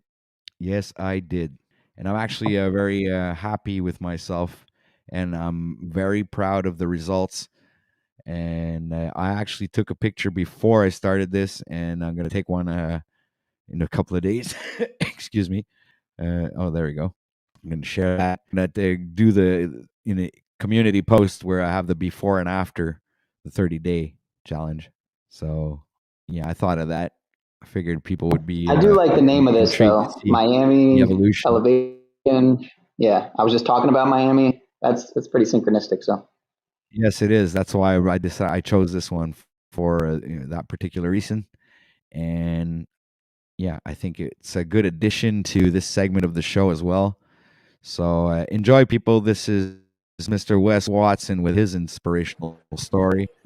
yeah, the most fit I ever probably was when I had to do a little time too. So I get it. So I'm in my now. I didn't want to wait until I landed today in San Diego to shoot my YouTube video. I gotta tell you guys, the people in my up to you, man, you're carrying a nice bag or driving a nice car, having a nice watch. Oh, that congratulations. No slack. Why is it only where a lot of people are successful? That's what's wrong with your guys' mindset. You guys actually denounce what you aren't. If you want that in life, you cannot and you should never denounce it. Not one person on this earth wants to wake up less physically fit and wants to wake up less financially secure. In this place, it is very great. So we were here for the event, Eric Spofford's mastermind event, and it went off so crazy. I couldn't go 10 feet without someone saying, Wes, you saved my life. You changed my life. And not just because of the event, just because in a place like this where a lot of people are successful, guess what? A lot of people are seeking personal development. We were in a room full of who were supposedly at the mastermind for development. That room, they were part of a program that is 2001, my boy's program, Eric's Inner Circle. Now, a lot of them, once they heard me speak, realized they needed a higher level of personal development and signed up with me. I congratulate you guys for doing that because the cornerstone to my success is my level of personal development. I would never be where I'm at if I had the habits that would take most people out. Obviously, in Miami, there's a lot of bad habits, a lot of drinking, a lot of just excessive behavior, people staying up too late, all this. You guys have to go along with your guideline. Regret is your guideline. I went out to the UFC fight last night, and I don't regret it at all. I got up, I did what I could with my workout, and I was up at my normal time. Am I tired? Yeah, but who gives a fuck? Why does everyone care so much about how they feel one day of their life? And why don't they realize what I was telling Sean Whalen's wife, Sax, and Jesse Lee at dinner at Novikov? I was telling them, I like to do the most. I like to wear down my mind and body. I like to fully wear myself out, wear myself down, so that guess what happens when I do that? When that happens, the soul takes over. The spirit is prominent at that time when the mind and body are failing. That's when you've hit that. That's when you've hit that point where you can do more. And that's when you have to be selfish. Wow. You're being selfish if you're saying I can't. You're being selfless if you say I must. And what about if you were not living for self and you were living to motivate others like myself and you didn't want to get up, but you had to because so many need a reason, so many need a fucking reason to get up. And here you are, no matter what stands in your way, you're going to get up. Get up. You're going to get up. I don't think you guys realize how powerful that is. Time and time again, when you don't want to get up in life, you get up. Oh, Wes, a lot of people get up early. I'm just not a morning person. I can do it later. It's not about that. It's about Jack Talcott needs to hear this part. Yeah, man, this is important, guys. This message is actually fucking really resonates with this segment of the show. So I'm just gonna, thanks for your comments, sir, Mr. Christo. I want to say one last thing real quick if I'm coming in clear. I was just saying that about Jack just because Jack has said before on his streams that I think he's literally said he's not much of a morning person and that something about sleeping like until 9 or 10 or past then and like going to bed past 12 and I don't think that's a good basis for health if he's wanting to pursue these endeavors that he is with. But Dude, I woke I up know everyone claims to have different whatevers, but anyway, go ahead. I wanted to be up at 5 o'clock, dude, like 4:45, something like that. And I ended up waking up at 6:45, and I was actually disappointed in myself, and I wasn't really too happy. So I woke up like an hour, almost 2 hours later than what I wanted to. So and Well, worked imagine out. that. Yeah, it's still everything is working out actually very good, very well. I'm very satisfied with our broadcast today. The stream is handling itself very smoothly, and but yeah, uh, considering the fact that I woke up late and I was late, 1 hour late on my broadcast. But you see, West is absolutely right, and you see there, I feel guilty again for being waking up at 6:45, and imagine other people wake up at 9:10, and I'm here feeling guilty because I woke up at 6:45, right? So I'm just gonna keep moving. You have anything you'd like to add, Mr. Pineal, sir? I do. These days I sleep in a lot. I'd say I usually sleep in. Today it's something different. I don't know. Well, I'll tell you what got into me. I realized I got to take out the Yeah, trash. you're a bad example. Well, today I got up early is my point. I had to. Had to take out the garbage and the recycling, which I usually do the night before, Sunday night. Sometimes I do wake up though on Monday morning to take it out, but I'll go back to sleep. Today I'm like, no, I'm not going back to sleep. I don't care that I'm sleep deprived. What it'll end up doing is I'll end up probably being tired earlier, probably get to sleep earlier, and be on a better schedule. So I might as well bear the uncomfortability of being a little bit. I don't even feel sleep deprived honestly either, because I get enough sleep, 6 days, 5, 6 days out of the week already as it is. So yeah, it feels good to be up at a reasonable hour. I've already been up for a few hours. I got my pineal powder in. I just took my supplement, so I'm good to go, man. We got some Wes Watson here. I'm glad to be here with my homies. So I think some more people should come up and add to the mix, cook it up a little. So especially if there's someone down there, which there's probably plenty who've literally never been on a panel. You don't even have to put your mic, your camera on. So yeah, man, let's get some new people up here. Well, talking Sorry, about I'm that, not new, but I figured we could we make have a a new trade. addition. Yes, can you let me present you, sir? Yes, yes. Everyone, What happened to for people who are Christos? not Oh, familiar, do you do intros? would like to You guys present to do you, intros? Mr. Illumitami.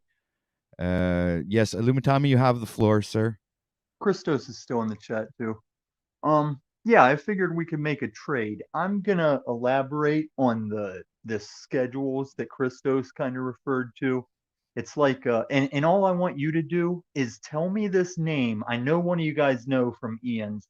It's driving me nuts because when Yurt came up and we were all talking about the deep voice, I was trying to tell Lucid, like, no, the real deep voice is Pleh, that goes to Ian's channel, and I can't remember his screen name to save my life. It's right on the tip of my tongue.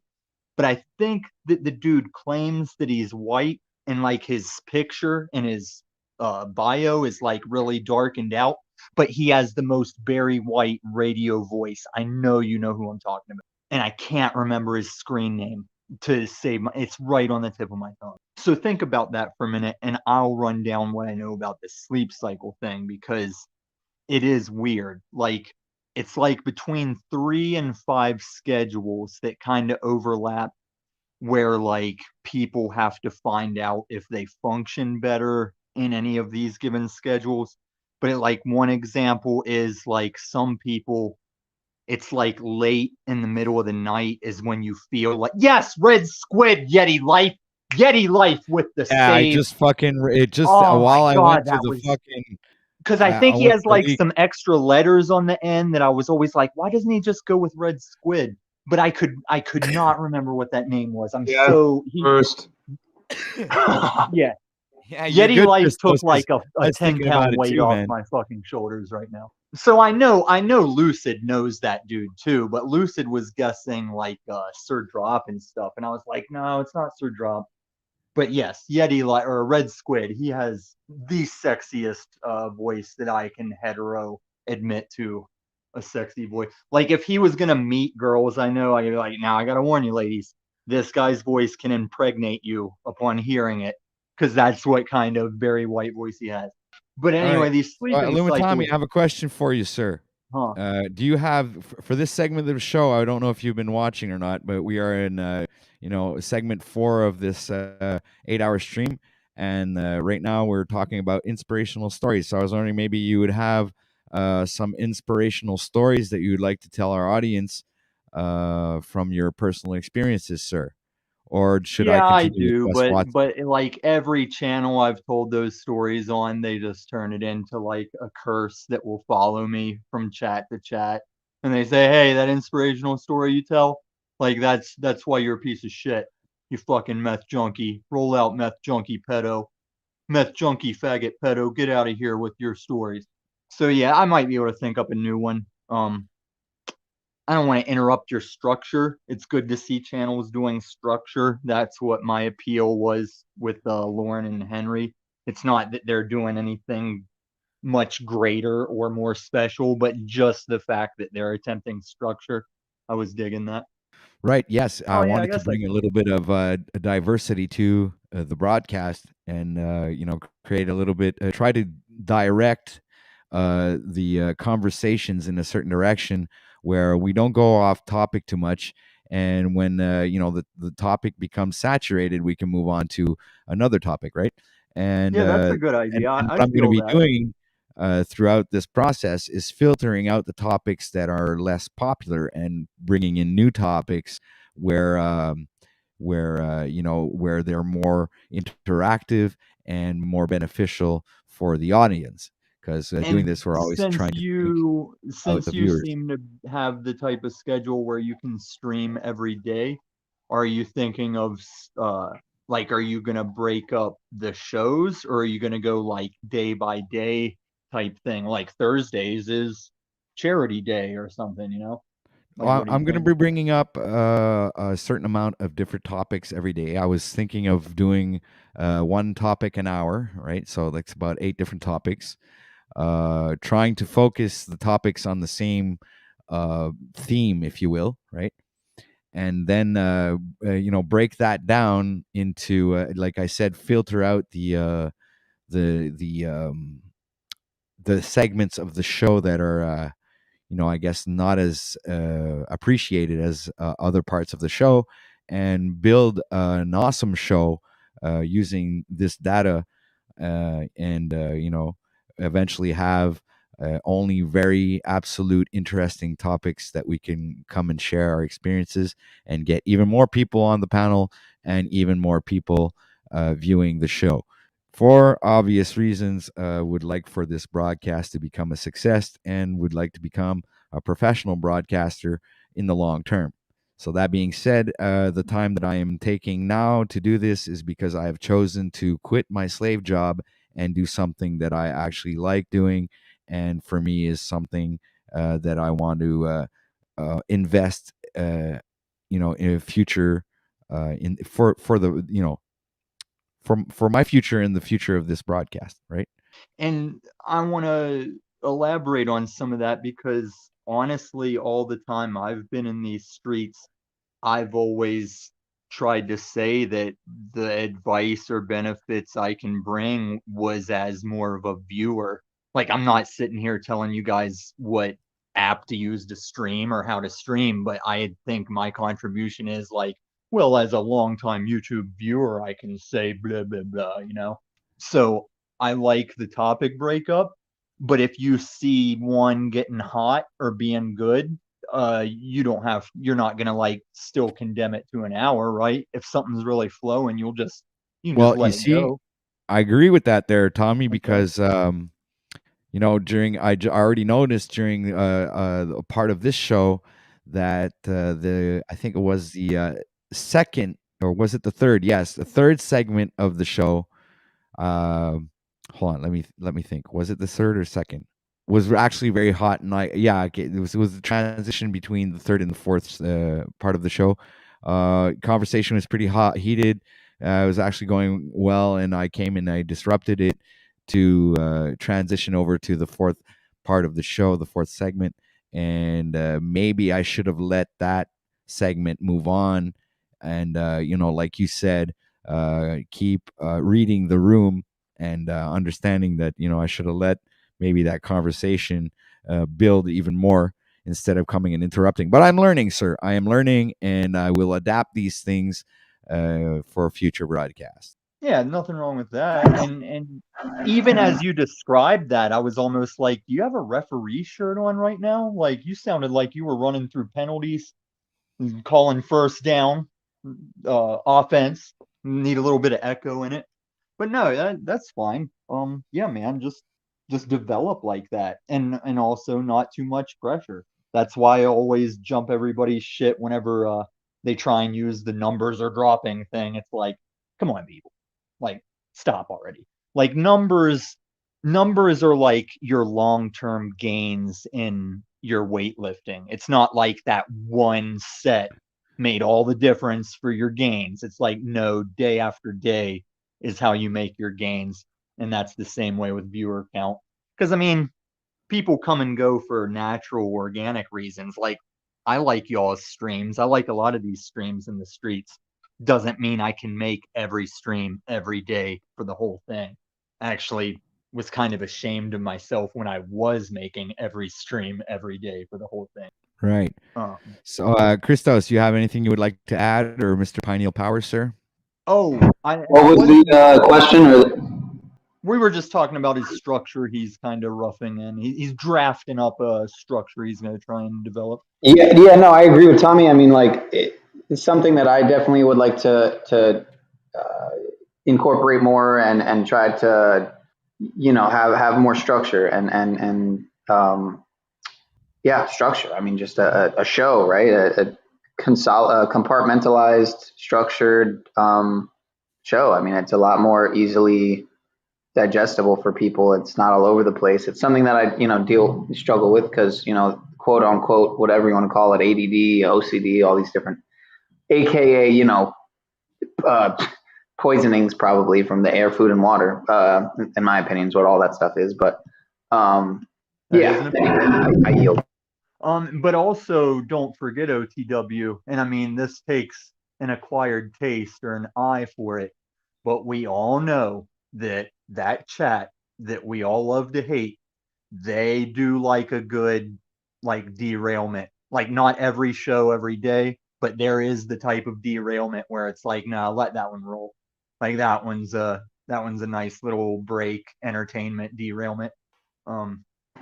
Yeah, segues are great, and so are like spontaneous, just shtick, satirical kind of like, it's nice to break it up, but the TikTok kind of like 15-second, can't keep a steady thought kind of culture it's really detrimental and it's destroying. And again, I've never had TikTok or anything like that, but even just whatever, it doesn't have to be TikTok. It can be YouTube. Right. It's just that quick take. It's that quick take culture. It could be Snapchat, TikTok, any of them, Any of them, right. I mean, and Peniel, the beginning of that was the MTV generation with just a music video, maybe a quick skit, back to commercials, and then just rotating that.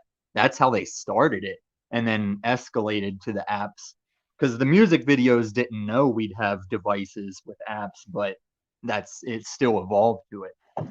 I mean, it's funny, as we're talking about this, right? We're like not even halfway through this video with it. Like, we stopped the video and we've been talking for 20 minutes. And again, I think it's like, it's literally part and parcel to what we're talking about. So here we are talking about exactly what we're doing. Okay, and now Peniel has opened the door for me to have a safe space to make some constructive criticism.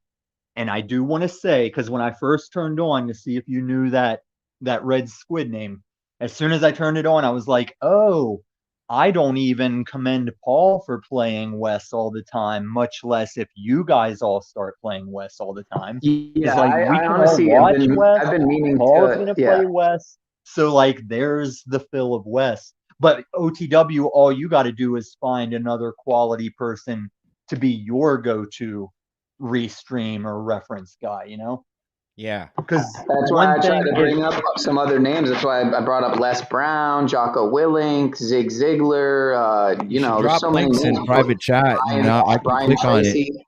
Dude, if you just look up like motivational compilation, something like that, motivation clip compilation 2023, something like that. That way it's like a compilation. I like the compilations because it'll usually have maybe 3, 6, 9 different motivational people. Yeah. Like literally, if you look that up, probably just motivation compilation. I can look it up right now though, since you're doing. It's a large genre of YouTube, Neil. Like right. Whenever I was transitioning from homeless back into housed, I used to do a lot of maintenance jobs and just shit like that. And I would the whole shift, I was either listening to a Rogan podcast or one of those motivational collaborations, depending on how I felt for the day. Mic check. Okay, continue. My bad. I wasn't coming in earlier. Wow, dude, your mic actually sounds good. That's incredible. And so if I was on... Bitch ass, dude. We don't need to start talking about your restream quality, dude. Yeah, that's true. If I was on more of a speaking terms with Paul, I always wanted to point out to him that there's a whole group of ex-cons in the YouTube streets that are all calling Wes out. Like, Wes does give the legit, hey, find it in yourself, know it for yourself, do it. But as far as his prison stories, there's a lot of dudes on YouTube saying there's no way that can be true because we did time there and this is how it is there. Like that thing he talks about carrying around your paperwork and your butthole and stuff.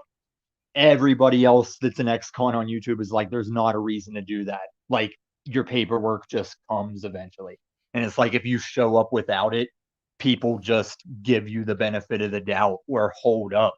And he actually wasn't that big in prison because I know he's juicing because I didn't juice while I was boxing. But once I got sick and injured and lost a lot of weight, but I was still bouncing at clubs, that's when I tried to cycle with juice.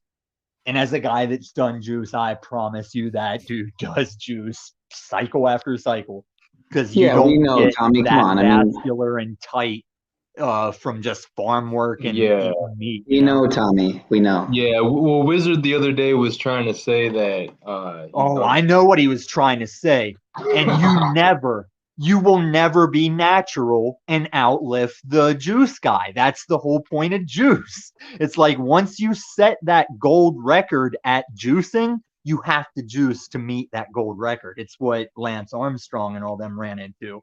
And they don't even do, like in the cycling world, juicing and what do they call it? They call it something else in the cycling world.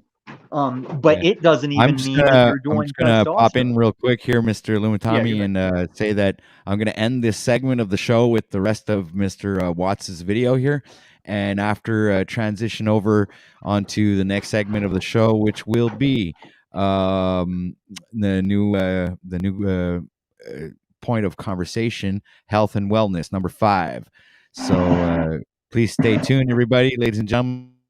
We will continue. So you are Mr. Watts' accepting inspirational of transitioning. story for this segment of the show. You support transitioning, though. That's good.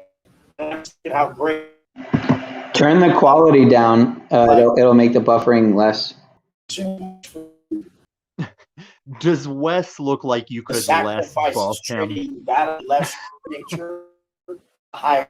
Why do you think so many religions, cultures, and everybody has used food as their means of creation, speaking, finding self, introduce yourself, what needs? Do you guys think there's a nobility in being poor, nobility in not being flashy? These aren't needs. They're not needs. They won't make you or break you.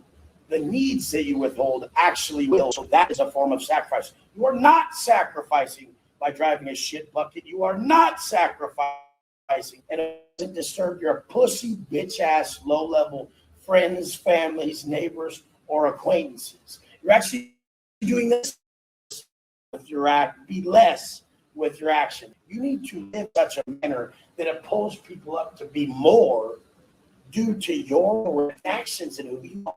You guys, one of my buddies, Peter Kell, wrote the other day, and he made $400,000 in the first month. Peter did, and we were getting off Eric's jet. This is the simplest, dopest quote. He said, "Why is it so hard to find friends who are committed to having jets? Why is it so hard to find friends who are committed to a certain level of success? Why? You guys, be that friend who's committed to success." And what all the dipshits don't realize, who see the stuff, they don't realize we were successful people before we got stuff. It doesn't happen. Good one, Pioneer. It does happen the other way. It will not last. Do you see what I'm saying? Because I was successful before prison, but not as a person. I wasn't successful as a person. So what happened was I lost it as quick as I got it every time. And that's what would happen to you bitches if we gave all the money, all the muscles, and the life you want, and you still had bad habits. It would disappear as fucking quick as you got it. As quick as you fucking got it, it would disappear. And that's what I'm trying to articulate here. The people came in already successful, and they bought my personal development program because it made so much sense to them why they had so much pain inside. The universe speaks to you. God speaks to you. The world is letting you know where you're at by an internal notification that's negative. I have zero negative internal notifications. And when I do, I know I did something wrong. What are you being called to be from within? You guys step to these deeper understandings. I'm going to be there. I love you guys. Let's go. All right. So another inspirational story by Mr. Wes Watson himself. And that was really awesome. Thank you, Mr. Wes Watson, again, for being such an inspiration and, and helped me move on to higher goals and higher aspirations for myself. And thank you very much, sir. Much respect to you. Let's go. All right. So what we're going to do now is move on to the next segment of the show, which is health and wellness, ladies and gentlemen. So we'll have a small musical transition while we prepare our panelists for the next segment of the show. So much respect to everybody. Thank you for being here. And we will be right back after these messages.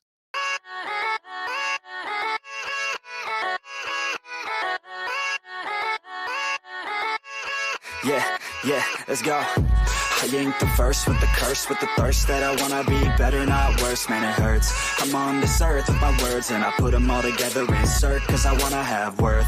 Working hella hard till they put me in the dirt. Gonna go far, man, listen to my words. Gonna be a star, man, life's like a blur. When you're working this hard, yeah, you get what you deserve. Yeah, I ain't taking a backseat, I'm passing anybody else who is rapping. I'm nasty, able to catch me, they gasping. They cannot compare, they can't match me, I'm at half speed. I got your girl and she laughing and dancing, hanging on my butt, she asking to crash with me, smash with me, she savage, she wants cash money, and she knows that I live lavishly. I wanna live, I'm cold inside, give all I have just to feel alive. I fight to live, I fight to strive, one day I'll have what I want. I want the whole world in the palm of my hand, I got a plan, I'm the man, now I'm teaching the game, a veteran, better than anybody else who tests me. I'm ready, looking at my hand and it's steady, I'm trending, ascending and blending, lyrical bending, now I'm spreading and getting my name out now, yeah, they hearing me laugh, all the crowds repping the sound, I'm hitting the ground, running, up and coming, ain't nothing, yeah, rookie of the year, I'ma keep it 100, cold-blooded, no budget, from nothing to something, I ain't bluffing, I got a full hand and a full plan, I ain't gonna stop till I'm at the top, man, every single drop got me feeling awesome, I'm about to pop, started from the bottom, yeah, I wanna live, I'm cold inside, give all I have just to feel alive, I fight to live, I fight to strive, one day I'll have what I want in life. All right, ladies and gentlemen, welcome to segment 5, number 5 of the show, Health and Wellness. So, we will define the parameters of this part of the show, sharing tips and advice on healthy eating habits, exercises, and other lifestyle habits to promote overall well being. Ladies and gentlemen, your thoughts, panel. Let's go. So, Not medical advice. I've heard some people say recently, and I'll look into it more, that juicing is actually not good for you, and maybe for some people and where they're at right now and their biology and body composition and whatever, maybe it's not right for some people. But I'd say more often than not, I think juicing is pretty fucking good for people. And I'm talking about this. We were just talking about that. But Yeah, hey, you know what?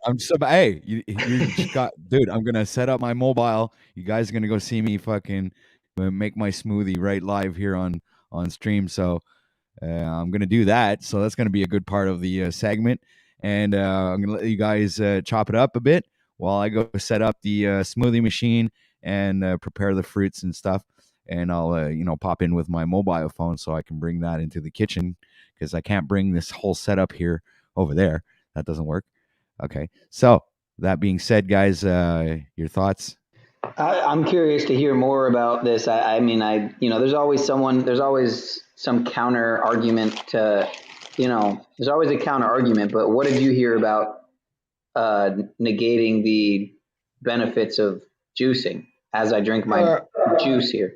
It might just be people trying to be attention grabbing and saying like exaggerated things or sensationalizing. I think it might just be that, but maybe not. I don't know exactly. I haven't looked too much into it. I've just heard from a different few people something Well, that's about, really good, you actually Christos. shouldn't be But let me juicing. tell you something. I wouldn't be sitting by this window with my shirt off if I was talking about just juice drinks. All right? Because when I'm sitting by this window with my shirt off, I'm talking about juicing steroids. All right? Because, see, this is a bit I was going to do. If the whole Talcott and Paul unity hadn't happened when it happened, I was going to do this bit. I was going to show up on all these panels. Do you run your panel? Do you run your yard? Because that's what I was going to show up and ask you. Looking like shit with my shirt off, sitting by a window. Because that's the bit he's doing. That actually took me a minute to realize what you were doing. I already caught on. That was good. That was good, Tommy. It was good. I actually would have developed it, but yeah, so much shit changed up so fast, which I appreciate that too. But I was like, I'll leave it. I'll leave it for another time. All right. So, you guys have any tips and I know, Christos, you have a plethora of tips and things that you can talk about. So I'm going to give you the floor and actually put you front stage, sir, because I want you to, vomit out not what you're eating right now, but your information. And so I'll give you a second to catch up there. You seem to be, juicing up there. So yeah, Christos has a lot of fine information that he could give you on all kinds of different supplements and stuff like that. And it'd be cool is to have Benton up here as well because he has a pretty good insight on these different supplements and natural products that you could use to better your health. So that being said, Mr. Christos, go ahead, sir. Do you believe that picture was me? Because most people believe that was me. It was.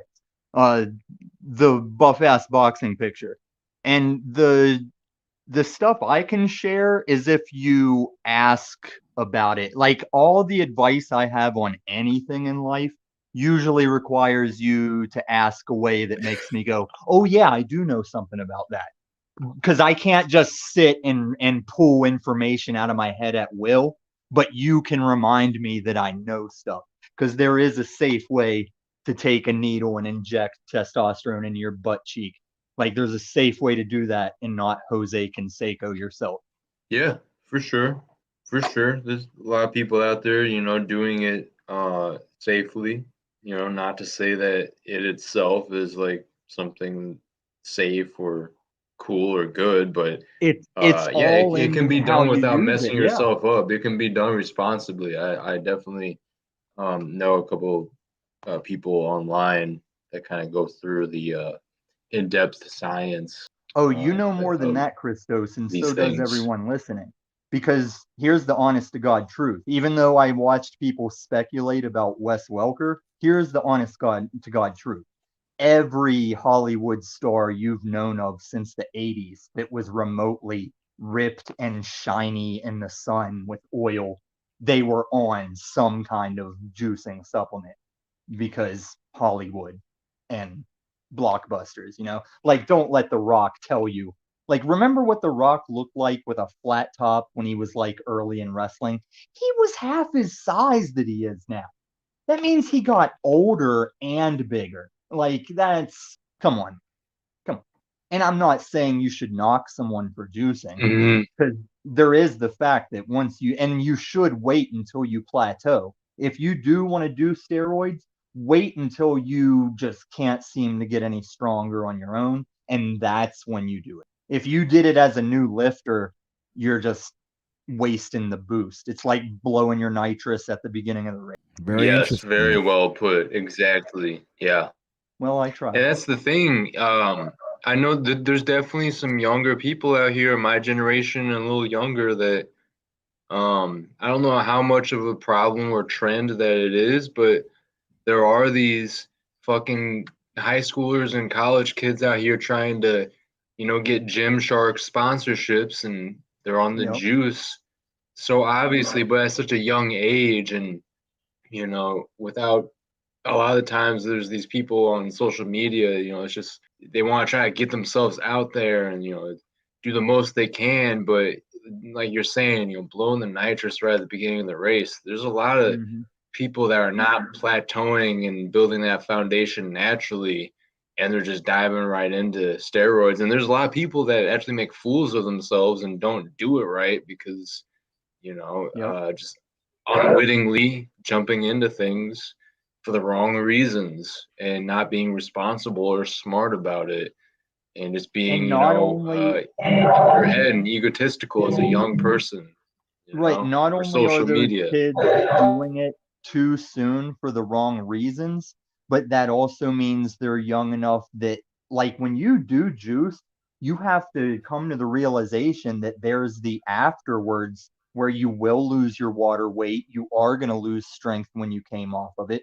And if you're not mentally prepared for that as much as doing it in the first place, yeah, you're gonna just get in a repeat cycle of trying to chase that dragon.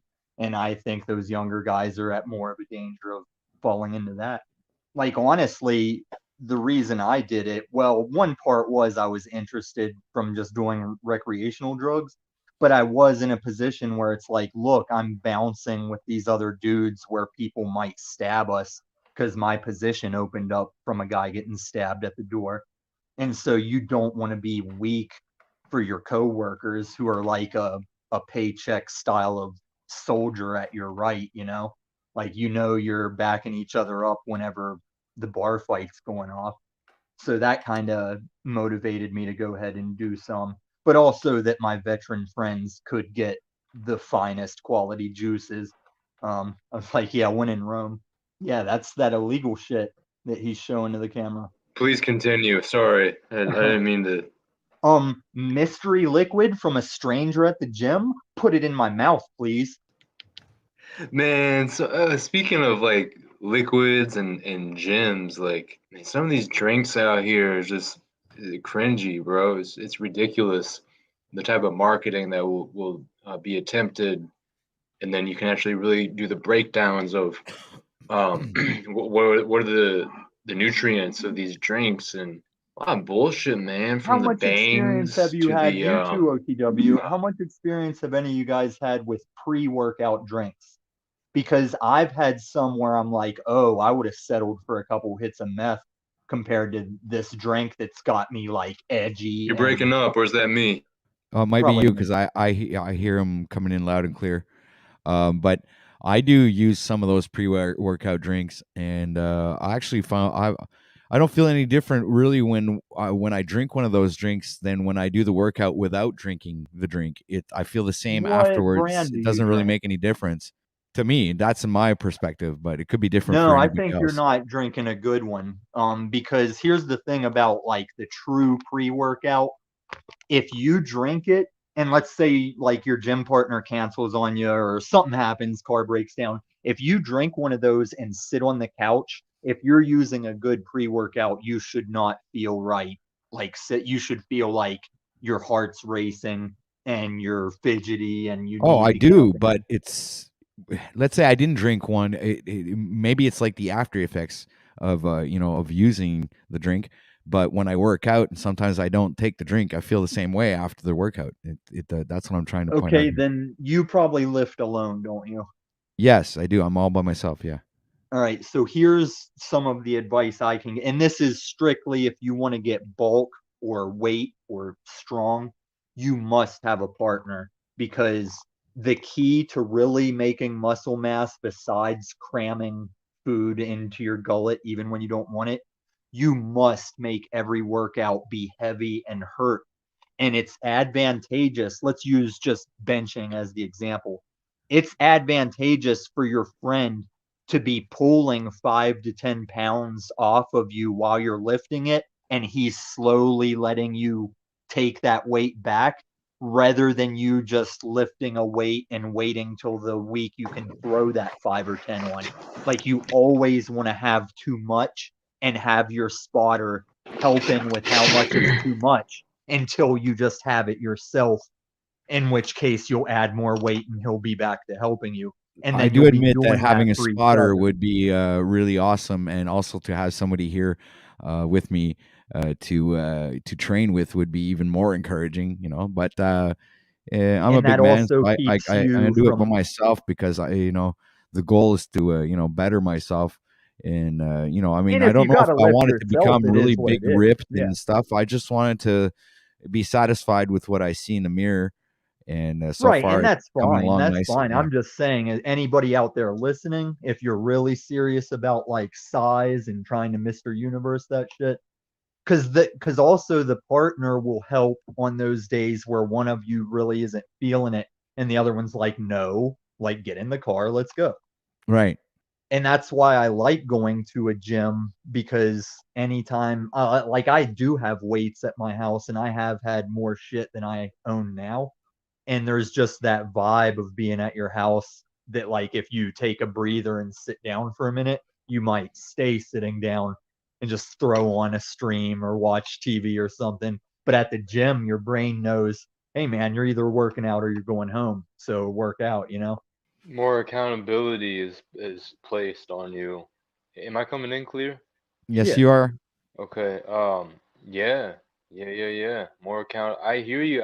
Some of my best strides that were made in my on and off working out lifestyle that I've had for quite a while. I go in these phases, but when I would be going to a gym, like with a buddy, pretty regularly, that definitely I found greater strides being made than just going solo at the gym. Even though I don't like need another person to push me, but especially like having the spotter, that extra motivation, you can definitely just help build each other up.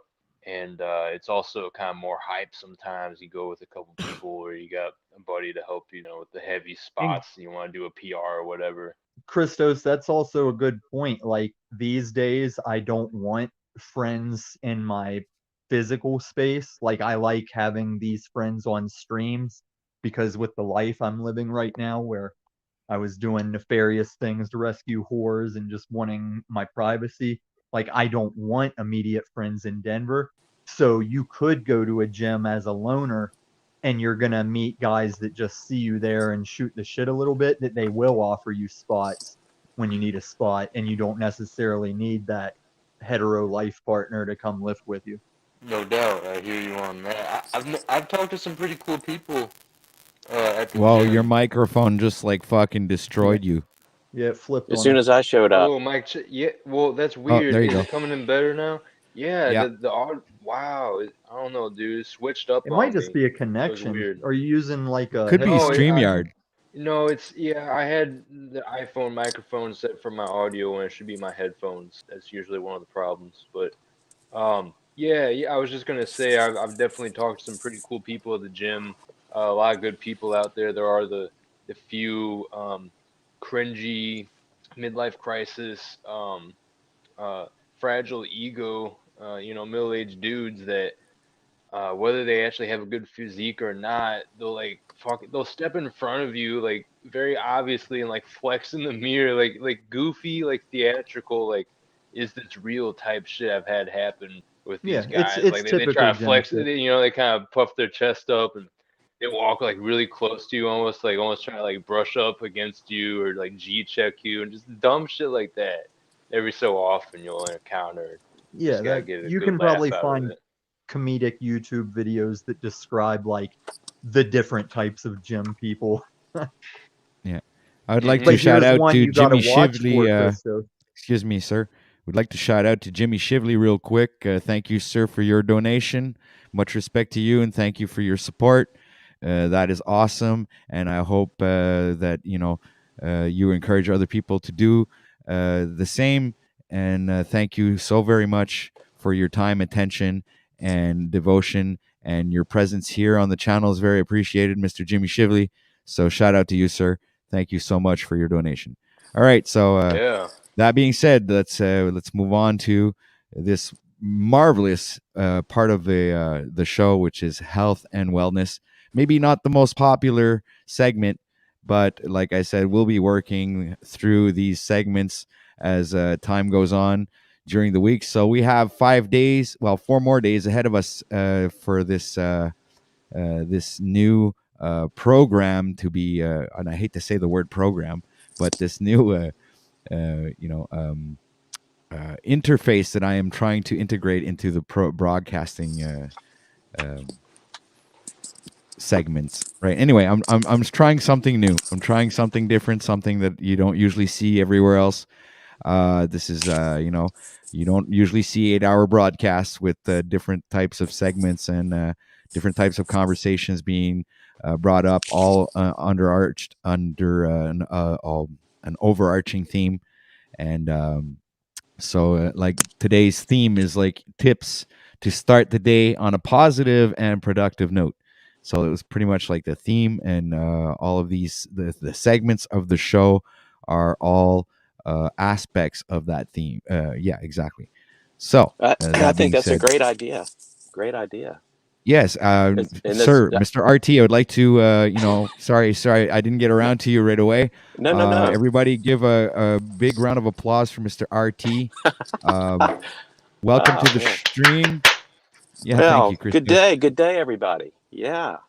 No, when I saw, I was listening. I was doing, something around the house, and then when I heard the topic, and I'm I'm a little bit older than you guys, maybe quite a bit older than Christos, for example. But having said that, what do they say? It's not the years, it's the mileage, in getting experience and that kind of thing. But having been around the block a bit, there are certain things, just in my own perspective of, uh, you know, things that have definitely been beneficial for me, and a lot of them are just like, being master of the obvious. So I don't know, Patrick, OTW, if you can entertain, if these are just master of the obvious, if that's still okay content. But I mean, oftentimes just to be reminded of these obvious things can be helpful, just when people are trying to remain as healthy and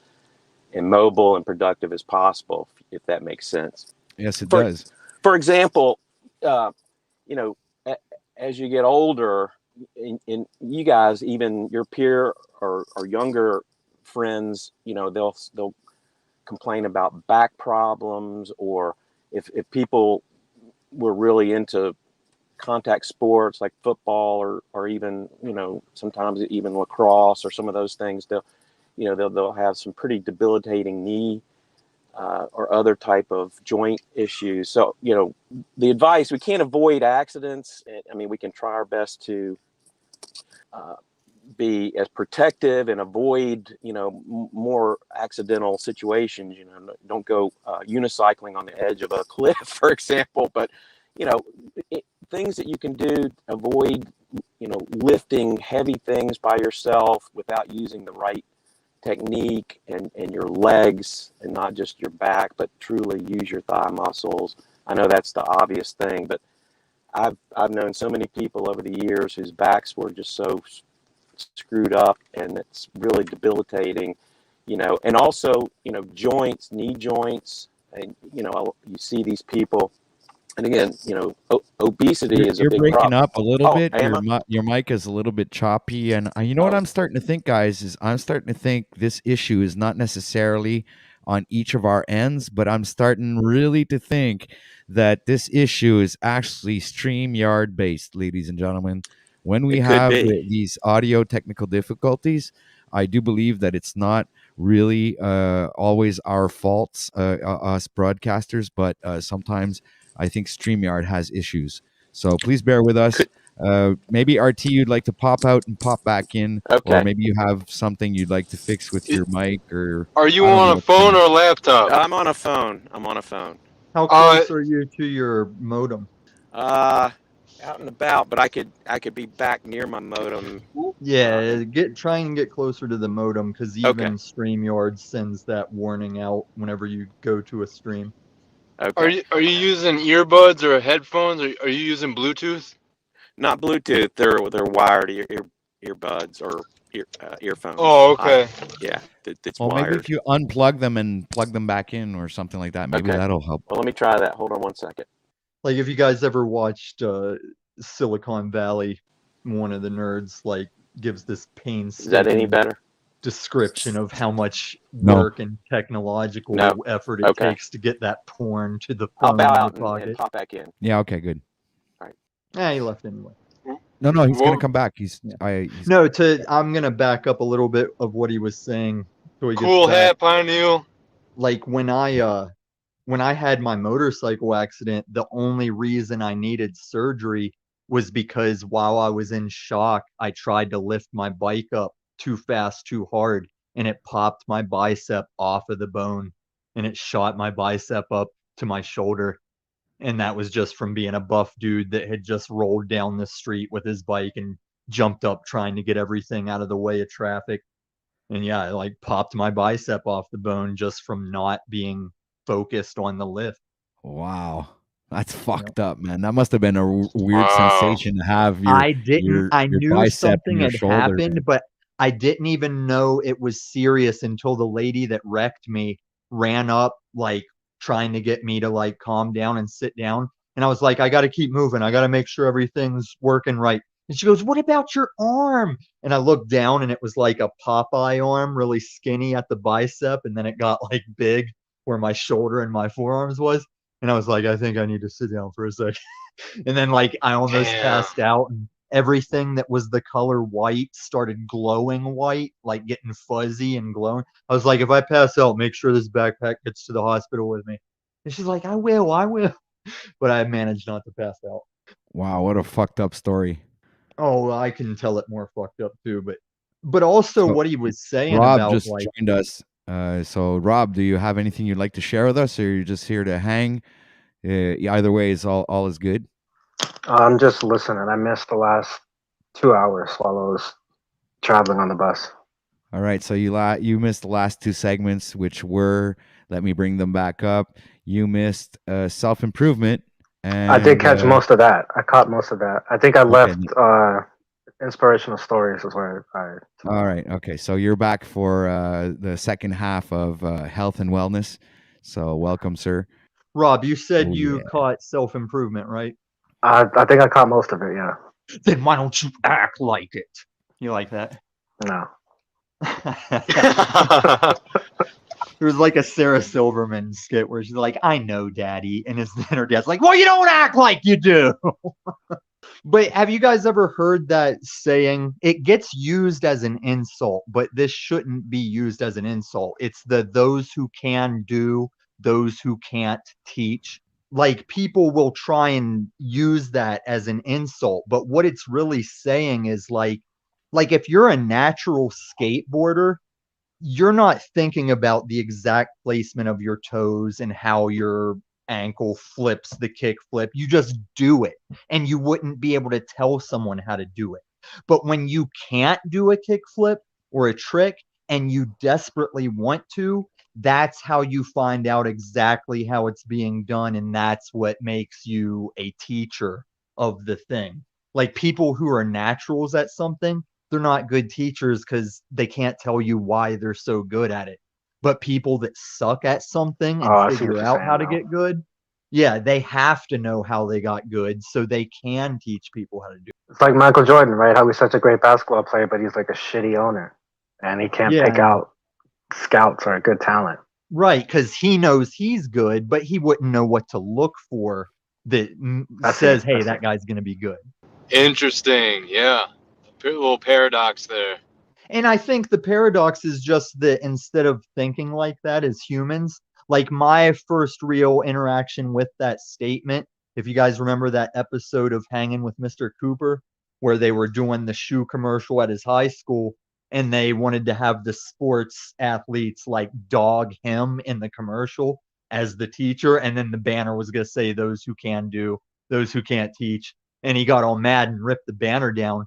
So that was my introduction to that saying, and I've only ever heard people use it as an insult like that until I did realize at one point, like, no, that's just a logical statement that people were using as an insult.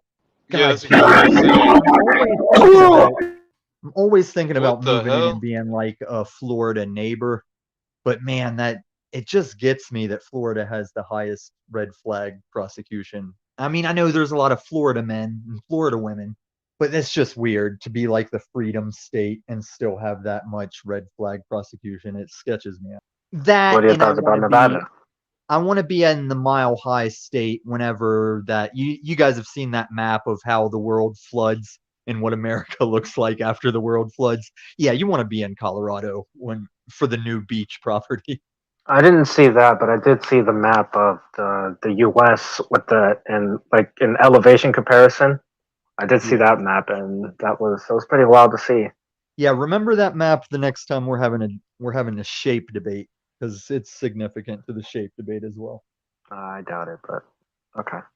Star Daddy, Colorado is a blue state the same way every state's going to be a blue state. This is how you knock us down a peg as the world police superpower. You infiltrate mentally, you make us confused about our gender, you dumb us down in school, and you get everyone voting blue. Right. But we're not in the political yeah, I know. I just side I of like the show right now. I'd like to kind of stay on topic, if you every will. panel I always have to check, are we doing chat attention today or not? Like chat attention or no chat attention? Would like to focus on the subject. So if people have anything to say about the subject at hand during this segment of the show, yeah, sure, you can go ahead and answer that. But as long as we stay in the parameters of the conversation and not going off into like political stuff, which has nothing to do with health and wellness. So everybody, please bear with us. We will get things rolling, and please go on. If you guys, there we go, we have Mr. Pineal Power here is showing us an example of health food. All right, hopefully this has no it's not genetically modified or has no pesticides, so completely organic and very good Sorry, I came in example for of the perfect segment because I just ate some poison burgers or some poison So you breakfast know burgers. what I heard a health guy talking about grocery store apples? He was saying you might want more crab apples because these apples that are grown to be sweet, they do grow them with the extra sugar content in them. So he's like, you might want some of these small bitter crab apples because they are going to give you the actual things you're eating an apple for without that sugar content. here. See, now that we got back on topic, it's feels good. I like that. I just need guidance. I mean, I'm told every It brings day. up the old adage, an apple a day keeps the doctor away. There is a lot of truth to that. The polyphenols, the catechins, the trying to remember the properties in apple are very conducive to longevity, antioxidant. And I'll be honest, Rob, I've been a little bit triggered because recently, and you just brought up another point. You ate a poison burger. I don't know what you're referring to. I pray it's not McDeath, Yes, it but was I'm sure it was Mick. oh Mr. man, Mick. We I'm not got gonna those 2 for say $5 that name breakfast because burgers, man. I still eat McDonald's. I know it's bad, and did you get a Big sometimes Mac? it What doesn't was it? A work quarter out. pounder? What did you get? No, they got the 2 for $5 sausage McMuffin with egg. Oh, And okay. that's So the was only thing I'll get from there. I don't. Dude, You well, know, that was I don't actually eat pretty anything else. healthy in considering the rest of the shit that they sell there. Well, I healthy. thought with You can't McDonald's say it you was can't use as a barometer. You can't use other menu items at McDeath. Yes, you can. It's like it's right, choosing the because I lesser thought the evil, Pineal. danger was that you can take any item and sit it in your closet, and like 2 years later, it's gonna look like the item just dried up. Like the preservative level is so museum. It's like preserving it for a museum to look at McDonald's stuff. Because I mean, eggs are eggs, sausage is sausage. It's that preservative that's really gonna. Maybe that's why we live longer. Maybe your body will be preserved. Hey, this is a message out to the viewers. If you like clown shit, I mean, it's your thing. I mean, Rob's right. If they sometimes they do like mix and match of their burgers, like you can get 2 Big Macs for $5. Fuck yeah, man! Like I'll get that still too. Oh my god, I couldn't even. No way, man. When I drive by that McDonald's, I put up a cross like this, and I go, "Gone, be gone, Satan." And I I tried to And exercise the building. that's kind of how each person's health and wellness path is once again their personal path. Because do you know how hard it is for me growing up to hear that something's bad when I can shovel things down my throat all day long and I don't gain weight? Like my fight was to gain weight when I was bulking. That was the challenge. But I don't do much more these days than walk my dog and some, push ups, sit ups type shit. And I Well, I think that still can't depends on gain the weight. metabolism that you have. Like some people have metabolism that break down foods and digest things much quicker, and Right. you process it, a lot easier. But some people have different digestive systems, and they process things differently. So that's why I think it's important to research on the 12 salts of salvation, because that does give a little bit of an insight on the differences between each other, right? And what type of minerals you should be consuming and stuff like that. So please look it up. It's not very hard. You can type it up in Google. It's the 12 And salts of who was the salvation. swimmer guy? The American Olympic swimmer, tall dude, busted for Michael smoking weed. Phelps. Yeah, Michael Phelps. How many quarter pounders or double cheeseburgers was it he said he ate every day? Like between swimming laps, he ate like you always 16 believe or the things that 26 that each. mainstream media promulgates. Do you always believe media based funding? Like that Trump also ate McDonald's. Do you believe that Trump Do ate you McDonald's? not believe Trump eats McDonald's? Okay, You I know what? mean, Trump definitely eats McDonald's, but I know Campaign. what you mean, Right, like Pineal. You're Listen, on point though, Pineal. I hear you. even though I'm a billionaire, the You guys value don't meals get are what a very billion good. dollar PR Everyone campaign knows is. that. Everyone says the value meals are very good, and Peniel Hey, what doesn't were eat you them. It's saying, sad, Tommy? What were you huh? saying originally? Oh well, it About was. Michael I heard Phelps it. and these burgers. Yeah, I heard it straight from Mike. I get what Peniel's saying about media lies. We all know that media lies, but Michael Phelps, straight from his mouth, said he ate like 26 double cheeseburgers a day because he is burning it swimming Olympic practice laps. So there's that aspect. Like I used to run cross country, which attributes, like before cross country, we played jailbreak all night. So I do have a metabolism of a gazelle. I was more of a distance runner than a bulk fighter for most of my life. I mean, having a high metabolism doesn't mean that you're just not taking on any of the harmful bullshit No, and that's effects where I was from the going contents next. of what you're eating still. Right, because I still had to worry about like the what is it that you develop in your arteries? I'm losing all my words today. But yeah, the thing that like it clogs up the walls of your cholesterol. Fuck. Yeah, like I still had to watch my cholesterol levels because no matter, even though I'm not gaining weight, you're right, I still was taking in saturated fats and whatever all the crap is you'd be better off not eating. But I would like to answer Star Daddy. Mr. Star Daddy. What your point of view is actually very interesting, in my opinion, and I would like for you to come up on here and elaborate or expound on your point of view concerning state and health, sir. I would like for you to make those connections, and if you would like to collaborate with us in bringing some insight on your perspective on this, on your opinion, sir. So please feel free to join. You don't have to turn your camera on as long as you're not here to porn bomb us.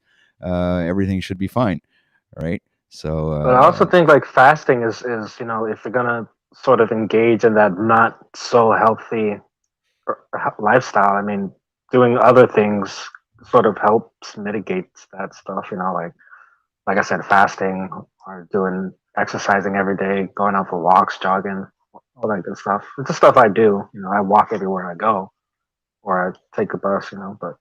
And Star Daddy, there's more reason to come up, man. One of my primary college guys, one of the like founders of the college I went to was ex Monsanto. And we were always up his ass like, hey, everyone's gone. Tell us some real shit. Tell us some dirt. Tell us the dark side. And another a character personality that I would like to see up here would be very beneficial to this segment of the show would be Nubs. I was listening to him yesterday on Jack Talcott, and he seems to have some pretty good information on health and natural products and stuff like that. He seems to be very Is he down there in the chat? I don't know. I haven't seen him yesterday, but I invited him over yesterday, and I said that I was doing a live stream morning show. So fortunately, hopefully he'll pop up during this segment. But if he does not, I put it out there in the ether. So I'm calling out to Mr. Nubs if you would like to come and Mr. RT has returned. So that's even ask for someone and get someone else. So it's even better. It's just as good. All right, so Mr. RT, you're welcome back, sir. So do you have anything you would like to share at this point in the conversation? Can you hear me? Is this any better? Oh, yeah, you're coming in great. Yes, it's clear. Okay, cool. RT, if you share your age, I'll share mine. I just want to know if I'm so far off of you with my back ailments and my agingness. I wondered how close we were. Oh, it would just crush people to find out my real age, Tommy. But if they find out my real age, they might. Aren't you in like your 50s or something? Well, I just saw there was the fellow. What was his name? I don't have the chat on, but he said one word Monsanto, and that is really true because when you think about one of the things I was going to mention was just for improving health was to cut down on breads, anything bready. I know it's not it's sort of impossible to do that, but like instead of having a sandwich with stuff in the middle between two pieces of bread, even if it's whole wheat bread, just have the stuff in the middle and skip the bread because I read this book, it's been years ago, but it was called I think it was called Fat Belly.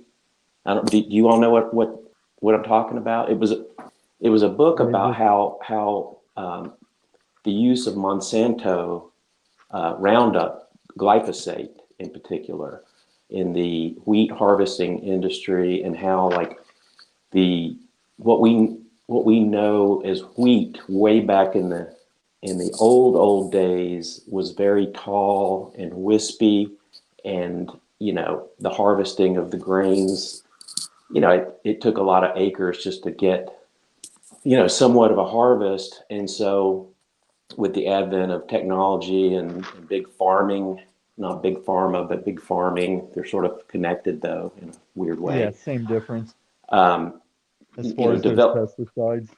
you know, kind of re-engineered, you know, to make the wheat a lot more stocky, and it would then produce a lot more heading, and then the use of glyphosate or Roundup, if you know, in an agriculture way, would to make the stalks die, so that then the grain could be harvested. So now I think a lot of those practices have been clamped down on and are not near as prevalent, but I have to believe that there's some form of that, still going on. And so as a result, then, based on what I read, I'm not a wheat expert by any means, but just the evolution or the transformation of what used to be a very healthy food product and a derivative of a plant to becoming something that's really problematic, and it creates a lot of the belly fat in people that do eat a lot of bread, and it's not just the bleached white, the Wonder Bread that we all had when we were growing up, that white, pasty white bread, you know what I'm saying? So let me come down this path with So many RT, boomers here. because Jesus. like he's speaking truth, but there's a little bit of clarification that I want people to understand. As this guy from Monsanto at my college, he knew we wanted the dirt, and he's like, listen, here's the dirt, but you also have to understand this. So like you would naturally, as a farmer, be looking for like easier and more efficient mass production, and that was the dark side that brought this pesticide about, because the Roundup thing, that was like this, if it wouldn't have had the harmful effects, it was a perfect set it and forget it, where in the past you kind of did phases about like, this is how you weed, and this is how you keep the grain, and this is how you make the grain better. And this was just a one spray, like just lay that shit on, it won't hurt the plants and it'll kill everything you want to kill. But then yes, in the food it was starting to fuck with us. But as far as just a one application every day or so, and you're not thinking of anything extra, that was that ease of use that always brings that dark side, like steroids. It's like you could just do juice and you'll be stronger and get stronger faster, but if you do it wrong, you're gonna fuck yourself up. So it is that balance to the universe, to the It's like Faustian deal. it's like so many things, like even this recent thing that the past 3 years, that little Jabinski kind of thing. It's like people were like, well, what are the long term effects? Well, hey, if you want to find out the long term effects, you got to wait the long term. What happens after 2 years? You got to wait 2 years. What happens after 5 years? You got to wait 5 years. Kind of the same thing with a lot of these almost like forever chemical type things that are. The audio's getting shitty again. Oh, it is. Is it still bad? Is it better? It did like before. I don't know what it is that happens. Oh, man. After a while, it's like it just peters out. Your mic overheats, and now you. Maybe so. Well, look, I don't want to interrupt what you guys are doing. Spitting that fire. No, we really appreciate having you up here. Just like if you can just like go back, pop off, pop on again, or something like that. We really appreciate your insight. We enjoy having you up here. So we'll try one more time. All right. Sorry, guys. One more game. And I have to say, I'd never expected RT to be this pleasant with the type of chat filth he's come at me with. Right. So I'm just gonna give a little spoiler for the next segment, ladies and gentlemen. This is I made all of these myself, guys. These overlays is all me. I was gonna ask if you got it from like a high school health book, because it looks like the chapter pages of a high school health book. No, it's like this it's Adub, thumbnail maker, something like that, and then they give you like things that you can work with, and so This is what I use. So this is a spoiler for the next segment, ladies and gentlemen. Just wanted to put that out there. But while Spirituality. RT had us on that subject, it reminds me of something I was saying last night on Sovereign Souls channel, where we were talking about how we're all dealing with the forever chemicals, the radio waves, the various types of frequency waves in the air. You can mentally go through that easier if you remember that a lot of us still seem to be getting our average 75 years, give or take. And while we are developing the cancers and the heart issues, it's the stuff we're putting ourselves isn't dramatically killing us off that early, unless you think about unpopular, tyrannical, pokey things. But I mean, as far as just like, yeah, you want that cell phone, you're dealing with the cell phone signals, you want the Wi-Fi, and you're dealing with the Wi-Fi. You like the Big Macs, and you, with moderation, might eat some Big Macs.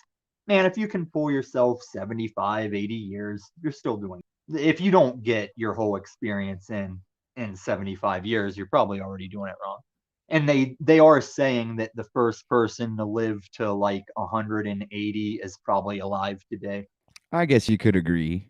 It's like, okay, here's the real clincher. Like this thing that's called a V word in your poke, it's not actually your classic V word. It's that mRNA thing. And that is the same thing that as our lifespans are like extended and we make these jumps in science about our health, it's all going to be based on that mRNA. Like it has a lot of uses that I feel like we're also guinea pigging for in real time. But the mRNA is the foundation of extreme advancements in science and healthcare. I'm just Did reading that the say live chat Mitch here. is live streaming? Because the last time I saw him live stream, I was fearing for his safety against a man and his girlfriend. You might want to restream that just to keep an eye on him. I like Mitch. Yeah, something's happening there. Is it about Mitch? That Jeep Girl post I thought you had up on the screen. I thought. Yeah. I mean, I didn't Okay, read. I didn't she's catch the talking whole about thing. Mitch. Champ Yeah, it is looked Mitch. like she said Okay. he was streaming right now. Right, I I don't forget know. where I was. It was either on. I forget what channel I was on where we were watching his stream last night, and it was coming in Probably choppy. But Benton's. yeah, I was very sure that that was a couple, and I was very sure he was aggroing them with whatever No, question. I was watching that live. The couple were cool. You know, they Well, actually. they were taking turns holding each other back and pointing in his face, Rob. Like, I knew they were composed enough not to strike him because I was like, well, if they've stayed here this long, they're interested and they're not walking away. So I didn't think they were going to hit him, but they were heated. They were pretty, like, passionately going back and forth. And he had that girl doing the chihuahua, like, Man, that bitch was. Excuse me, that broad was fucking yapping. She would, and the way she would tell her dude to grab his face and told the dude to be quiet and let me talk, or hush, hush. Yeah, I was like, because I remember wow. saying, that girl that sits in the gamer's chair and does the bong hits. Yeah, I remember referencing that I've seen girls like her put a pitcher of beer into the face of girls like that and like knock them out. Like I've seen girls knock girls out at bars like that. And it's because one of them was like, so just for technical troubleshooting, what picture do you guys see on my square right now? Is it my zombie picture or my Illumitami picture? The same one that's been displayed every time we've seen you. You with the yellow eyes. All right. Because see, Christos told me in the back chat that he didn't see my picture. And I was like, yeah, on my phone, I see my picture, and on my TV, I don't see it. So I tried some troubleshooting stuff. Now on my phone, it's still the glowing eyes, but on my TV, it's my take a shot in the forehead picture. And something I did fixed it that much, but I don't know how to. Yeah. And then with the sound thing with RT, StreamYard's probably got some work to go. Right, that's where I'm going to have to agree with you, Illumitami. I think StreamYard has some issues with the audio, just in general, probably. Because if And you search it not on just that, YouTube, most likely connection issues and stuff like that. Trying to keep the latency, I think they must have issues with yeah. keeping everybody within a respectable ping, so that we all are able I to have a think conversation. So, yeah, go ahead. I think generally it's the incompetence of the user. Well, I was going to say there are user-specific situations, like you might be jacking 7-Eleven Wi-Fi 2 doors down where somebody else is just using their home router. There can be stuff like that, but I've seen YouTuber videos where they're bitching about StreamYard, and I go to streets that I don't let you guys find out about just so I can go not be followed by y'all's bullshit, with all due respect. Would you believe there's streams I can go to where nobody says hello, meth man? Like, I don't hear any of that shit at some of When these. have I ever greeted you with something like that, Tommy? I don't For think the I have. record, it is don't, really Rob, strange but because on StreamYard, I see Tommy's logo is the one with him in the hoodie with like the lightning eyes or whatever. But on my phone, it's him with the with the headshot. So it's like okay, and then for literally me it's it's strange. backwards. Good call, Pin. You'll Thank see you, I got the DJ reverse. Screeching Holt. Like, I got the Illumitami on my phone and Zombie Tom on my TV. So yeah, I don't know. And I was just kind of like switching the picture, turning it off, turning it on, just troubleshooting. And yeah, it changed stuff, but it's still not great, like me. See, this is what I'm talking about. This is what happened with Sovereign Soul last night. You guys can reference the stream. Like, somebody in the chat was like, Tom, I like this version of you. And that's what I wanted to respectably bring up to OTW, is whenever you're like, hell no, I don't watch other stuff. I don't look for you on other stuff. Well, that's what I've done. I've laid a bread trail of all different types of me on all different panels. And it really just comes down to the subject and who's on the panel, as far as whether they get me worked up into a clout rage or if I sit there and contribute like a TED Talk. Well, then what happened a few days ago on Benton's where you were just going at everybody? Yeah, you That was even a came fun. at You mean me. like yesterday? Whenever Was it whenever yesterday? I was really going at OTW and shit. Yeah. This And Well, you you were see going how at it with me gracious I too. am, You tricked me Illumitami? out of my position. You tricked me out of my position, Tommy. You see, I'm gracious. After all that, I actually let you up today, but I appreciate you behaving, though.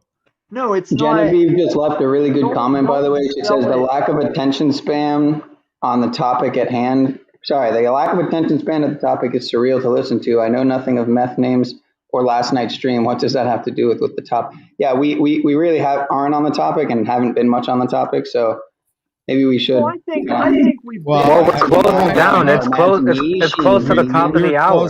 We were closing up the topic segment of the show, so And that's we're why I going to let it go. spirituality, right? Yeah, and we were going on to the think we next can segment. segue this, guys, Oh, because wow. I wanted to get in. Illumitami, you Like, gotta keep quiet 2 seconds, dude. We're All right, closing that I'm topic. trying to run a show here. Okay, so guys, we are going to move on to the next segment of the show, which is spirituality. It's number 6. We are in the 6th hour of the show, ladies and gentlemen. I appreciate your presence here and much respect to you all. Thank you for your support. It is 11:56 a.m. here in Montreal, Canada, Eastern Time. It is 12 degrees Celsius. It's raining, and we are the 17th Damn, of it got April. colder. So now that's out there. We will move on to the transition song to the next segment of this show. So If I could just add one last thing, OTW, to the last segment, since you brought up Nubs and he was talking about the duckweed and stuff and how it's like 40% protein by volume and all that. And that's all great and all, but, so is spirulina, I believe, and chlorella and a lot of things. A lot of things are very high in protein by volume. So, and if I'm not mistaken, you already used that yourself, right, Pat? Yes, sir. Yeah, crickets too. Well, crickets have, I forget the name, lichen, not lichen. They have indigestible properties to it. Like most bugs, we're not meant to eat bugs, I don't think, honestly. So yeah, don't I don't eat think the so bugs. either. Sorry, Klaus. Have you ever eaten a cricket, Pineal? Yeah, I think I have, like the one from Spencer's or something. I think I have before, but never again. I don't think, unless it's maybe like I don't know. It's really trending right now. Cricket powder, cricket powder for protein. Like bodybuilders use it. Supposedly, it's not cheap either. No. And I actually have someone my mom works with. Her daughter is literally living in like somewhere, some island, Jamaica or Bahamas or something, and that's literally their business. I think it's like cricket protein powder, and they make buku. They make bank, and Then she can go straight to hell. yeah, I don't know. I'm trying to remember the name of the. No, let me tell you, Peniel, I am surprised you didn't catch this because I want to make 2 points on that. Number one, trending. That's just another way to get in your pleb sheeple mind. You know, oh, it's trending. Crickets are trending. Well, who trends it? The people that want you to eat crickets. Some things we trend as a people because we do hype it up and give enough likes. But when crickets are trending, it's because they want in your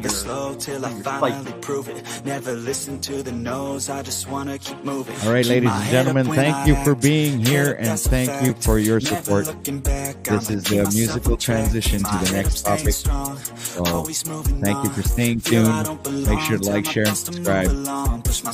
Be the best, die with no regrets, live with every breath, see my message start to spread, and I had so many dreams, then you hit your teens, life ain't really what it seems, try to find out what it means, always do it on my own, so I gotta get through it, and the only thing I know is to love what I'm doing, never give up, never slow, till I finally prove it, never listen to the no's, I just wanna keep moving, yeah, I put out all this art, it's my only medicine, yeah, everything I do, I'm just being genuine, yeah, I'm sick of being screwed, feel my own adrenaline, yeah, I do just what I do, and I hope you let me in, yeah.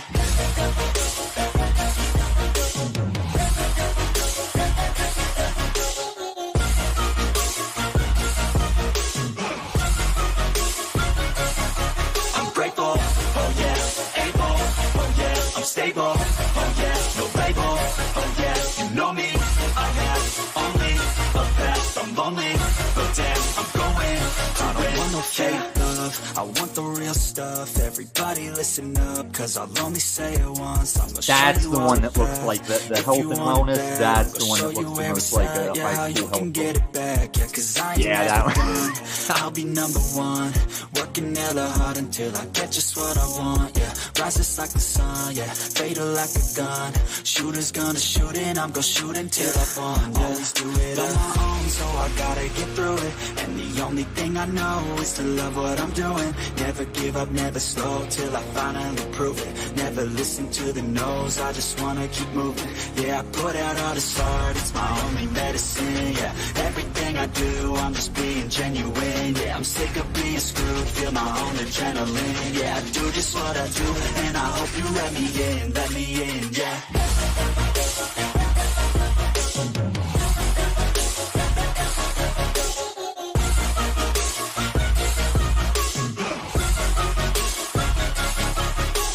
Christos, I just now saw your back in the chat. I'm not sure when you said those. Oh yeah, you know me, I have only the best, I'm lonely, but damn, I'm going to win, yeah. All right, ladies and gentlemen, we are back with segment 6 of Grand Rising Show. Ladies and gentlemen, we are back here with our amazing panelists who decided to come and join us with their insights and perspectives on these topics. So warm welcome to everybody and welcome back after this small musical transition into this new topic. The topic for the moment will be spirituality, ladies and gentlemen. And sorry guys, it was a little technical issue. I'll be back on track in a second. All right, so back to what I was saying. Spirituality, exploring different spiritual practices and beliefs to help viewers connect with their higher selves. So your thoughts on that, panel? If I could just cap off the segue, I feel like this could apply to spirituality when you think of spiritual attacks. So to go with the trending crickets, has everyone seen Snowpiercer? Because in that Snowpiercer movie where the last humans live on that train, they're feeding the lower class cricket bars, and there's a cricket bar now on the market called a Snowpiercer bar. So it's like your preconditioning or whatever we call it. It all just rolls right in. Well, you see, I've seen that movie, and I've also, there's also the television series. I think it's on Netflix, or I don't know which platform it's playing on. But there's there's a series. But I have seen the movie, and it's actually does portray pretty much the way things are today, and how it's pretty much a spiritual war that we're at, and we're not up against weapons, flesh, and we're up against principalities and like the higher powers in this realm that control us, and we're up against it. This is a spiritual war, and I think that we have to be ready, mind, body, and spirit, to any certain eventuality that could probably come up and present itself in your life, where you have to depend on your spiritual comprehension of things to have a discerning judgment on the events to come. So I'll land that there. Your thoughts, everyone. Would like to hear from you, and I will also drop a link in the chat for some people to come and join in on this topic. So I'm sure this topic resonates with many of you. So I'm pretty sure you guys have a great opinion, and I would like to hear from you guys. So please don't hesitate to click the link, and I will yield and let the panel express themselves and their opinions on the subject. So, panel. Yeah, I'll jump in here. This isn't my area of focus by any means, but I will say that, just like diet, for example, some people, their bodies thrive, not eating animal products, veganism or vegetarianism, and others say that when they do that, their body just doesn't behave like it normally would, and they lose strength. So it's all just kind of like a personal, like what works for you, what fits in your physical and now spiritual, what fits into your spiritual need or realm, or fitting of your internal being. And you see so many people argue and fight over, my religion is better than your religion, or my version of Christianity is more true than your version of Christianity, or my diet's better than your diet. Yeah, me not doing meth makes me better than someone that's done meth. Yeah. So there, I mean, just think, and then not only that, but like just think about the wars that have had, if we're to believe history, but even just recent in our lifetime, we can see that religion has created all kinds of divide and conquer. And I know this is spirituality and not quote unquote religion, but the two are definitely interconnected. And if you do follow some form of, spirituality, like there's a prominent YouTuber, Paul Romano, Pockets of the Future, and he's real big into I like Paul. Heartfulness. This India, the country of India based spirituality technique, and complete with so-called gurus and so forth. But even he, a follower of that for all these years, has pointed out how, like, centralized leadership can, fall off the rails and kind of lead people the wrong way from the original leaders that he learned it from. And, I'm paraphrasing, I'm not doing it justice, but just my point is that even in something like that, where somebody has tried a lot of different things and finally lands on something that they believe, like, finally I found something. I feel great. I resonate with people that are really into it. And then next thing you know, it's like now all of a sudden, there's conflict, and it's like, I don't know what's going on with my group. They're doing stupid shit. So Yeti Life just accidentally made up a new line for the community, because usually, I know he was saying divide and conquer, but I think de-vibe and conquer also applies. Yeah. But where's Christos at? Christos is supposed to be blowing up over that. This de-vibe, Christos. Listen to it. De-vibe and conquer. You people are hopeless, I swear. We just don't get the joke. I So got RT, the let joke. It me was just terrible. respond in agreement and like slight disagreement. I think it all falls on the individual because we would all agree that the intention of a religion was supposed to be positive. The same way the intention of, okay, Yeti, then you're a smart guy. You made it up on purpose. I'll give you that, but you showed it to me. We know that the guy that taught phones how to listen to us and throw logical examples of what we might want to buy, that was every good intention when it was created. And it was Big Brother that was like, now we're going to use that for tyranny. And I think religion kind of caught that bag too. It's like some people just wanted the world to work better. And then Gary Oldman's character needs that book because it's a weapon and you can make it say whatever you want it to say. And these people will follow you. So it's like, it's the individual's fault. It's man whose fault it is. Because that's why I came into these streets just saying the worst shit that's ever happened in my life and the worst shit that I've ever done. When I get mad at you guys for constantly throwing it in the most sophomoric, low-class ways, I'm mad because my fellow man is failing in front of me. Because I don't go meet other addicts on the street and tie that into their identity. I go tell them about it. It's kind of Tommy. It's kind of like how you're completely and utterly failing at staying on topic and focusing on the subject at hand. But this isn't spirituality, right? We're not talking about spirituality right now. Yeah, but you. I'll be honest, I have no idea what you're talking about right now. Maybe I tend to get just lost in the sauce when I think you do. Well, it also doesn't help when you're always up walking around, Pineal, and not listening. Yeah, that there's a point of that too. But I think maybe Peniel thinks that spirituality should equal good time feels. And I know girls just want to have fun. Right. Because I know a lot of people in the hardcore religious community, like the strict Christianity community, those motherfuckers love to go to church and get a guilt trip. They love feeling like the pastor's looking directly at them saying, you're fucking up. They love that shit. That's why they go. And you need it. Do you think you're here to like get your dick sucked to spiritual enlightenment? No, you're here to feel pain and suffer your way to spiritual enlightenment. Yeah, you're not here to be like. I think, and you know, a lot of people think that, you know, it's all good people that go to church. But why do you think people go to church? I don't think they go to church because they believe that they're good people.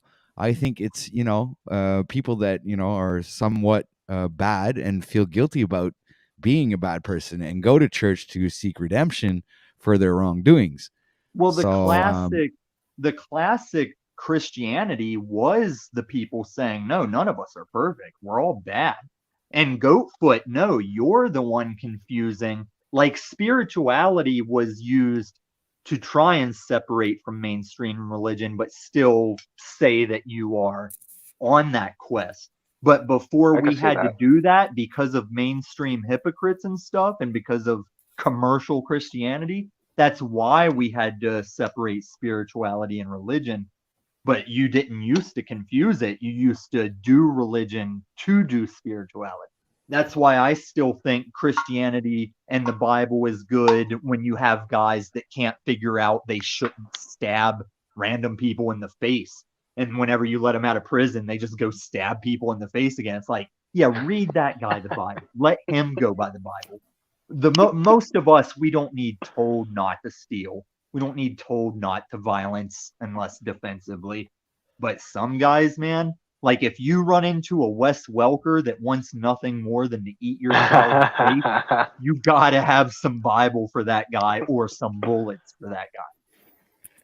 Yeah, I will say that there's a lot of well, this is just anecdotal, but like a high percentage of people that are regular churchgoers that are doing it more from a window dressing or virtue signaling to say like, look, see everyone, I'm at church, I must therefore be good, and at the same time it's sort of like social hour. It's kind of like country club for people that aren't in country club. Yeah, for real. And because they can go week after week after week, and the old boy, pastor, minister is saying the same, 2 or 3 sermons, kind of switch them out every other weekend or whatever. And, everybody is like, goes through the motion and says, oh, well, what a great message. It's like, well, that's the same message you heard last week or definitely 2 weeks ago. And, that's why so many of these ministers kind of, shuffle around because, at some point, the shtick gets tired. So they need to try it on someone else. And anyway, I don't mean to sound, jaded in that regard. I'm just trying to be, honest based on some of my own observations RT, over we the have a years. trend today where you make good points and then I just come through and polish them up a little because you are right. And EBT in the comment is right. Spiritual people do the same thing. And Mark Basket down in the chat is right. Most Christians do that. And I believe from my experience, it comes down, how there's the number of monkeys and number of humans that are similar, where once you exceed that number, you get away from I need to help my neighbor and you transition into fuck that stranger. I don't know that guy. Let's go. Let's just get out of here and let him get eaten. I think that churches are like that too. Because in Colorado Springs, they had that huge church where the guy was preaching against coke and man sex until he got caught in a hotel with coke and man sex.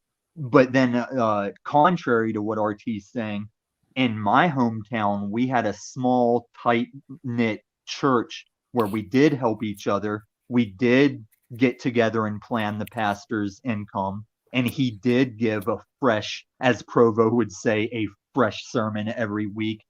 But I was also the family where we always looked happy, always looked churchy, but people would make jokes with my dad and not know that he was going to put the boots to me when we got home over what they were just having a good laugh with him about. Like they think they're just, oh, that son of yours, he was acting up in Sunday school. Like, yeah, I'm going to catch the Homer Simpson choke. I'm going to get the boots to me because they're just having a good time with my dad. But we never led on that it was like that. Even my good friends from high school as adults now, they're like, dude, I never would have guessed you and your parents were like that. I'm like, that's because we're good at that fake mask family shit. And we weren't drinking. We were completely like my parents never drank. We were straight edge family meetups for holidays and shit. Yeah, man, I have had like a weird walk in this life compared to people I've met. So I definitely, from where we're going with this, there definitely are people out there that are quote unquote religious people, but they also do seem to embody some type of like authentic, legitimate spiritual connection to themselves and the higher power.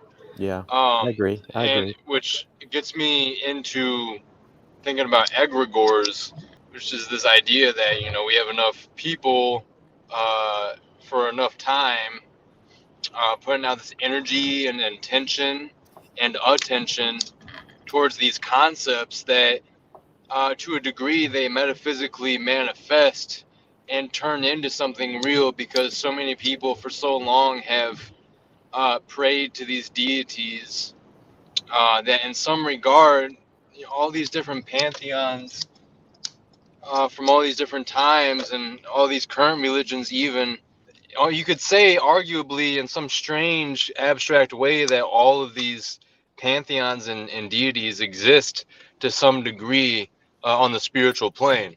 Absolutely. 100%. Christos, when you met your partner, were you like a Christian or anything before you got with your wife? We're not married. We're both still pretty young. Sorry, but I thought you yeah. referenced her as your just go on. No, you're good, bro. I got you. Yeah, my lady, my woman, my girlfriend, whatever, however you want to go about that. No, I haven't been Christian since I was way young. And I kind of grew away from that in my like early mid-teens. Yeah, that's fine. I was asking in the context because even in this like casual association I have with Lauren, because she's a small hat, like as growing Hey, up. sorry, I just got a call. I'll Is hop she back really? here in a second. My bad. That totally broke my flow. Yeah, Rob, that's what I'm saying. From like all of you people. She don't got that nose though. She don't got that nose though. That's a racial Jew, and she might be racial Jew, but well, she probably is racial Jew because she doesn't come off to me as very religious.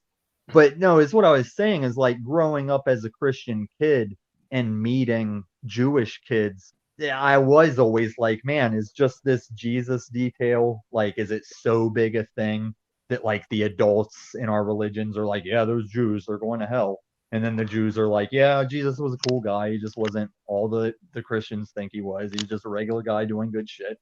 And I always just thought like it's so petty in the grand scheme of it. But I wondered, like, I just wondered how Christos saw it if he was a thing and then got with this girl to be like, if you get with a Jewish partner, you're gonna experience Jewish stuff, So like I said before, my girlfriend's not like religiously a Jewish person. Okay. Or Jewish in that sense. She just comes. Both her parents are like practicing Jewish, but she's not. She's definitely more on the, for lack of better words, spiritual side of things, just like I am, apart from religion. So yeah, there's none of the religion aspects in our relationship or either of our lives, except for her parents both being Jewish. And I'd say the most Jewish interactions I got to have, which were kind of cool, was New Year's Eve last year around, or maybe it was around Christmas. I think it was New Year's Eve. I went over to their family friend's house, their Jewish friends, and they did some Jewish rituals and stuff before we ate, and it was all a bunch of like authentic Jewish foods, and it was pretty fire, man. The challah bread, as it's called.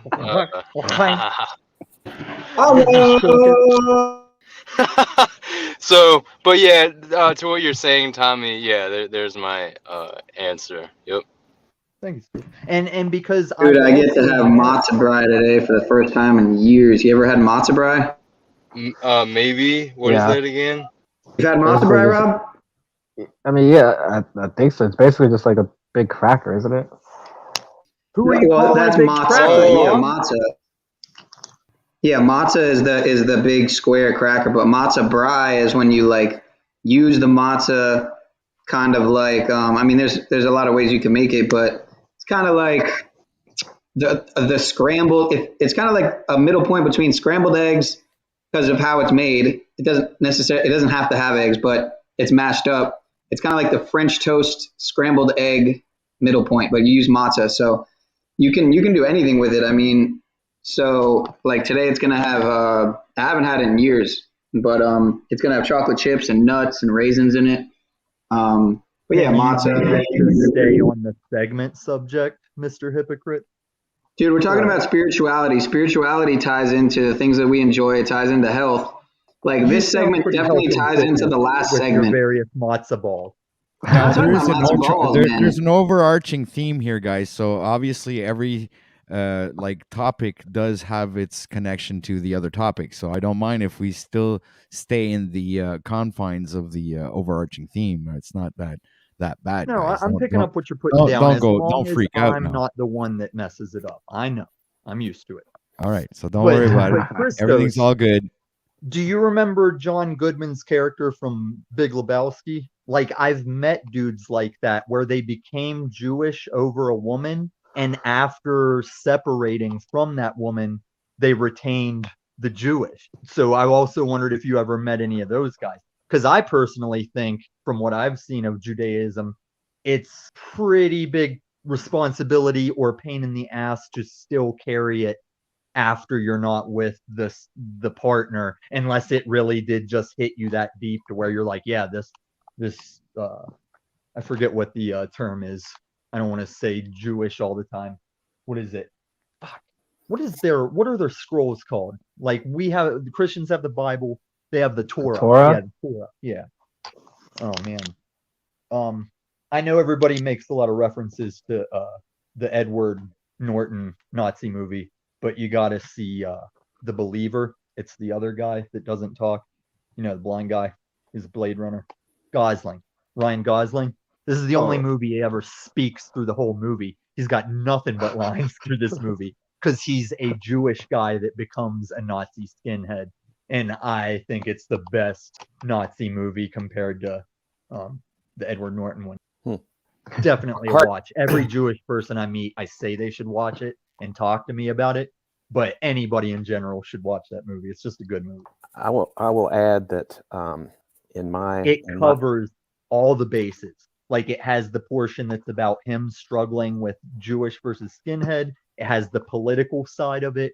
It has that street punk Nazis. It covers everything. Yeah, it's a good movie. I was just gonna.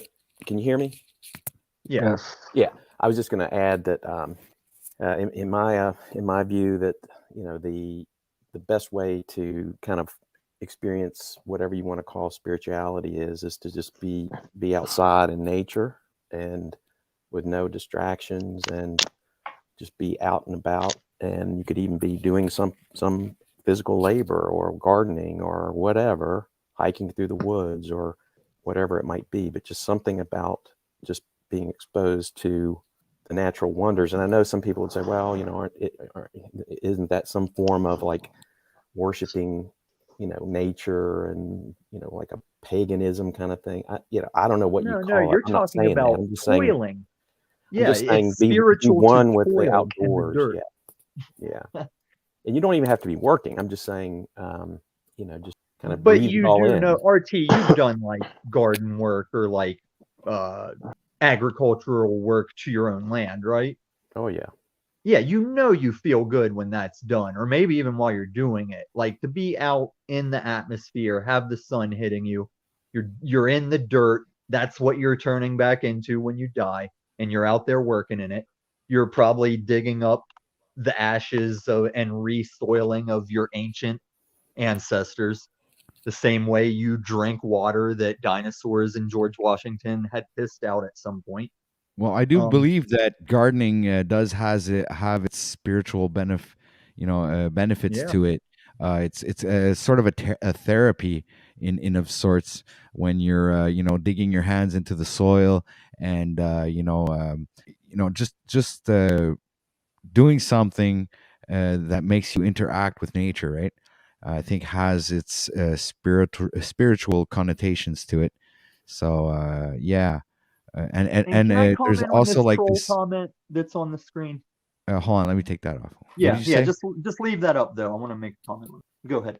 Oh yeah, well, like grounding is one of the things that I think is something that is a spiritual practice and is also beneficial to the health, right? So, And it couldn't be any easier to do. You just go outside and you just put your feet down on the ground. I mean, how much easier could it be? yeah, exactly. Oh, are we talking about grounding now? Well, I think it was a integral. It's like it was a good correlation to make with spirituality, because I think it has its spiritual side to the grounding, where you're connecting your soul to the rest of nature, and getting I guess I don't know. Grounding is, like, in my opinion, a way to connect yourself to Mother Earth.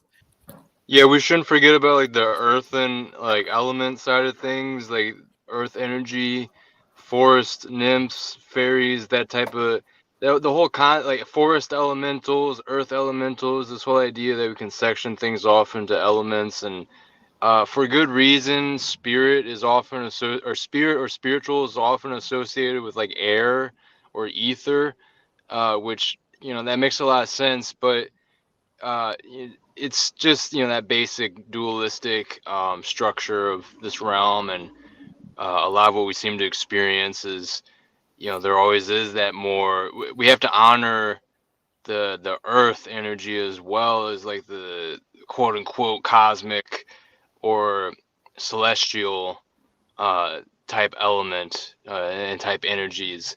I think within the new age type crowd, I think we have maybe a unfair association, or they give like unfair leverage, or they lean more towards, is what I should say, spirituality being something that is cosmic and celestial, which most definitely it is. You know, we get into the natal charts and astrology, like it is, don't get me wrong, but I think there's maybe a negligence sometimes of you know, down below. I think it's more internal than anything. Hey Agreed. guys, sorry Yeah, to well, interrupt. I'm gonna that's have to jump off. Thanks, Patrick, OTW. Hey, Appreciate thank you it. very much for coming, RT. Yeah, you guys have a You good know, rest of the day, man. have a right. great day yourself, sir. thanks, RT. Take care, guys. Yeah, if I could just I'm touch gonna on be that. honest. I think you're right, Rob, but I think sometimes it's too easy. Yeah, like as within, so without. It is internal, but you know it's going to become the argument: Easy. does it start from the internal, or does it start from the external? It starts from both. So I mean, at the end of the day, me talking about the earth and elements and the earth and energy, you know, I can tie that right back into, you know, what you're saying, Rob, about it being inside, and what OTW and everyone was saying about the grounding activity. I mean, there's a lot that goes on like inside your body just from putting your bare feet to the ground.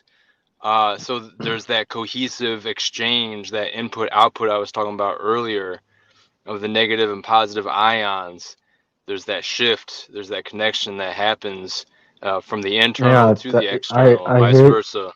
I hear you, but at the same time, if somebody is not like done the work internally, that that external work, like the grounding that you're in, it's not.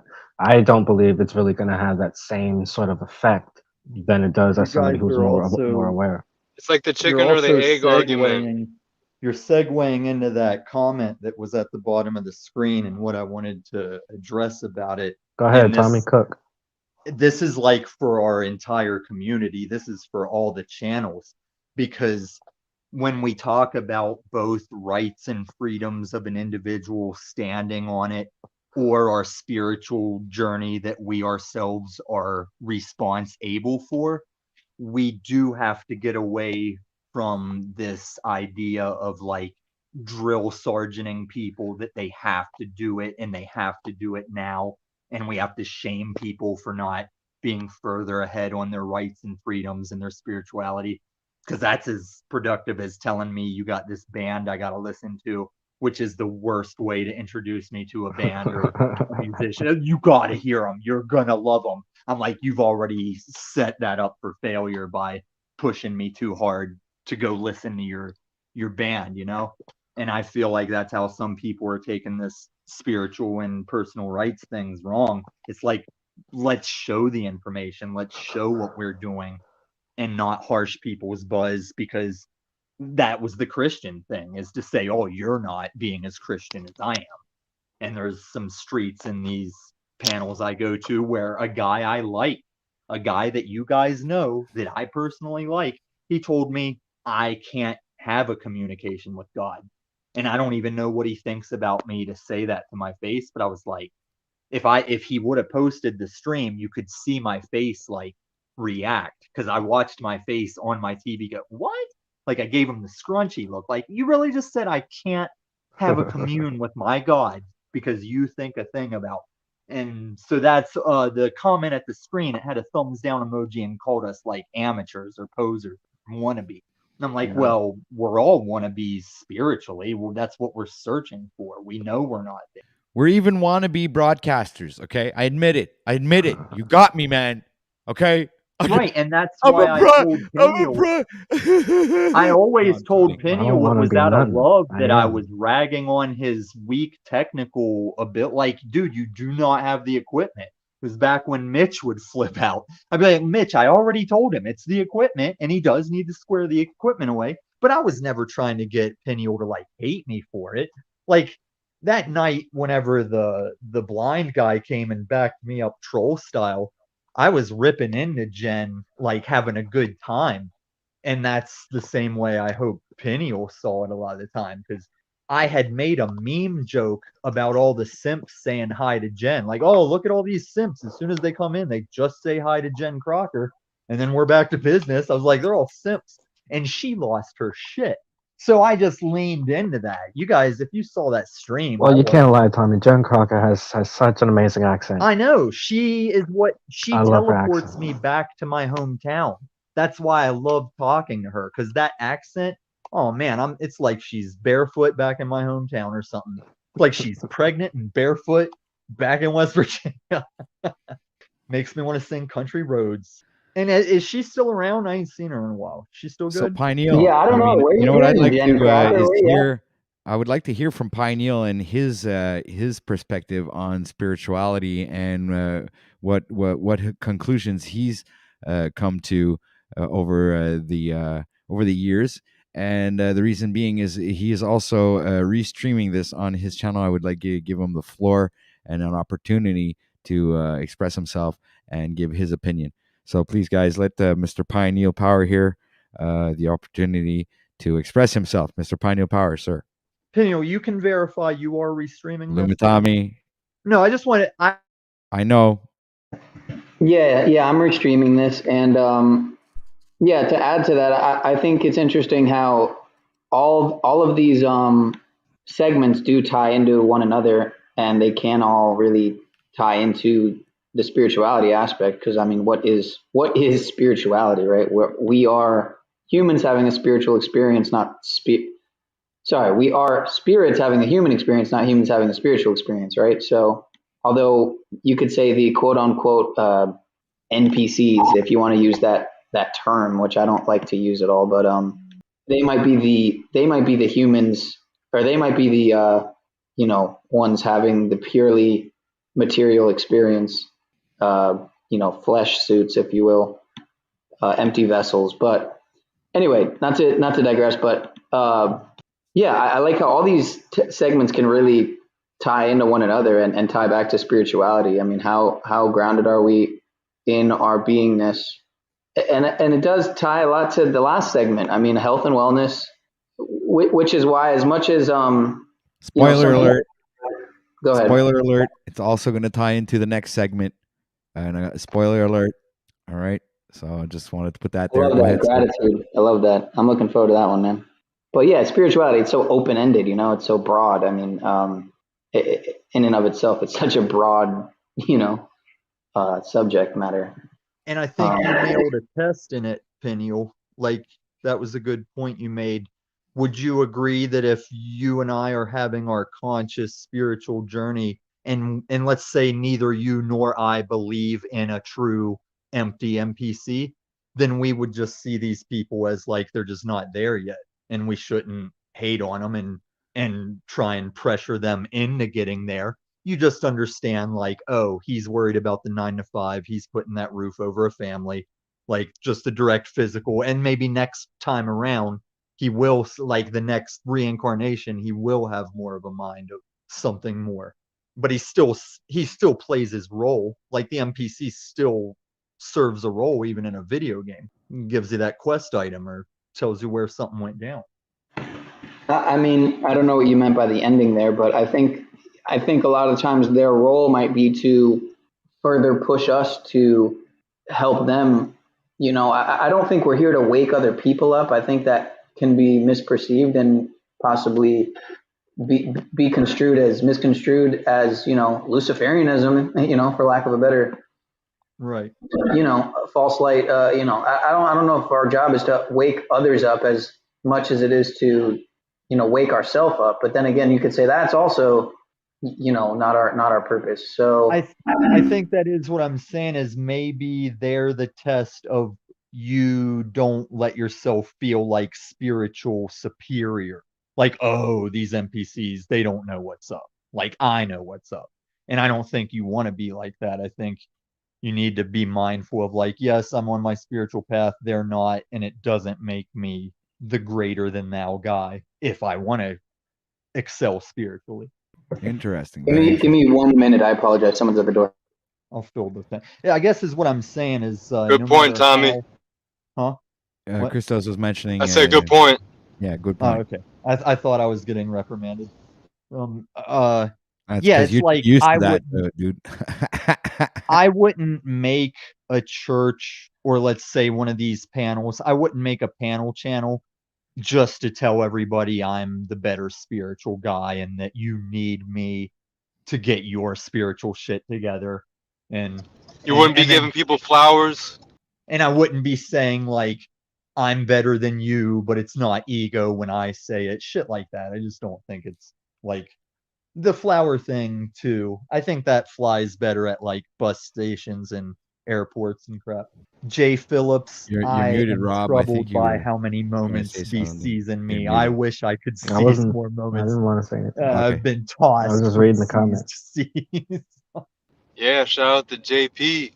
You know, he was the first bass player for Hollywood Undead. Yeah, shout out to Jay Phillips, man, the miracle, the walking miracle. Yep. Talking about spirituality here, that I think is correlates directly to Mr. Jay Phillips, who is, Yes, sir. you know, if you're talking about a higher power, divine force, well, Mr. Jay Phillips right here, going to putting up his comment, is living proof that you know, miracles can happen. So much respect to you, Jay Phillips, and I hope that you're doing well, and I hope also that you're you know, healing promptly, and you know, the best of wishes to you, and best of much love. I don't know what else to say, man. I'm just like, I'm still. I do. Hey, Mr. Phillips, miracles do happen, can happen. But when I read you, sir, when I hear you talk about your story and I'm reading you, I see a man that like rose to the occasion and his solid partner like met him there. And yes, miracles do happen and they will happen to you, but I see a man that just overcame, even if he was an atheist that believed in nothing. You muscled that out because I've done No, those he came myself. back from a near death, fatal injury to the head with a gun. That's what I'm saying. I see Okay, I as a wasn't sure if guy you were that aware was of his like a story or gym not. monster, I see the part in him that is that relentless. Like the guy they made the movie about that cut his own arm off when he was stuck between rocks, that mountain climber. Like I see that in Jay Phillips' survival as well. The way that guy was like, you know what, I'm just gonna cut it off and find help. Yeah, that's a crazy choice to make when you think about it.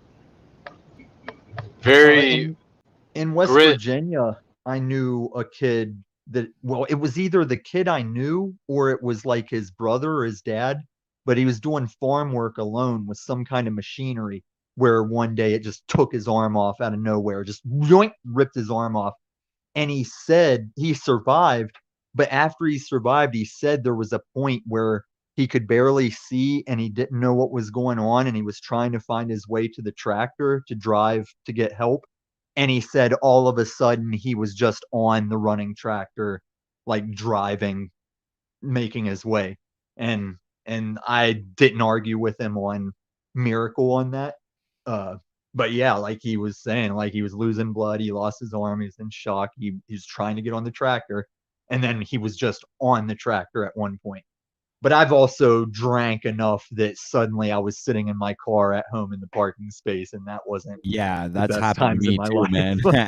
man. I was like, one moment I was at the bar, and the next moment I was trying to put the key in the keyhole to enter my mom's house. I was pretty young, too. I was like, what, 18? And I still remember that. And I took me like what, 20 minutes to get the key in the keyhole. And my you know, and she had dogs, so the dogs were barking. She ended up coming to answer the door because I never really did get the door open. You know, she's the one who came and opened it up for me. And she looked at me, she goes, "It's 5 o'clock in the morning. What are you doing?" I looked at her, I go, Mom, Mom, I want to talk to you. We need to talk. I'll have a conversation. Let's sit down at the table. Let's have a conversation. And we sat down at the table, and I fell asleep at the table, and that was the end. Nice. So yeah, You know, little there was That's anecdote a few funny. there. times. There was a few times we had a couple beers in the fridge, and every time it was because somebody told my mom you can rinse your hair with beer for some effect. So that was the only reason we ever had beer in the fridge. What? And they kept them to a Never mind, number. Christos. We're just like, you know, it's we're gonna get back on topic there. We just like Yeah, little we crossed the anecdote. threshold on that one. Well, that was Yeah, yeah, a we did. callback to my strict churchy make a showing parents. I just wanted to make a callback on that. All right, so guys, Hey, it so is 12:45 p.m. We are now 9 degrees Celsius, still cloudy outside, not raining anymore, and it's still April 17th. If people haven't been aware of, we haven't changed date yet, so it's still the same date today. And Christos, you were about to say something, sir. I'm sorry, I didn't mean to cut you off. am I coming in clear? Yes, sir. Yep. Animism is a term I think that should definitely be looked into by people, because I think there's a very deep truth to what animism is, that everything has a spirit, whether it's sentient or not, whether it's a conscious being or not, from the rocks to the trees to the water and the air. Uh, all these things have a spiritual essence to them. You could say that there's almost like a spiritual sentience, even if there's not a physical 3D world material or sentience, that there is some type of spiritual essence where it's still alive, even if it's inanimate, or even if it's artificial. It has like a certain spirit to it. It goes back to what I was saying about egregores and these pantheons and these gods from different cultures and times, and how to a certain degree they're real because there's been that invested energy and attention by countless generations of people, conscious beings, with their prayers and with their hymns to the gods and the goddesses. But yeah, animism, I think, is one of the deepest truths of what this reality is, that everything is layered spiritually and has a sentience, uh, a spiritual sentience, if you can, uh, get your consciousness to that degree or level of awareness. Yeah, in layman's terms, wrap your head around it. I need host Yeah, assistance. I hear like the Japanese are sort of like big on that, and there was like some old thing that I saw where it's like they would not cut like a living stone or some line or some quote or something like that, and that's how they saw it, just like that, because it's all conscious Well, as they saw it. I So was they actually would. like that in a form of childhood OCD, where like I was careful not to like offend my toys and stuff. Um, and what I think is, I know it sounds like, and I also had to like touch, like sometimes I'd have to like touch a doorknob with both hands. Like if we were visiting a relative and I only touched the doorknob with one hand, I'd be like, if we leave and I don't touch the doorknob with my other hand, it's gonna drive me nuts. And I eventually grew out of it. But to go with what Christos was saying, I think even if not all of those things have the spirit, I think you're still making yourself be correctly in the practice of treating it like it does, you know? Because I'll push back on all this vegetarian stuff, but I think the problem is that we are separated from killing the animal ourselves and respecting the animal as you kill it for food, and you don't want it to suffer. You don't disrespect it. You will use as much of it as you can. That's what I think we're getting away from. It's not the consuming of the meat, because you could all stay in your little box that the government wants you in, and those animals are still eating each other every day. Like they're not missing any different if you're an extra thing out there eating them, because that's just circle of life. But I think in Christos's what'd you call it? Animus? Animism. Animism? Animism. Yeah, in that context, like James Hetfield, the lead singer of Metallica, he lives in Colorado and he makes it a point to teach his kids, like, this is circle of life. They butcher their food, they eat it. His kids know how it happens. He has put himself in that process, and there's no like exploiting of the animal. I did know kids in West Virginia that would go out hunting, just shoot a deer out of season and leave it laying there, and those were kids we fucked with, you know, like they were also bullies. So I don't agree with that kind of shit. But me and my brother have also been hunting, and we've shot neighboring land dogs that were out running deer down, just as dogs that aren't kept in check. So we've shot our neighbors' dogs for being out just running deer down wild. So there is like layers to it, which goes back to like, I don't like telling any individual hard lines of what they should or shouldn't be doing, because that's between them and their Sky Daddy experience. Just don't bring those actions against a fellow Sky Daddy brother. Like, you want to be careful about the sentience that can do that back. But my whole thing about animal rescues and taking up for animals is simply because they can't voice their problems. Like, I helped my drug addict neighbors protect the out of hand pit bull they owned, that I even paid for my own stitches rather than report it or let anybody know it happened, just because I know that pit bull will never get another chance than those drug addict lesbians that owned it. And I give them props for that, because that dog can't tell them what it was through before they picked it up. No dog can tell you what it's seen or what it's been through, but it'll bite you when you trigger it on it. And that's why you have to like respect them as you develop that relationship with. Nice. Your thoughts, panel? You guys would like to expand upon what Lumitami has just. Does anybody have something they would like to contribute?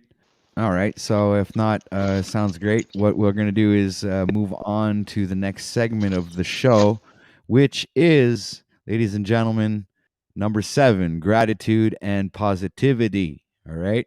So this will be the next segment. Let me set up the song for the transition over to the next part of the show. So since my awesome panelists do not have anything else to add to this awesome subject Was that that we an were hour? on. Did we do an hour on spirituality? We're going up. We are at exactly 52 minutes in to the spirituality. So we had another good 3 minutes of saying whatever you want to say. So if you guys want to say something real quick. Oh, yeah, because I left Jay Phillips hanging. Whenever I said the thing about the hunting, that's when I asked for host assistance, because I was like, I want to comment on Christos, but also Jay Phillips. Jay Phillips, I wouldn't say it's like possibly the suffering makes the man. I would say yes, it is the suffering in this experience. The gratitude for appreciating your suffering, which is the next segment. But no, dude, everything you're going through, I see it as all the shit I've gone through, and you're no lesser for it. You're only stronger for it. I never got that bulk muscle from feeling good in the gym. I got that bulk muscle from being in pain every day, 6 days a week. Just like this experience, you got to make the best of all your pain, and you'll find yourself suddenly a better person for it. But you have to find it. You can't have some jackass say, hey, it's always worse, so there's always somebody that's got it worse. Yeah, fuck you, dude. I lost my leg. I'm sure someone that lost 2 legs has it worse. I'm kind of bummed that I lost my leg today, you pretentious fuck. So that's why you have to figure out why losing the leg was going to be good for you. Some boomer jackass can't roll up and make you think that. Kind of like if you got rich in the market off methamphetamine. You people can't faze me. You only make yourself look spiritually worse. I gave that up thinking that the panel was like this.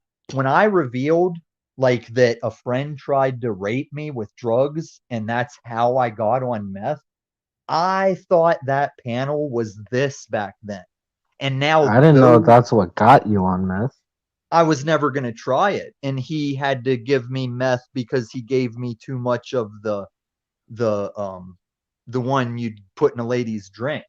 And like as I was puking and fading out and getting comatose from that, and I'm the one saying like maybe I gotta like navigate out of here, that's when he's like, here, just hit this a little bit, because I was puking in the toilet and my eyes were all like blurry, teared up, like even when you're drunk puking and that happens.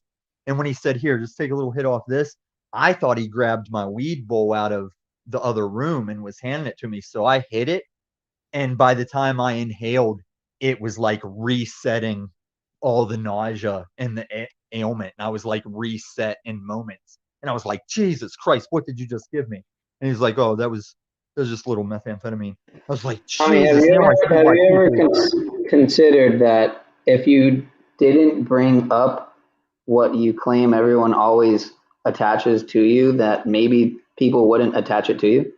The Are you label that saying you're if I bringing up? had never said what happened to me? Because No, that's okay. If you could go, here's my thing. Is a question. Do you think that if you could go one stream without bringing up that word and that substance, that maybe people would have an easier time not attaching you to that substance and that thing? I It's a do it all question. the time. I don't think I've ever seen you go on a panel and not bring up that thing, that That's substance. because that's okay. I'm gonna be nice, Peniel, compared to how I am about your technical stuff. That's because you are a 30-year-old child that doesn't realize every stream one of these motherfuckers is gonna direct it to me, or even a panelist is gonna say it, and I respond to that because I told you I don't care, Peniel. I told Okay, you so let me good ask you and then, right. who did you do you remember? Let's see how good your memory is today. Do you remember who brought it up first? Was it you Yeah, or someone else? it was various chatters. I wouldn't be able to tell you which one was the first, but I have what's his name? I forget his name because I have him blocked. But even he got brought up in a screen chat, just long form meth in it, and everybody ties meth into it. And I've never heard Bad Barney Bullet refer to my name without calling me Thomas. And I don't care. Is what I'm saying is you guys are the ones degrading yourselves to show your Sky Daddy you're gonna ride me like that when they know I shared those details to try and help, to try and assist those. All right, ladies and gentlemen, we are now at the end of the segment of the show and now entering the musical transition into the next segment, gratitude and positivity. Number 7, we are in the 7th hour of the show. It is presently 12:57 p.m. We are in Montreal, Canada, Eastern Time. 9 degrees Celsius, cloudy, and hoping for a great ending to this panel, this great afternoon. Please make sure to hit that like button, share, subscribe, and bell. And if you guys are interested in helping out with the channel and supporting it in any other way, you can always buy coffee. The link is in the top live chat, and we'll be dropping it periodically in chat. So if ever anyone wants to support the channel, so we can do this 5 days a week, 8 hours a day. So thank you very much, everybody, for being here.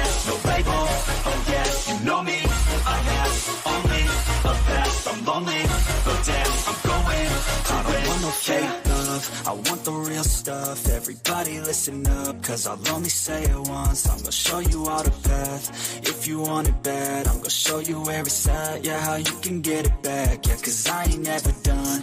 I'll be number one, working hella hard until I get just what I want. Yeah, rises like the sun, yeah, fatal like a gun. Shooter's gonna shoot and I'm gonna shoot until I won. Yeah, always do it on my own, so I gotta get through it. And the only thing I know is to love what I'm doing. Never give up, never slow, till I finally prove it. Never listen to the no's, I just wanna keep moving. Yeah, I put out all this art, it's my only medicine. Yeah, everything I do, I'm just being genuine. Yeah, I'm sick of being screwed, feel my own adrenaline. Yeah, I do just what I do, and I hope you let me in, yeah.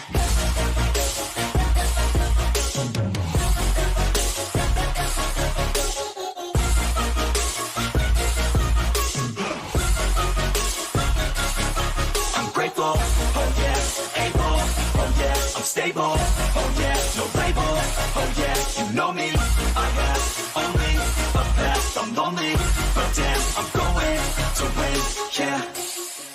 All right, so we are back, ladies and gentlemen. Thank you for being patient and staying tuned with us on the Grand Rising Show number 9. Tips to start the day on a positive and productive note. And we are on segment number 7, gratitude and positivity. So let us go back to our amazing panelists here who are contributing. And we're going to have to really thank these guys for being here and, sharing and giving us their perspective on things. So welcome back, guys. Small little break there, musical transition, and I hope everyone is enjoying the show up until now. I am actually personally enjoying the structure of the way I've been, managing this live stream. Really like the fact that I can direct our conversations and keep us from, trying to keep us from derailing and going off into different subjects, and at least focusing on the same subject for at least 1 hour, and then be able to move on to something else. Obviously, if the people are going to be watching this afterwards, after the live stream, the after watchers, will you guys have any suggestions on topics that you would like us to talk about?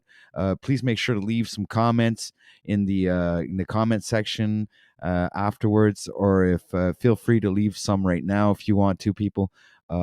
So we bring the best content for you viewers out there, because we are very viewer sensitive over here. We really like to bring something of value to you that you can carry on your day with, and I hope that these little segments are inspiring to you, and refresh you and give you a little bit of discipline and focus during your day. Thank you, Genevieve, for pointing that out. So, getting back to the topic for segment 7, which is gratitude and positivity. Well, I'm going to start out by saying that I'm very grateful for everyone to be here right now.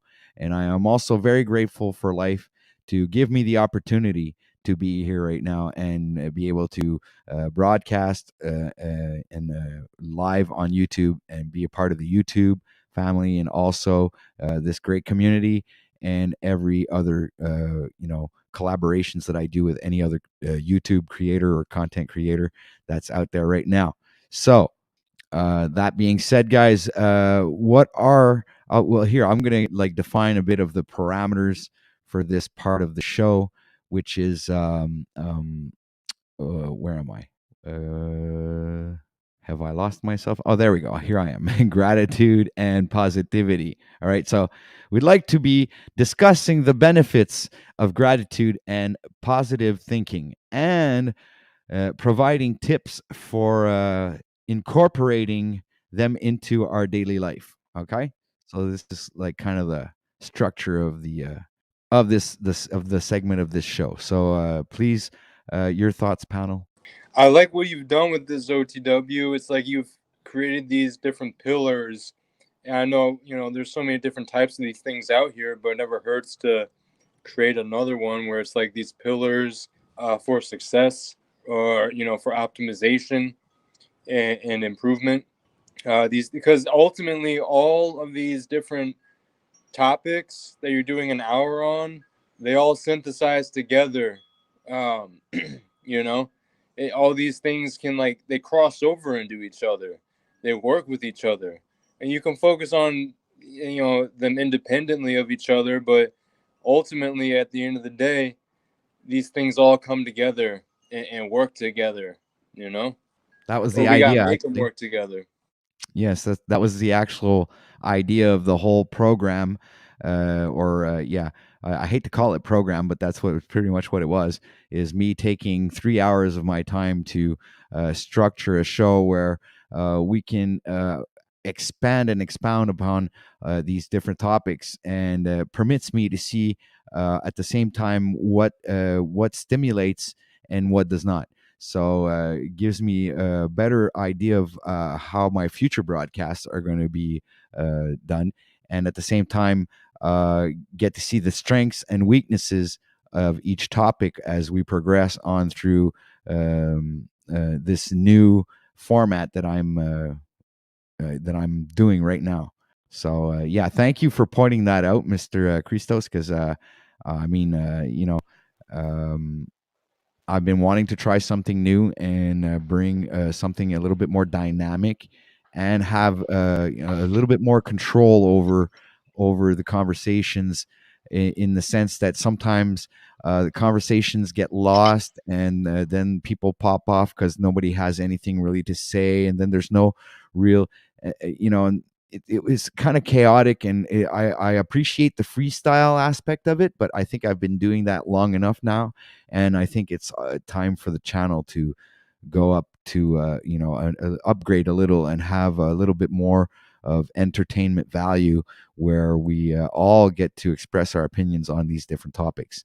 And we will be coming around back to these topics again, just the most popular ones, the ones that resonate with the public the most, and we'll be focusing on those topics in the future as time progresses. So thank you, everyone. I am so grateful that everyone is here right now. So please, Christos, you seem to like to add something to that. So go ahead, sir. The floor is yours. Am I coming in clear? Very clear. Okay. Yeah, man, I really agree with everything you just said right there, and um, you know, I'm definitely looking forward to more panels like these in the future, especially earlier.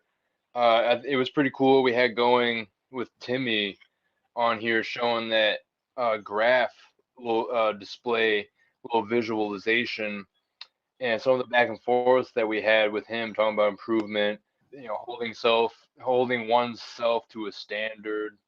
Some of the back and forth that Timmy had with the chat, like it was getting pretty good earlier, and you know, not that numbers, like we were saying earlier, we don't want to care too much about the numbers, but as broadcasters, we do pay attention to it to some degree still, and you've Absolutely. held a pretty good count, uh, around 20 for a good majority of the stream. It seemed, maybe started out slow in the beginning, but between 10 and 20 people, uh, fluctuating between there, and then maybe going a little bit over 20 at times, or maybe close to 30. Like, I think that's a good, healthy range to be hitting for people like you or others or I when we do streams, because, you know, in a way, we still are just getting started with this, a lot of us, even if we've been like joining panels for a while.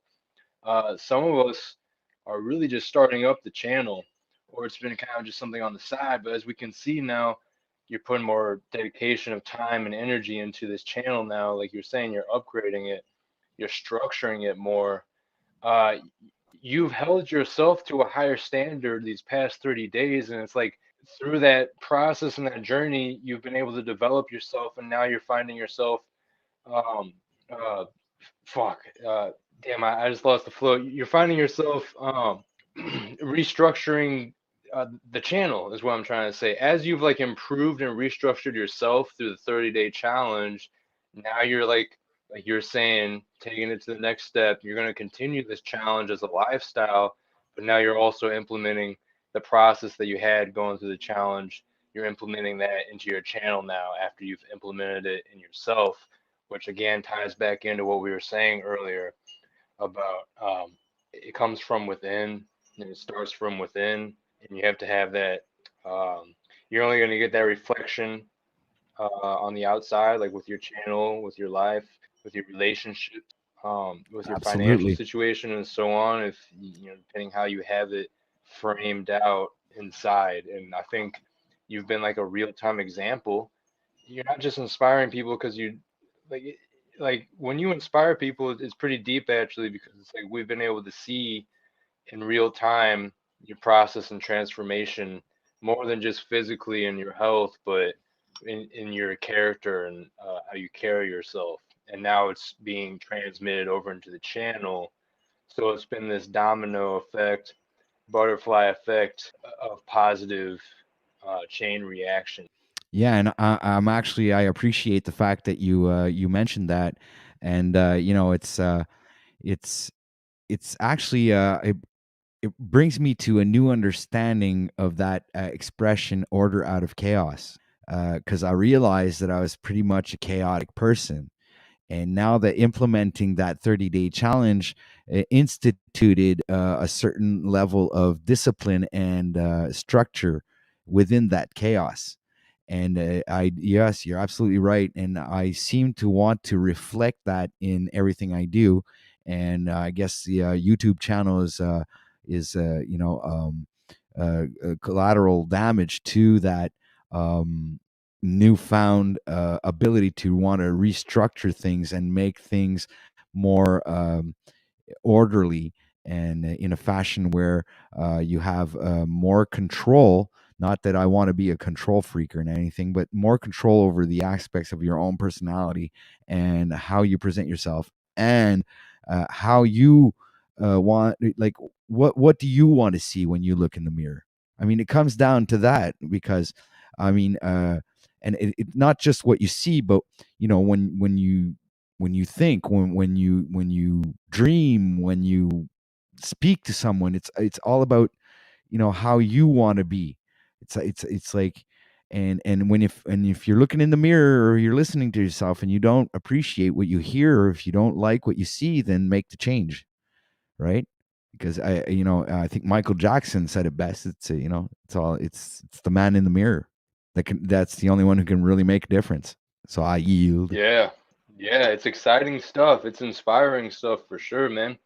Um, and it's always something to think about there with the butterfly effect and a chain reaction that's like constantly happening in real time, whether we are conscious of it or not. Whether we're conscious of making that butterfly effect and that ripple effect or not, everyone's actions are making ripple effects, and then it just multiplies exponentially, um, by having all these different people everywhere within their own independent paths creating the ripples. And when you have someone that's conscious of the ripples that they're creating, and the others around them are conscious of those ripples as well, that's when it can become this more synergistic back and forth web, kind of like radio towers beaming signals back and forth. It's just what we're all doing constantly. We're putting out these ripples in time and space through our actions, and these ripples are overlapping with other people's ripples and creating more dynamic exchanges of energy between people. So basically, we can affect positive change very momentously, um, if we continue to live more consciously within ourselves and inspiring others around us too as well.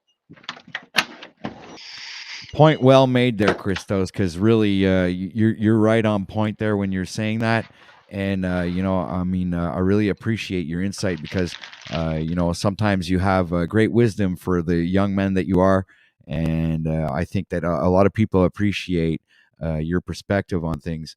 And really, I am grateful for your contribution, sir. Now, Pineal Power, sir, you haven't said much in a Thank while. you. I know your mouth is full, so I'll give you the chance to finish your bite there, and give you an opportunity to say your piece here on our topic at hand, which is gratitude and positivity. And I do believe that you're a very positive individual, and I do also believe that you have a lot of gratitude towards life in general, I think.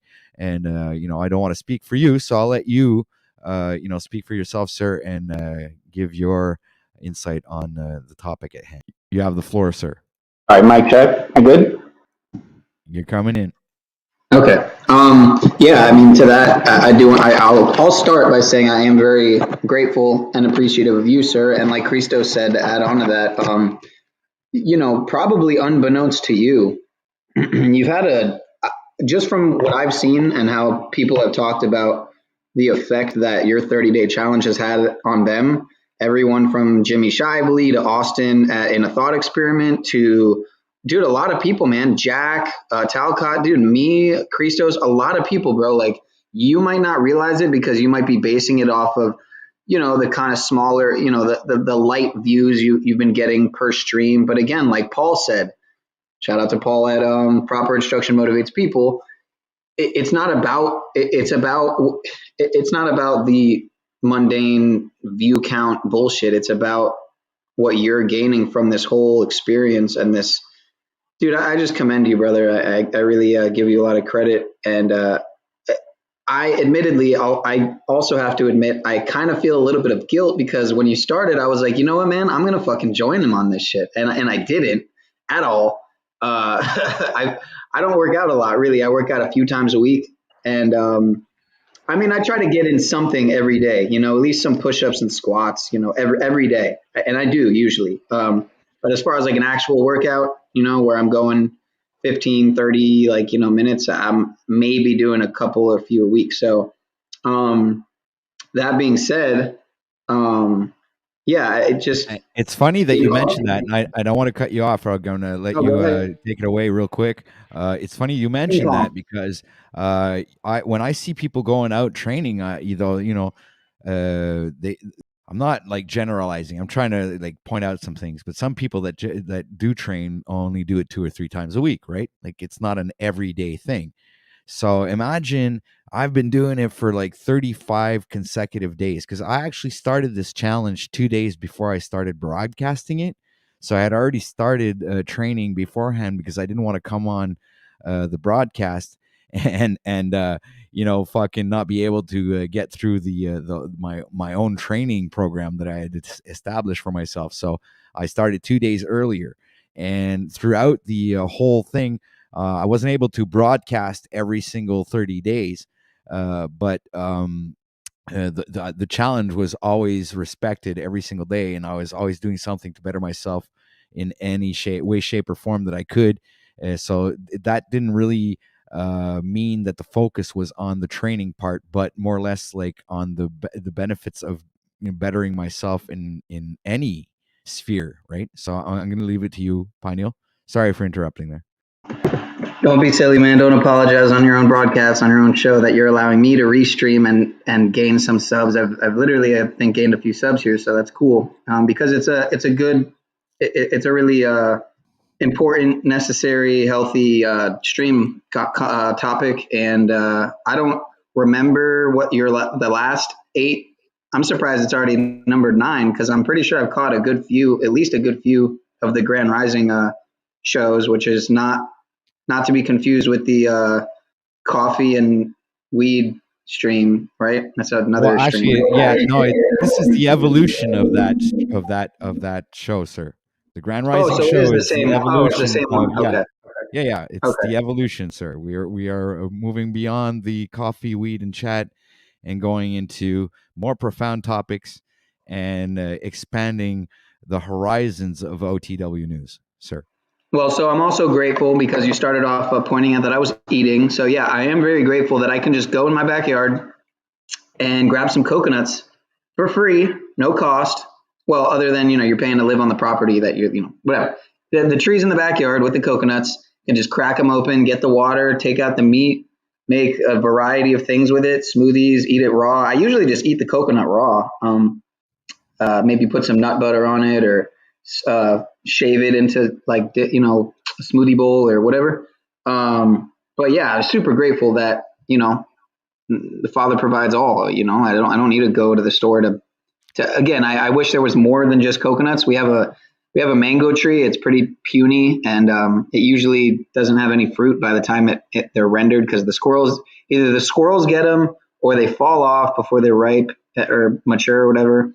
So this year we put these like mesh bags around them. So hopefully they'll survive the squirrels and critters and and falling off prematurely, and also probably block a little bit of the chemtrail fallout. So, it'll probably land on the bag. It's like a mesh type of bag. So, but anyway, yeah. So I'm grateful that, because it brings me back to when Rob was up here and he was talking about the McDonald's and stuff, and it's like, yeah, sure, two for $3 or whatever he said, 2 for $5, for a, it's like, yeah, that sounds cheap, but how much is a free? Like we were talking about the crab apples and how those are better. I mean, usually the crab apples are shout out to my homie, yeah, right, the Matrix. He just goes around and where he's at up in New York and finds those trees. He just finds those apple trees, man, and they're everywhere, So it's like the idea of I think food forests, man, needs to be if every region, every county had just one food forest per county. I mean, where people could go and get some whatever berries, apples, whatever it might be, for free from the land, away from hopefully chemical fallout from what they're spraying, and away from a lot of the other factors, EMF and all that stuff. That's the way things should be, in my opinion. People shouldn't need to go to a grocery store to buy, you know, sprayed fruit. It's ridiculous. But yeah, I haven't actually stepped in the grocery store in a couple weeks here. But and it's like we have to grow independent of these systems, these control systems, because that grocery and food industry is definitely another control system. So like religion, like, you know, government, politics, like et cetera, et cetera, et cetera. You know what I mean? So Yeah, no, I get exactly what you mean, and you know, I mean, thank you, sir, for your comment. It was very appreciated. We are very grateful here at OTW News, this segment of the show, where it is, you know, segment number 7. We are talking about gratitude and positivity, ladies and gentlemen. So, if anybody would like to give their insight, I just dropped the link in private, not in private chat, but in the live chat. And if anybody would like to come and give their insight and perspective on these things, you are welcome to click the link. And if ever anyone wants to support the channel, there is also a link there for you to contribute to help this ongoing broadcast, Grand Rising show. That will be broadcasted every morning starting 6 o'clock. We'll be doing an 8-hour shift, ladies and gentlemen, and I'll be coming up with new topics and bringing back the old other topics that, you know, we've been talking about and that were actually very successful. So we will be we will okay, sorry about that. Just trying to get that sock out of my mouth. Yeah, so we will be doing a rotation of these topics, you know, leading on into the future of this broadcast, ladies and gentlemen. So, Christos, I think you would like to say something, sir. Go ahead. Oh, I was just saying, yeah, I don't know if it's, well, mic check. Am I still coming in? Yes, sir. Oh, okay, that's just Pineal then. I don't know what the fuck's going on. Either it's something in my area, with internet and fucking uh provider coverage or whatever, but my fucking Wi-Fi has been acting up today, so that's why I'm hopping in and out. Like, I know I do that normally already, but I'm doing it even more now because I'm trying to hop on my laptop and it seems to be working fine. The next thing I know, you know, my Wi-Fi is geeking, so I'm gonna have to fucking hit up my internet provider, see what the fuck that is. So, but my data, which I normally use, is working fine. So at least I'm able to hop up here on my phone. But besides that, I was gonna say earlier when Pioneer was talking about, you know, the challenge you were doing and like inspiring him, and he said, you know, admittedly he ended up not really like following through. It made me think of Jack Talcott because he's he said a couple times at one point that he was uh, going to do the challenge too, and I didn't even know if he meant like working out or a different 30-day challenge that's tailored for himself and whatever. I just remember at the beginning of that he was talking about how he might have to do it too. Maybe he said he might have to. I thought he said he was going to. I even thought like one of his last streams he brought up that he was or he was supposed to. So maybe I'm getting the quotation wrong, but I don't know if you remember that, Pineal. I thought he said he was going to do one too, but I don't know if that ever even happened. So Well, honestly, I'm gonna have to say that I recall hearing about that somewhere. right. I don't know if it was on Paul's panel or on Mr. Jack Talcott's panel, but yeah, I do remember hearing that. But I don't know if he had actually followed through or if it was something that he was planning on doing in the future. I don't have really any real information on that, Yeah, Christos. it But was just I, I I heard it I can multiple admit that I've times heard about it. somewhere. Yeah, yeah, I heard about Right, it somewhere. right. Yeah, so that's why I was wondering. I didn't. Yeah, It's hearsay, well, Your Honor. next time he streams, I'll bring it up because I'm pretty sure he said. I think he's kind of like in passing said, you know, you know, I was supposed to do that too. Ended up blah blah blah. Kind of just passively, you know, glazing over it, like, oh yeah, I didn't really do it. But anyway, not that I'm like talking shit on him even. I was just bringing Oh, it up here's because I Jimmy know. Shively with the juice, dude. Here he is with the smoke, man. Here he is. He did 28 days, or he wanted to do a 28-day and quit on day 2, if he recalls correctly. Okay, that Wow, that sounds was a quick one, eh? That's what we that call a quickie. sounds accurate. Oh my god. Yeah, that sounds about right now. I'm glad Jimmy was here to say that, to provide the context. Yeah. But you know, when people talk about gratitude, man, like it can be kind of not taken seriously because it's like some people regard it as cliche, like it's been talked about so much, or we always hear from family, uh, be grateful, and but once you get that true like understanding of like the power of gratitude, it really can make the difference between what type of day you have. Whether it's a fucking good day, it's a win, or whether or not. Um, so many people will report by implementing a gratitude practice that uh, they end up seeing a significant change in the quality of life that they have because they're allowing themselves to become more conscious of all the blessings that they're surrounded by that normally would be taken for granted. And so, like, a lot of us actually have it really good in certain ways. We just don't take that time to think about it. But when you do that over time, it really does make a significant change. And I've heard this from so many people that talk about just making a simple gratitude list. In Yeah. fact, with I like everything that. you've spoken about here today, I'll get out a journal here when I hop off here, or when I'm not talking, I'll go grab a journal of mine and just start it up because why not? Like what you've done today with the stream, I think has kickstarted, hopefully for other people as well as it has for me, like the motivation and inspiration to implement these different things we're talking about, even if we already have, just doing it more.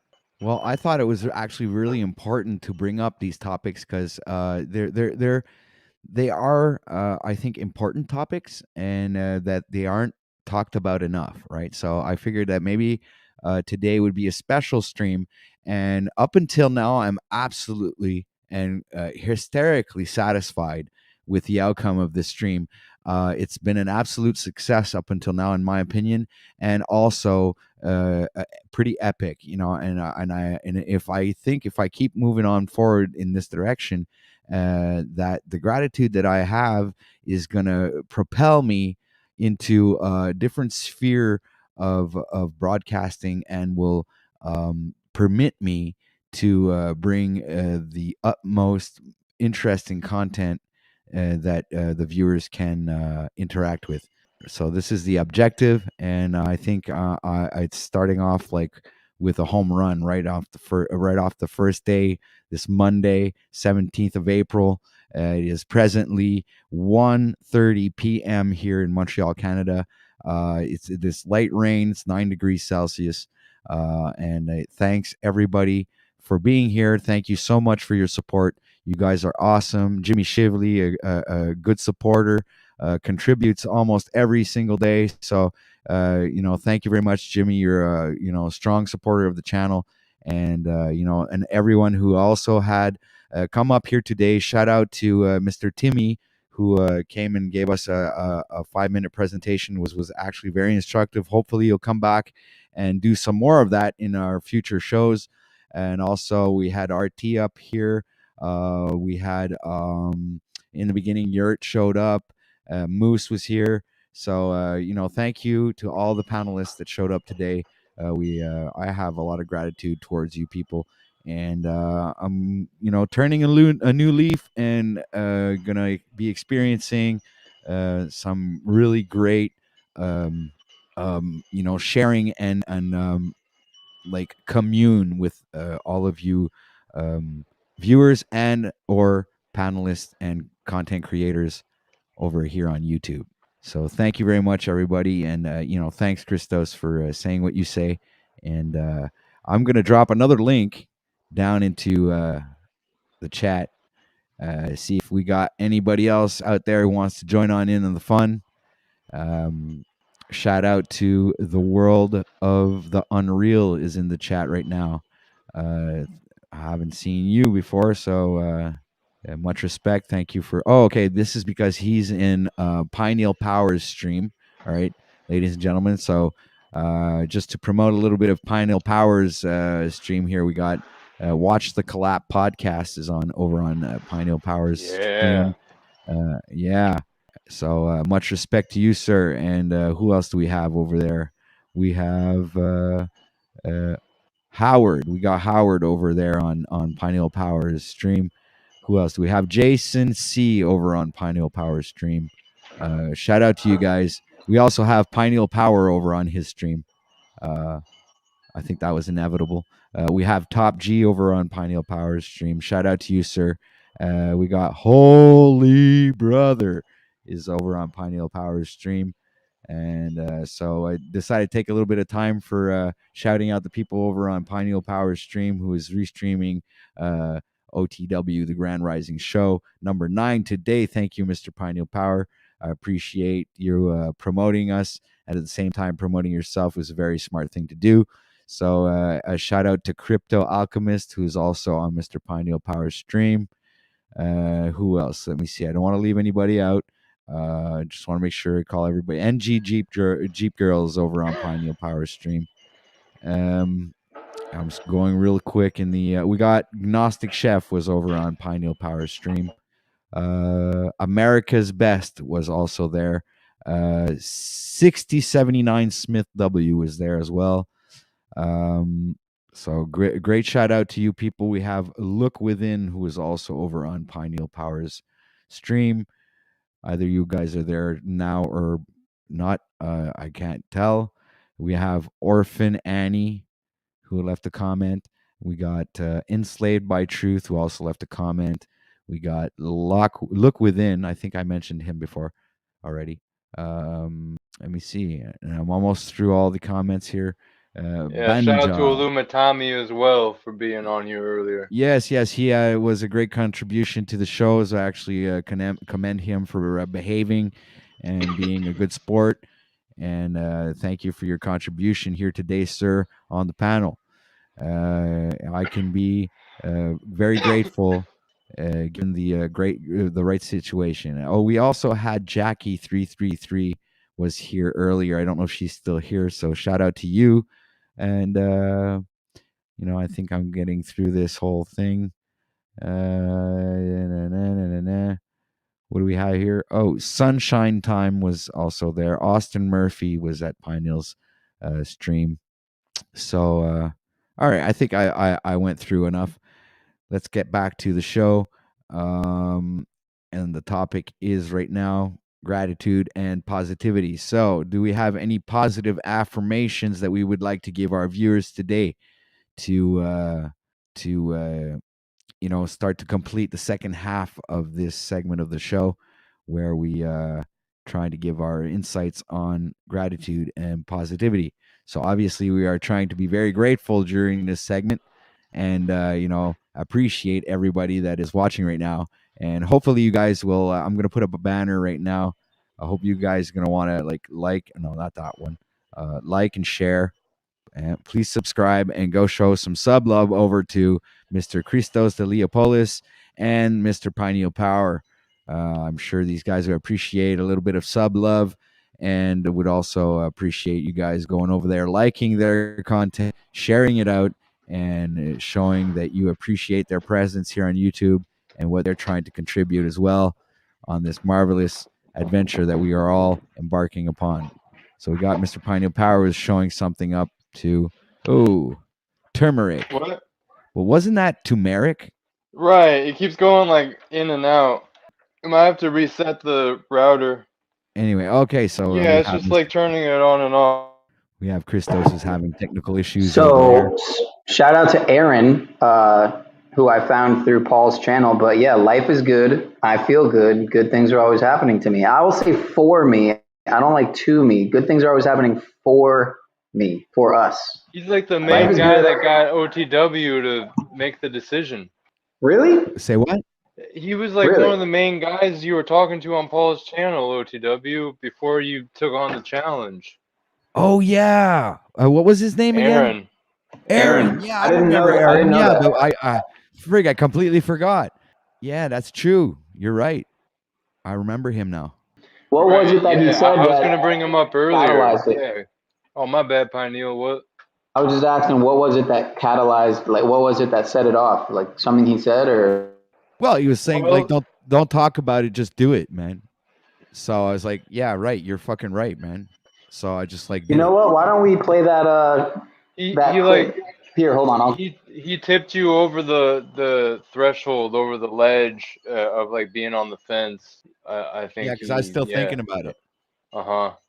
I was like, yeah, I after watching that Wes Watson video, and I was admitting that maybe I should have, and I was coming clean. Actually, I was coming correct. It's one of the first times I went up on Paul's panel and I acted accordingly and being, a gentleman, if you want to if you want to call it that.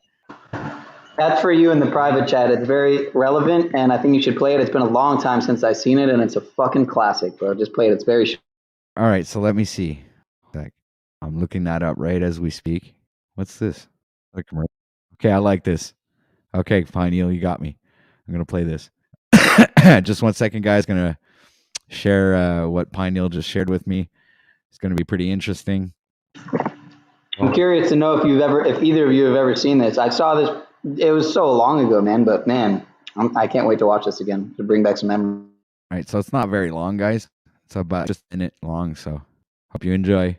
Just do it. Don't let your yesterday you said tomorrow. So just do it. Make your dreams come true. Just Forgot about this. do it. Some people success while you're going to wake up and work hard at it. Nothing is impossible or anyone else would quit. And you're not going to stop there. No, what are you waiting for? Do it. Just do it. Yes, you can. Just do it. Stop giving up. This is good. This is good. I like that. That was awesome. That was it. That was the whole thing. Man, I thought it was more than that. That's funny though. It was good. It was a minute long. It was good enough. There might have been a longer version. I don't know. I just looked it up. I just typed in Shia LaBeouf, just do it, and that's what came up. That was good enough because he's got a green screen there, so that gives me ideas to do a montage maybe with that. So thank you very much. That might be one of my next videos. The green screen and a little bit of music. Yeah, might be pretty awesome for a next upload of OTW. All right, so we Christos popped out, but that's something he regularly does. We are also talking about gratitude and positivity. So, ladies and gentlemen, I will drop a link in chat, or if I already have, yeah, it's already up there. People, please don't be shy. Click the link. Come and share this awesome conversation that we've been having. We've had 7 segments of the show so far. We are presently in the 7th hour of the show. And we are speaking about positivity, gratitude, and this is I don't know if this part of the show is going to be another part of the future shows, but we'll find out. I'll make a review and review all of these. And what I actually like about this is, the fact that I could split up these segments and make 1-hour shows. That I could restream, or like do as a premieres. And, this is going to be creating actually really good content for the future, guys. It's going to be awesome. So I'm going to add in Pineal Power's little share screen here. So yeah, I played this clip the other night on my, it was either the Saturday Night Live stream or the karaoke stream on Friday. But this is the channel Alpha Vedic. I think you'd like this channel a lot, OTW. And there's a clip called Make Your Own Great Reset. Really good channel. And actually Paul went on this channel some years back, maybe a couple years ago, when he was starting his, outsourcing into broadcasting, so to speak. But here, I'll just press play. So it's another short. I want to talk about the Great Reset these days, and I actually think there's some sense to it. I think it's a representation, the macro reflecting the micro need for all of us to have a great reset from all the stressors of daily modernity. And what do? I do this. I go on epic trail runs along beautiful rivers out in the middle of forests, and it resets me. I try to do it at least once a day if I can, but this is actually only my second one this week. It's been a crazy week, but remember to go out and get your reset. What do you do for your great reset? I love you all. Have a beautiful weekend. Happy Easter. You know, there's a lot of talk about the Let's go. Yeah, that's good. I like that. Go have a nice walk out in nature and, ground yourself, reset yourself, and have gratitude for everything that you have and don't want, appreciate instead. And, work with what you got and try to, do the most that you can do with what you have, and then progress further on with your goals and objectives and push forward as much as you can, and don't stop. That's what it's all about, man. Just don't stop. Don't give up, man. Don't fucking give up on yourself. You have the power. Take it back and use it, man, to better yourself and to better your surroundings. And do it for out of respect for the people that care for you and love you, right? So that being said, Mr. Pineal Power, your thoughts, sir? Yeah, I'm very guilty, admittedly, or I should say I have been very guilty in the past of getting caught up in a lot of the fear, man, a lot of the fear programming that, great reset, Agenda 21, like all this it's just, and it never ends, right? It's one after the other. Agenda 21 is Agenda 2030. It's all the same thing. And then when 2030 comes, like 2021 came and went, and we're still here and alive and breathing. And I'll speak for myself, but healthy and feeling fine and divine and aligned with the divine at all times. That's one of my positive affirmations you were asking for. Yeah, I'm aligned with the divine at all times. But it's easy to get caught up in all the conspiracy stuff, but like, what if, right? This is maybe possibly the biggest conspiracy. What if they're putting out 90% of these conspiracies to keep us in that fear state? Because again, like 2021 came and went, 2030 will guaranteed come and go, and then they'll say, "Oh, Agenda 2050 now." Like they're already talking about Agenda 2050. So yeah, step into your power. Well, you also have people like Archaics who are like predicting practically end of the world kind of scenarios for 2046. So it's kind of close to the 2050 thing, Mark, right? So who wants to wait fucking 23 years for the end of the world? Like this guy is predicting it 23 years in advance. Well, you're gonna plan on you being a YouTube for 23 years? It's like, holy shit, man. This guy will probably have moved on from YouTube after pushing these predictions, and when it's time's gonna come by, and it's gonna, who knows if even internet will still exist then. So the kind of thing that he's pushing, I don't really understand, but at the same time, I mean, create the content you want. I mean, we're all here for a certain form of entertainment, right? So people they feed onto this stuff, and it animates them. So I guess that's fine. But we're here to find truth and propagate a true way of life without being influenced by exterior fears like end of the world situations and stuff. Be here and now and do the best that you can do to be the best version of you in every given moment. And I think that's everything starts with you. You are the beginning. You are the change that you want to see in the world. And if you're not, then you know, how do you expect change to happen? If you're not actually investing in that change. Yeah, and look, anything's possible, right? But like, are we just gonna get caught up and stuck on the what if and fear of it coming? Because like, if it does happen, then would we have been better in that state, or would we have been better living every day like it was our last until that day came? So and again, these are their plans, right? These are their agendas. They're not God's plans and agendas per se at all by any means. A lot of them might be based on certain mystery schools and secret societies might have foreknowledge of in terms of coming possible cataclysms and resets and whatnot. It's again, it's very possible that there's a great deal of truth to it.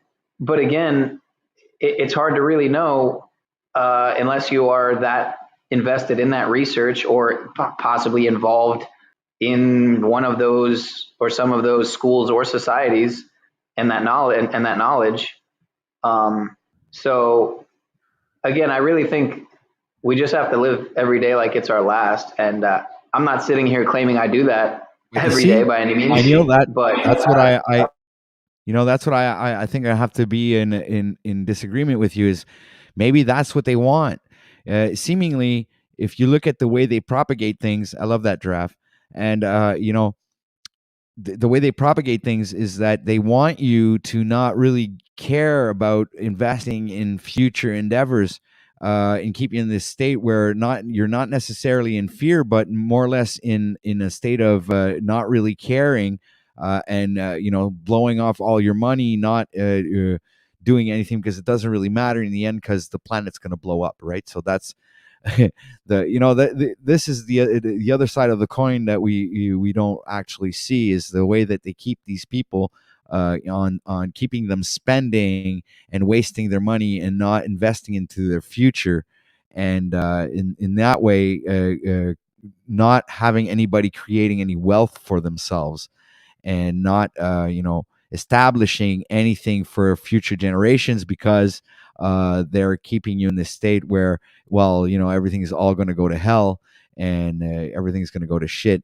So you don't need to really care about what's going to be coming for the near future. Just keep on spending and wasting your life and your money and your energy until that day comes. And that's what I think is maybe one of the propaganda tools that is being used to keep these people in this mind state. Yeah, I would actually like to retract my statement or edit it and say that and that's the problem with speaking too soon. Maybe not thinking more in depth, having something prepared before you speak, but maybe not living every day like it's your last, but living every day with such an immense deal of gratitude. Since we're on that topic, such an immense deal of gratitude and appreciation that it's almost like you're living like it's your last day. Like you think you're going to die tomorrow because you're, like how you should be on when that day does come, if and when it does come. I say if because I'm not totally necessarily convinced that we do have to die. I know that might sound completely insane, but, why are all these people in the Bible like 900 years old, right? Anyway. The Taoist immortals. I know what you're talking about. Hey, you look up Illuminati Congo. If you have an Instagram, oh yeah, I love he has good Illuminati information Congo. on there. Yeah, dude. He promoted a book that was like about immortality, physical immortality. Like it's a spiritual thing, but it's trippy, bro. It's like a physical manifestation of your soul. It's almost like a rainbow body, but like reverse. I don't know. There are ancient books like basically written about immortality, whether that's literal or like metaphorical. Maybe a little bit of both, spiritual aspects to it. To be immortal spiritually versus to be immortal physically, but then also how matter and spirit is intertwined, so it becomes a whole trippy thing. There's a lot of angles you can approach that with. Well, it looks like I just got a message that the white gorilla is on. He is. He is. I just saw that. Yep. Okay. Good stuff. I'm going to check my chat because it looks like I got a bunch of messages here. So let me catch up. We all get the same notifications, Pineal, No, I'm just noticing it from a message actually from 420 Wild Dragon. Oh, and that reminds me, 420. I actually got I'm taking a break for 420. I've been taking it off.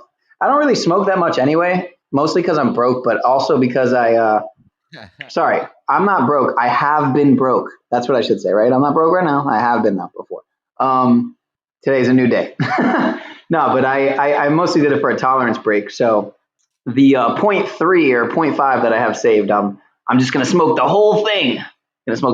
My tolerance is so low though, man, that it's like, I'll literally get elevated like a couple times off of that. So yeah, you'll pass out. Save it. You sound like a robot jellyfish again. Oh fuck, Christos, you're Robot like, jellyfish. robot Mic check. jellyfish. Wait, have you ever heard what a robot Am I jellyfish good sounds now? like? Yeah, you're good. Okay. All right. So, hey guys, we are actually at the top of the hour. In 2 minutes, we'll be moving on to our last and final segment of the show.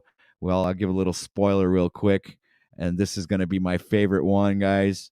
Hopefully, everybody else will like it. Number 8, ladies and gentlemen, relationships. Right. So this is gonna be Nice. like the most popular one, guys. This is gonna fucking top the charts. We're gonna have people rushing in here to on panel to talk about relationship and how we've been building them and breaking them down, building bridges, going from A to Z, back and forth.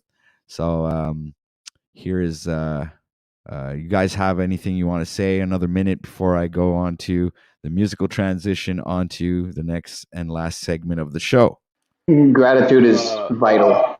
Pineal, did you ever tell me where you got that picture, that background? Yeah. I think I dropped it in the private chat. I honestly think I looked up like awakening, consciousness, fellowship, something like that, and that's what I found. And sure enough, that's what it says in the picture too. It was perfect. Okay, cool. Yeah, Wow. I hope some more people come up here, man. Like I think it'd be really interesting to get some type of dynamic conversation going. Even if it's just one other person. Like when we had Tommy and Rob and I think RT up here with all of us, that was good, So there's a lot of people out there, whether they're new or regular, panelists. Yeah, relationship wise. Oh wait, no, we're about to transition into that. So yeah, I'm just saying I'm looking forward to this next one. That was a good one to save for last. OTW for Yeah, sure. that's what I think. So I'm just gonna It's go like on with the musical transition there, Christos. it's the And glue of life. That's all I wanted to say. Go I'll ahead. go ahead. Thank you. All right. Gratitude. Yeah, The gratitude glue of is. life. No, relationships.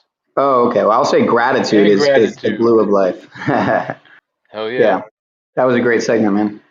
All right, I believe so too. So thank you guys for your participation. It was an awesome part of the show. We will be right back after these messages from our sponsors, which are musical songs. And let's go with. Let me see. I have to find a song that really fits with this relationship segment of the show. How about one of those from that guy Joey Jones? He's a star, man. I like that Joey Jones guy. Oh, I didn't have any of those set up for the show right now, but well, I don't know if you're familiar with him, but man, he's serious, man. He's serious. He's on point. All right, let's go on with Things Are Gonna Get Better. Okay, this is a good one for this transitional music section of the show, where we move on to the next segment, which is going to be segment number 8. We are in the 8th hour. It is presently 1:57 p.m. Love, respect. Hope you enjoy the show. Found a passion for music never went away. I joined a couple bands and played a few shows. Tried to impress the girl in the front row. But soon enough, everything starts to change. As you grow up, nobody treats you the same. They try to take your future and make it real safe. You could be a doctor, accountant, or something sane.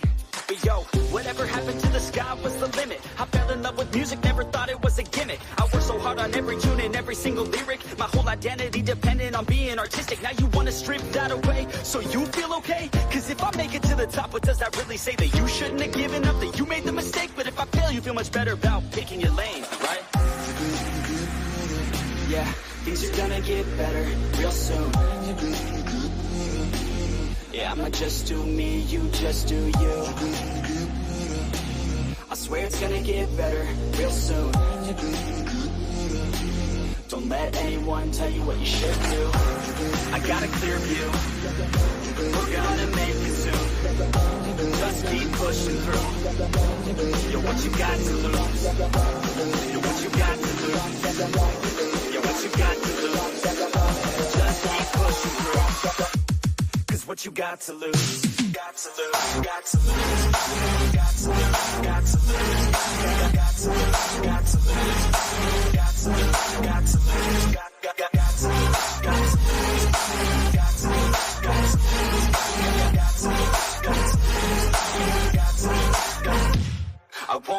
up, I won't back down. Till the line 6 feet underneath the deep ground. I won't give up, I won't back down. There's nobody stopping me except for me now. I won't give up, I won't back down.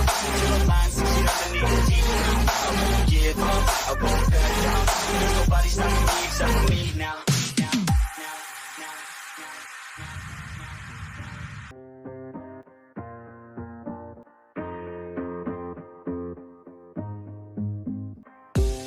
Let's be honest, life's a competition. So if I'm going to play, then I'm gonna play to win it. I refuse to sit and rot at a desk all day unless I have a passion I'm working towards, okay? I'd rather be dead on the outside than inside. A bullet to the head than 25 to life in a cubicle alone, just trying to get by, building someone else's dream instead of building mine. If you're hearing me, this is meant to inspire. If you have a dream or if you have desires, a girl in your life that's making you feel that fire, go fight for her man, go die for her man, cause you only have one life, one chance to do it.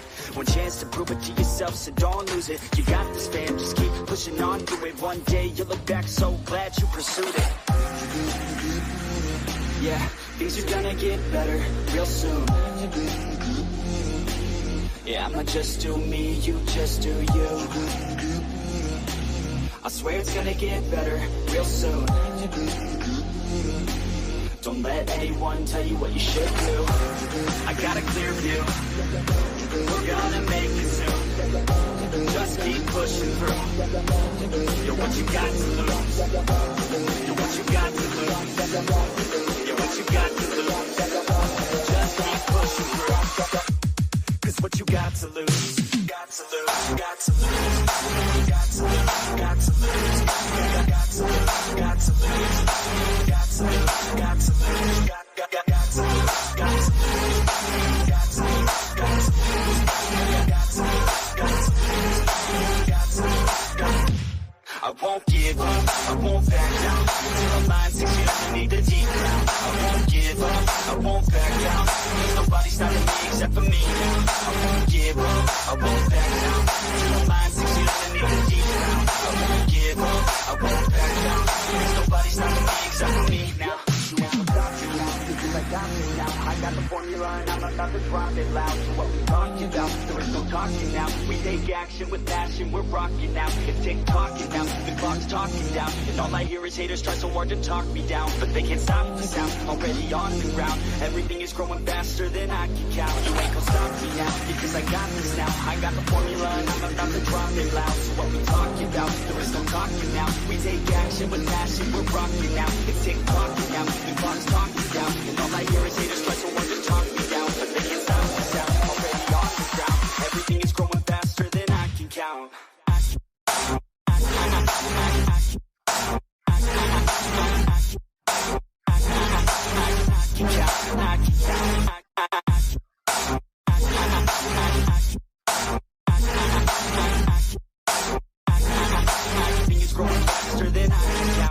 All right, ladies and gentlemen, welcome back to segment number 8 of the Grand Rising Show, number 9. And there's a lot of numbers, I know, but it doesn't matter. You guys trying to keep up here. Tips to start the day on a positive and productive note. That has been the theme of the show throughout this 8 different segments. And we are in presently the 7th hour of the show, ladies and gentlemen. Much respect to everybody who's been here throughout the all of these segments. We do a quick rundown. Segment number 1 for the first hour of the show was morning routines. We did also, number 2 was mindfulness and meditation for the second hour. Third hour, we were going for self-improvement. All these topics, you can all backtrack and go look to see which part of the show interests you the most. So here, this hour, we were talking about inspirational stories. In the 5th hour, we were talking about health and wellness. In the 6th hour of the show, we were talking about spirituality. In the 7th hour of the show, we were all about gratitude and positivity, ladies and gentlemen. And now that we have ended and we have reached the ending of the show, we are in the last hour. We are actually in the 8th hour of the show. We have 7 hours done. And now we are talking about relationships, ladies and gentlemen. So that being said, your thoughts, guys, and I know that you, Christos, were actually very enthusiastic to end up on this part and this segment of the show. So please give me your insight and what you would like to say. And I'll just give a quick rundown of what I believe, this segment of the show should encompass as we progress through the conversation. Just give me 1 second. Let me get back to my notes. Yes. All right. Relationships. Okay. So discussing topics related to healthy relationships and including communication, boundaries, and self care. And also, I would like to add to that building bridges. So, Mr. Christos, sir, the floor is yours. Am I coming in clear? Am I coming Yeah. in clear? 5 by 5. Okay, cool. As we saw earlier, I was enthusiastic. Oh, now you're cutting out. I don't know what just happened there. Fuck. Well, okay, I should be all right now. I took Right. my headphones off. Okay. I'm good. Yep. Yep. So I was enthusiastic to answer Tommy's question earlier, in regards to my relationship. Um, and that's what I was referring to earlier. Like those are like dynamic conversations. Like the conversations where I don't know. There's just certain dynamics that I look forward to with these panels that you never know when you might get one, depending who joins. Like it might not even be dependent on who the people are that join, but the type of synergy that gets created based off a certain type of panel and who's on it. That was definitely going on earlier. So I appreciated that question from Tommy, even though it was kind of goofy. It was kind of a trolly question to answer. I understand it was genuine, but I just don't know where Tommy got the idea that. I guess because I put the emoji in my StreamYards. There's the purple Star of David, the Jewish symbol. I guess like Okay. I don't know. He was like asking a question like he thought I became Jewish or something. Like I was a practicing Jewish person and I might have been Christian beforehand. It's like nothing against you, Tommy, but I'm like, what the hell are you talking about, man? I need to set this record straight. It's good. It's all Nah, about but building relationships and pointing out your different points of views to end up on the same playing field eventually. yeah, and my girlfriend and I have some slight differences with some viewpoints, but like the whole religious thing, like neither of us were ever religious.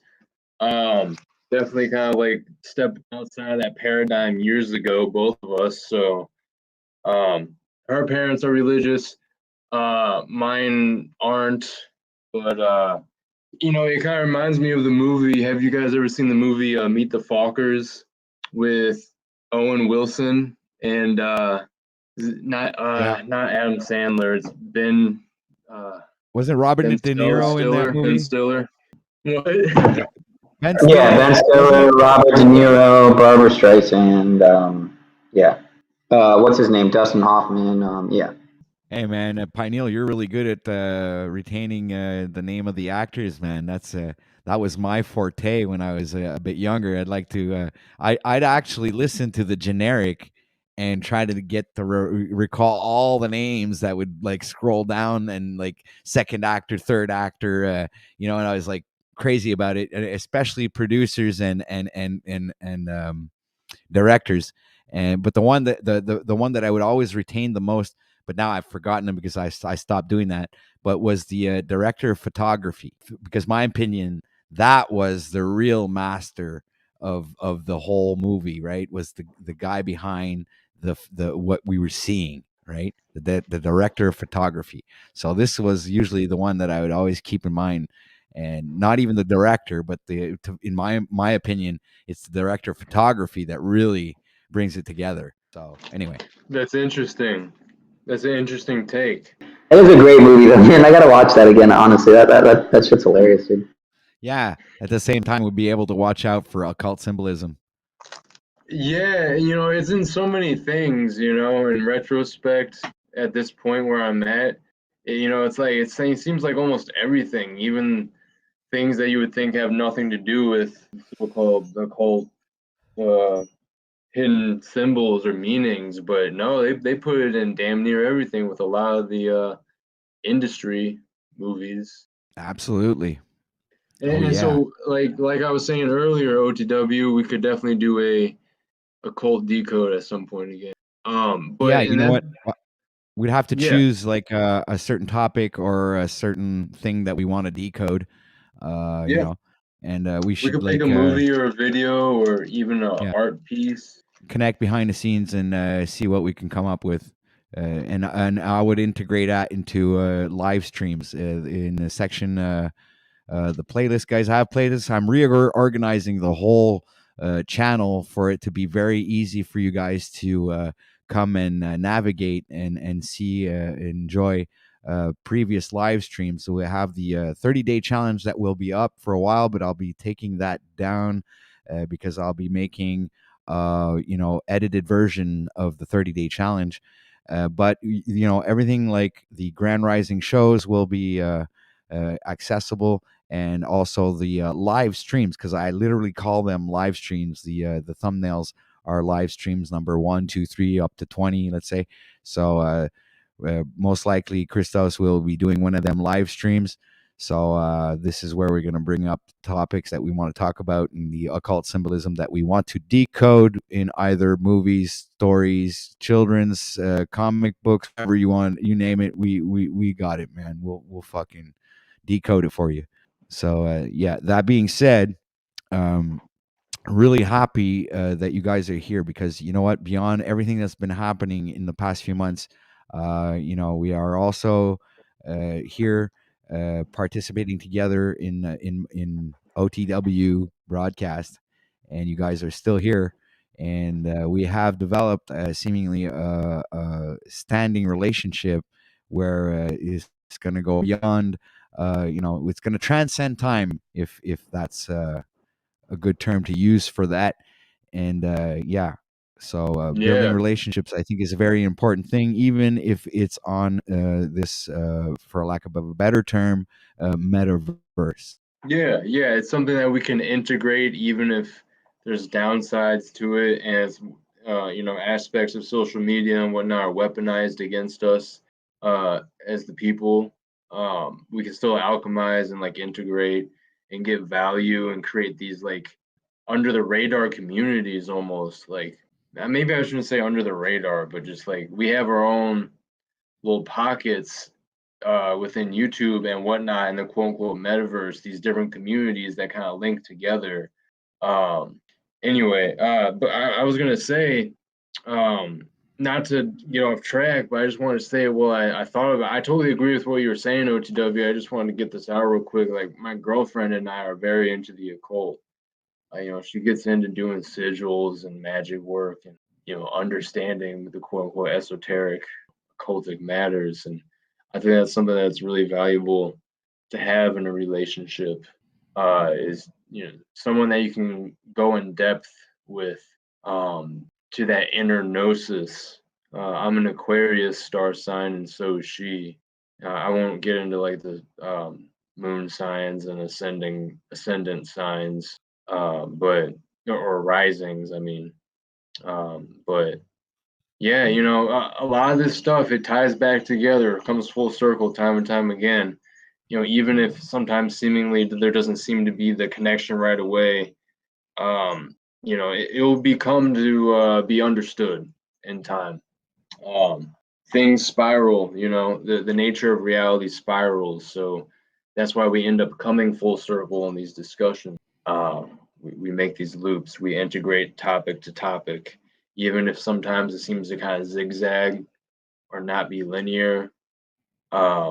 There's always that coming back motion, cycle, you know, each hour, each segment, the resetting. It gets into what I'm talking about here, it gets into the cosmic clock. I was just talking about astrology, how exact and meticulous meticulous everything is, strangely. Reality is fluid, but there's also like a mechanical sense to it, that it's like how much of that is within nature and how much of that is within us. We are nature, but I'm spiraling right now, to be honest. But I yield. That's good, man. I saw you there. It's good. It's all good, man. I'm fucking fried. Well, actually, you Yeah. know what? I'm glad that you yielded because I wanted to, comment on Genevieve's comment right here, where she says, "Yep, and I am an oracle of energy. It's not possible to merge with anyone that has no innate knowledge, innate knowing of self, and that sees past the illusions." Right. Yeah. So, I believe that she's absolutely right there, and you see here, she has great insight, guys. I really like her comments, and she says, "I was able in the past to have relationships with men, even if they had no clue, but now, okay, but no clue about what, like that's wasn't clear, but anyway, but no clue with the energies, okay, and shifts." Even a simple conversation has no flow unless some has gnosis. Yeah, I knowledge. think I Gnosis is understand what knowledge. she's saying. Yeah, I understand too, because I actually go through the same type of situation sometimes in my own personal life where you it's kind of like you got to dumb yourself down to have a conversation at that other person's level, because when you talk about things that especially when we're talking about occultism or mystical, and these people would call this like new age stuff, but we all know here on panel, and maybe everybody that's watching right now, that this is nothing new. There's nothing new under the sun, and we're just reiterating past knowledge that's been brought down and transcended time, and we are just bringing it back up to the light, right? So yeah. So here's another comment from Genevieve. She's saying, it does not matter if we believe some things, but someone must be open to many perspectives." So this is a wise person here, because yeah, a wise person would understand exactly what she said there, and it's very meaningful. Adaptability. That's what came to my mind with what you just showed. Yeah, to be able to adapt in any given situation, right? Tool belt, toolbox. What's in your toolbox? Well, it's like that commercial, "What's in your wallet?" But it's more like what's in your toolbox, what's on your tool belt, what's in your brain. Exactamundo. And that does affect relationships, either directly or indirectly, because all depending on what kind of perspective you have with your partner or any other given relationship, whether it be friends, families, or loved ones. Right. Yeah, it'll always depend on the perspective that you have, and sometimes two different individuals have different perspectives, and especially if they identify with their egos, sometimes neither one can let go of their ego, and it becomes like this spiraling thing, never-ending story where neither one of them ever really get across to each other, because they let their ego dictate uh that Yeah, relationship, because right? there's a clashing of narratives. There's this lack of clarity and resolution. I know what you're talking about. If two people are hard headed enough in their ways, it's going to become this like immovable force type phenomena, and there's just going to be this tension that just there's going to be a momentum of tension, and just there's some relationships that they are toxic from the get go, and those people allow it to spiral further down road into abusive relationships and even worse, toxic relationships. It's unfortunate, but yeah, it seems we can experience and see out in the world, or maybe we've even been involved to some degree within certain relationships that are toxic. But not to get off topic, but when two people definitely are true in their ego, it's a recipe for disaster, man. I know exactly what you're talking about, and if at Well, least one of those people can just get out of their concede. ego, for lack of Yeah. better words, and concede to a certain degree. If at least one of those people, if at least one of the parties can, there's that like ray of light of hope that sense can be found and resolution and clarity can be found. But Yeah. if Well, those people have their curtains closed all the way and they refuse to open them and let a crack of light in, well, it's going to become a shitty paradigm. There's no way here's a around it. hypothetical situation, right? You got a guy who's wanting to become like who wants to follow his dreams, right? And you have this this girlfriend who is integrated into the slave system and has this slave job and for just that simple reason alone, this other individual does not agree with this person who wants to follow their dreams, and so they tell him, no, you shouldn't like try and do that. You're wasting your time. You're not really making any money with that. It's not going to go anywhere. So the person that's in this system enslavement type of scenario is trying to drag that person who wants to follow their dreams into that same type of scenario where they don't feel that they're Right. losing out on something, right? So when they're trying to, my relation to this is what I'm trying to say is, while this certain person is there trying to put down the other person for wanting to follow their dreams, they're not following their own dreams, right? And they're not they're just limiting themselves to this pre-established program, and it's like, do this, get paid for that, and then don't do anything to how's that word when a flower what you don't do anything for to blossom into what you're supposed to, or meant to be, or want to be, I guess, or want to become. You stay stagnant in the same type of environment, and in my opinion, because I'm just like bringing this hypothetical situation into the light, because I am thinking about this, um because these are certain moments, I guess I'm projecting a little bit, that I've already experienced in my own personal journey. And hold on a second, I'm just gonna, okay, so, and yeah, so getting back to what I was saying, because I didn't want to lose focus there. You got this person who's trying to follow his dreams, and this the partner who's trying to get them to go get a job, and get a haircut and get a real job. The kind of typical phrase that let's say a woman would say to a man, or it could be vice versa. So that's why I'm not trying to do any gender identification here. Just trying to say that it could be in a man's situation, could also be in a woman's situation, where either one of them want to do something to invest in following their dreams and doing what they want to do.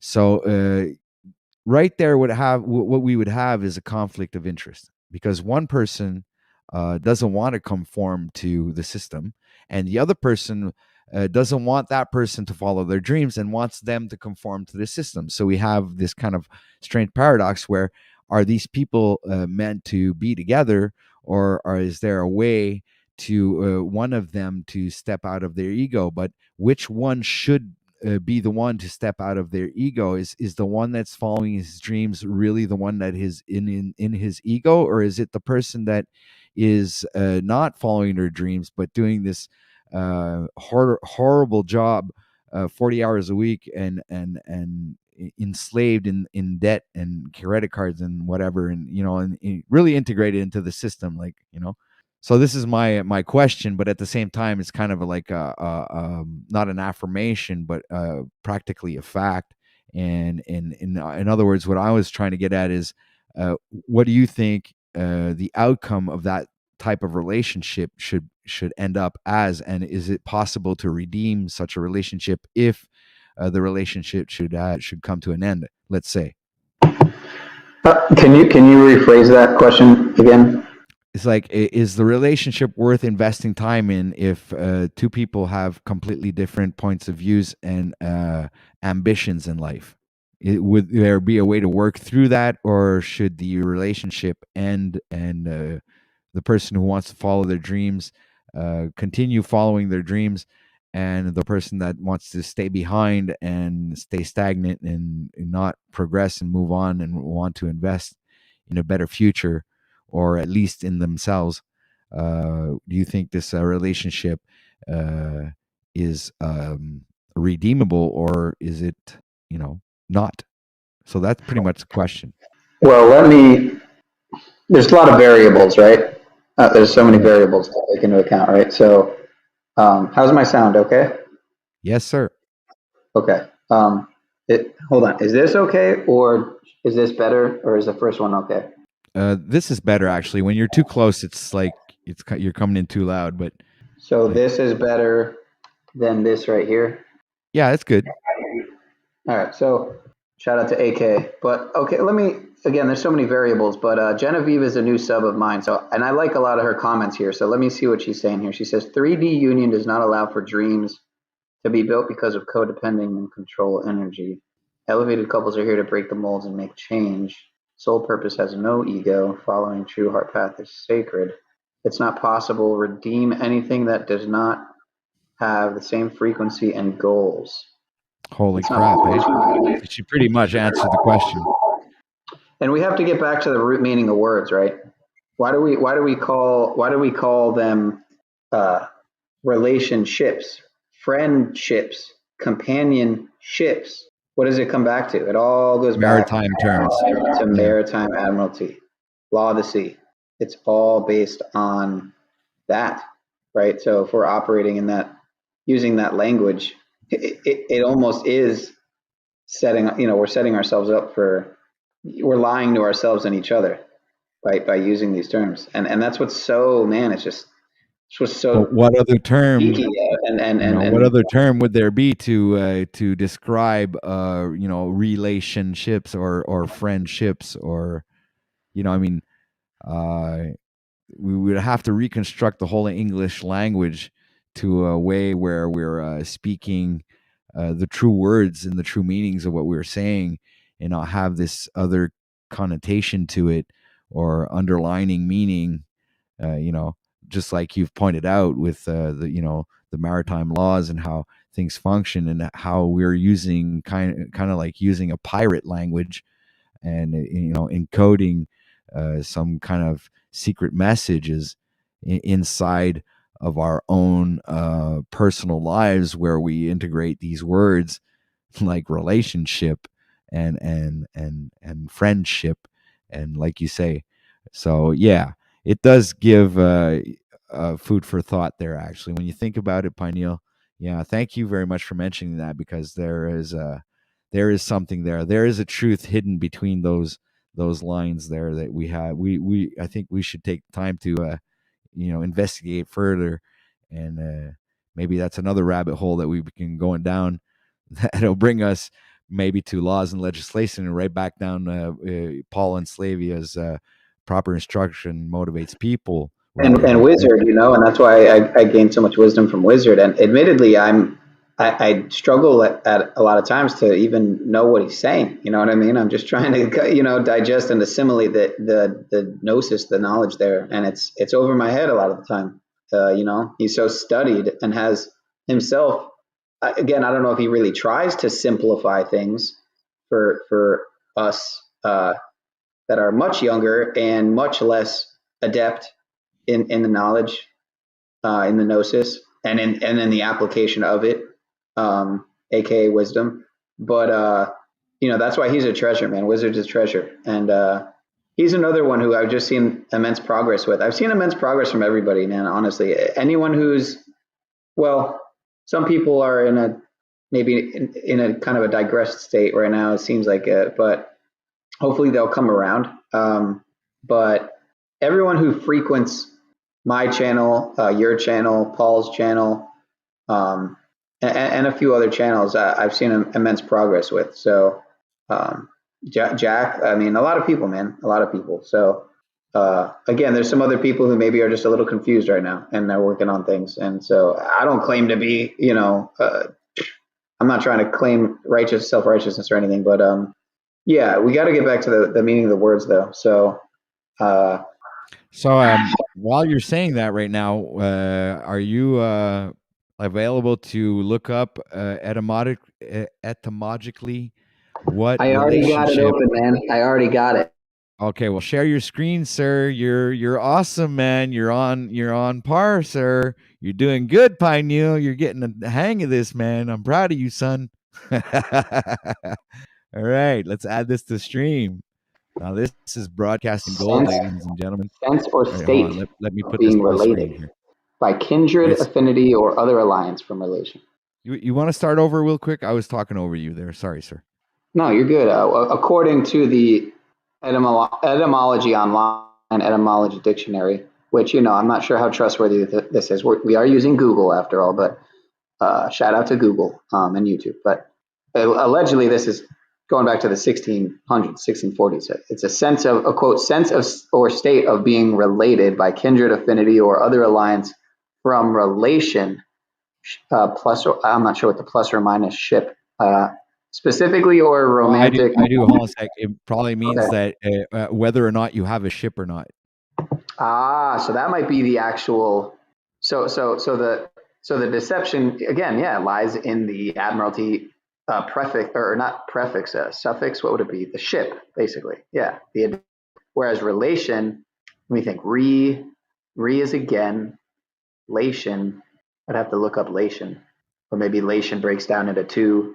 I'm not sure, but I'm sure Wizard could school us on this. But specifically of romantic or sexual intimacy by 19. So it took on a kind of a different meaning 300 years later to include having a romantic or intimate context or See, Genevieve is pointing it out right here now in her comment. She goes, yeah, kindred affinity. Okay. Boom. Exactly. There has to be an actual true connection and purpose. So that's like, yeah. So, I could say, I think our relation here, but I think something we have in common, at least the three of us, I'm not sure about some other people who are up here today though, is to, I think at this point it's pretty obvious to grow, a platform. Again, I don't know the etymology of platform, so maybe I should use a better word, but to start a broadcasting, podcast, broadcast, avant-garde, not to steal Austin's shtick there, but, kind of start our own thing. Because the way I see it, right, is like we have to become the media we have to become the news in order to, if we're really going to if people are really going to leave MSM, mainstream media, like they need to, then people need to become the news, replace it, defund the media. That's why my logo on my channel is defund the media, because it's really what is needed. And that includes everything, man. I mean, it really does include all these streaming platforms, Netflix, Amazon Prime, Hulu, all of these, Agreed. man. And again, I'm not telling people what to do. So don't hit me for any spam or scam or deceptive practices here. I'm just saying that we have to become the media, the news, in order to get people interested in other ideas other than being indoctrinated, programmed, and lied to at every corner. Yeah, true that. So true that, because when this was the most like important part of this stream, in the sense that that's what we're trying to bring to the public, is that kind of content where we are pushing out this information and bringing up these subjects and segments of the show to compartmentalize all the different aspects of our lives, and have a better focus on each of these things.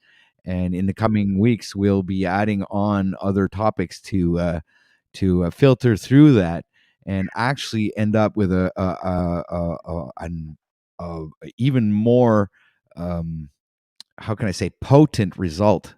Okay, to really shim it down and polish off the pearl, if you will. Okay, and end up in the real essence of the truth and the real conversations that people really want to have. All right. So this is the point of the whole broadcast and the stream today, is to narrow down these things and to come to a common ground where everybody resonates, and we can have these moments of relationships. All right.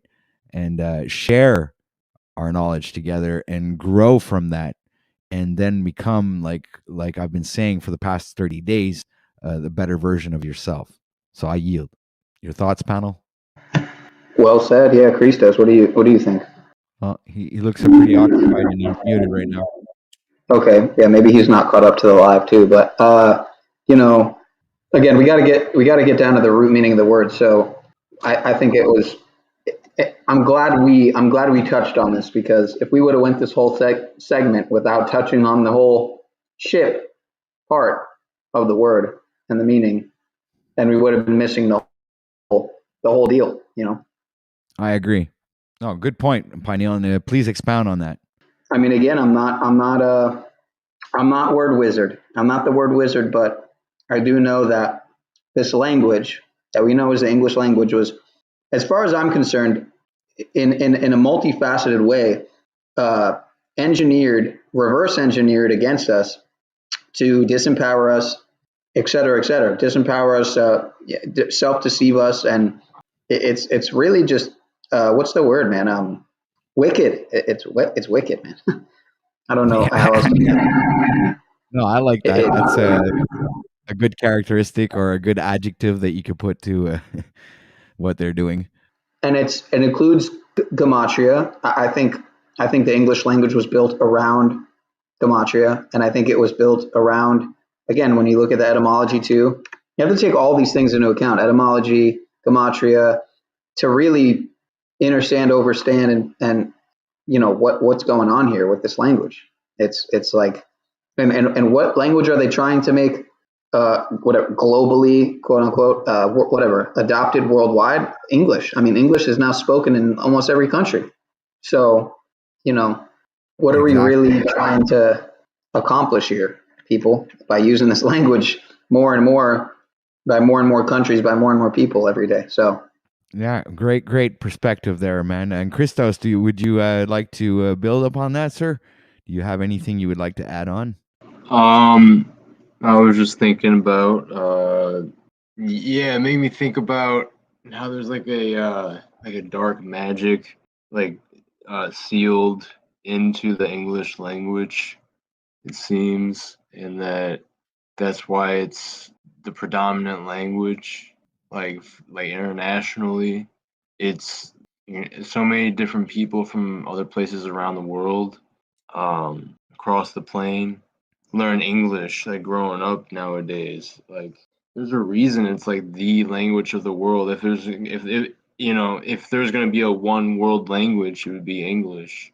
So there's definitely some trickery and wickedry encoded in there in the English language, that's for sure. And I'm glad you brought up gematria, Neil. It just makes you think of all the time I spent listening to Zach and TFR, and honestly, I'm about to go back and listen to some because I kind of miss it. It's interesting. It's really fascinating, but I do believe that gematria is like integral to this whole thing. Even though people want to say it's just, people want to shit on it and say it's not of value, but it 100% is, and it definitely reveals things. And sometimes you just have to be able to accept a certain amount of mystery. You have to it's like having that ego that you can concede and say, okay, I don't know exactly why or how. I may have a certain idea of why this gematria thing works, how it works, but ultimately, what's important is that it shows itself constantly. And what's more important is how we can use it to understand better our reality, past, present, and future. Oh, you.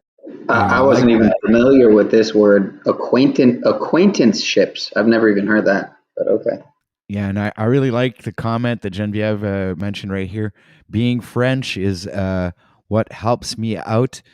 Helps me not be voyons, tabarnak, able to be spelled because I see French within the words. Therefore, the intent of the spells do not work with me. So, and I actually understand what she says because I'm also French. And when I hear English words, there's always the French translation to those. And yeah, I agree with her. The French language is a little bit more complicated, and I would also say that the French language is directly related to every emotion. Like, so I think this is why they call it the language of love, okay? Because it's the language that I think is most connected to our emotions, right? So the way that we express ourselves in the French language is very emotional. There's logic actually kicks a bucket, and right. So yeah, the French language is an emotional language, and when you look at the contrary to the English language is actually a mathematical language, more like an emotionless language, where it's based on kind of like a structure, mathematical or logical aspect to it, where it seems to me that I'm not saying that you can't be emotional while you're speaking English. That's not what I'm saying. Is I don't think the words are directly connected to our emotions as an English language. I absolutely believe that because of the fact that I speak another language, and I literally can feel emotions in the words when they're being conveyed when we speak French, right? Because the French is a very eloquent language, right? So yeah, so I'm gonna land that there just because I wanted to comment on that. Wait. Vous devez coucher avant quoi? How does it go? What does that even mean? It's something inappropriate. What? Where? What Oh did you yes. just do? I don't know. He was talking real close to the mic. Voulez-vous coucher avec quoi? Oh, it's voulez-vous coucher avec moi? It means, do you want to sleep with me? And no, Ah, Paniel, I don't want to sleep with you. okay. All right. I'll take that to the You bank. would, I'm not Pioneer. offended. You No, would I just say remember you that from would know that.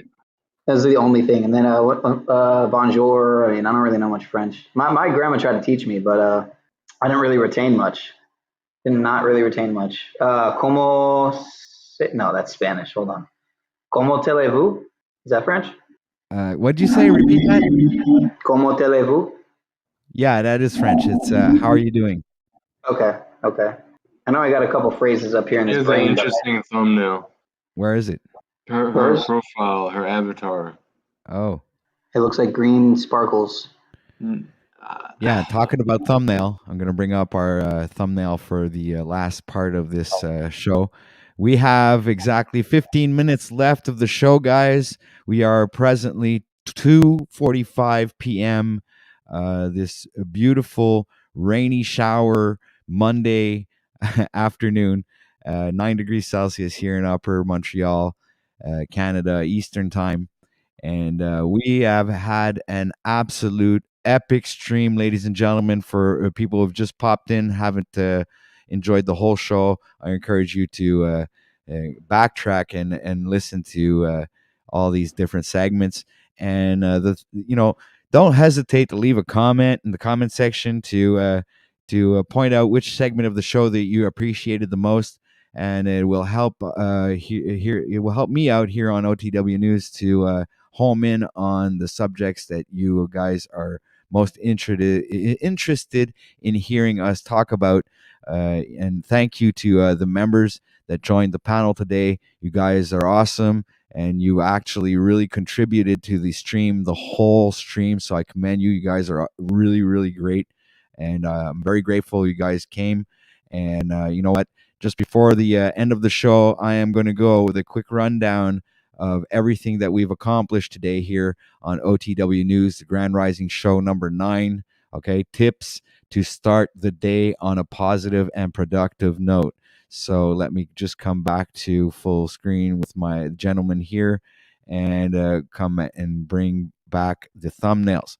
So overlay number 1 was morning routines. Number 2 was mindfulness and meditation. Number 3 was self-improvement. Number 4 was inspirational stories. We also had as number 5 health and wellness. As number 6, it was spirituality.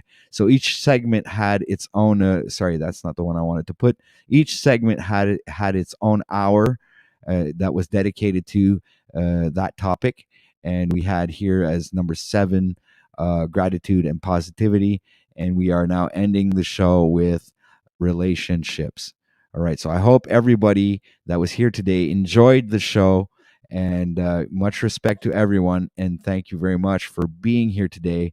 We still have a good 12 minutes here before we end the stream. So around 2:55 p.m., I will be signing off with a great song to end the stream. And, a shout out to everybody that's been here. I see AK Crawling's in the house. Much love, brother. Much respect. Happy to see you here. There was Mark Basket that didn't have time to shout out. There was also Billy. It was in the house. Genevieve, of course. And if I keep scrolling back, there was a multitude of people. Voynich, yes. Welcome, Voynich. Was really happy to see you here. And yeah, I mean, you guys are great. John Holiday was here as well. Double D 214 Audits was here. Yeah, man, the presence. This was an epic stream, guys. We kept this going strong for 8 hours straight. And, if ever anybody would like to support the channel, I have decided to do this as a full-time job.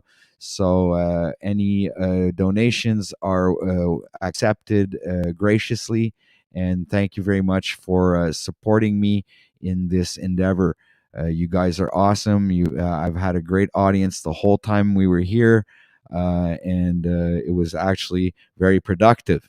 And I think that we were on the right path to inspiring people, to either better themselves or integrate new mindsets and create, and build new bridges in their daily lives, whether it be a spellbound language that we are confined to, whether or not we understand how that functions.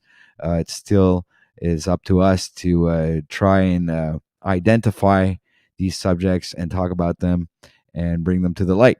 So that being said, gentlemen who have joined me on the panel today, would you have any last words that you'd like to say to the audience before we leave this epic stream?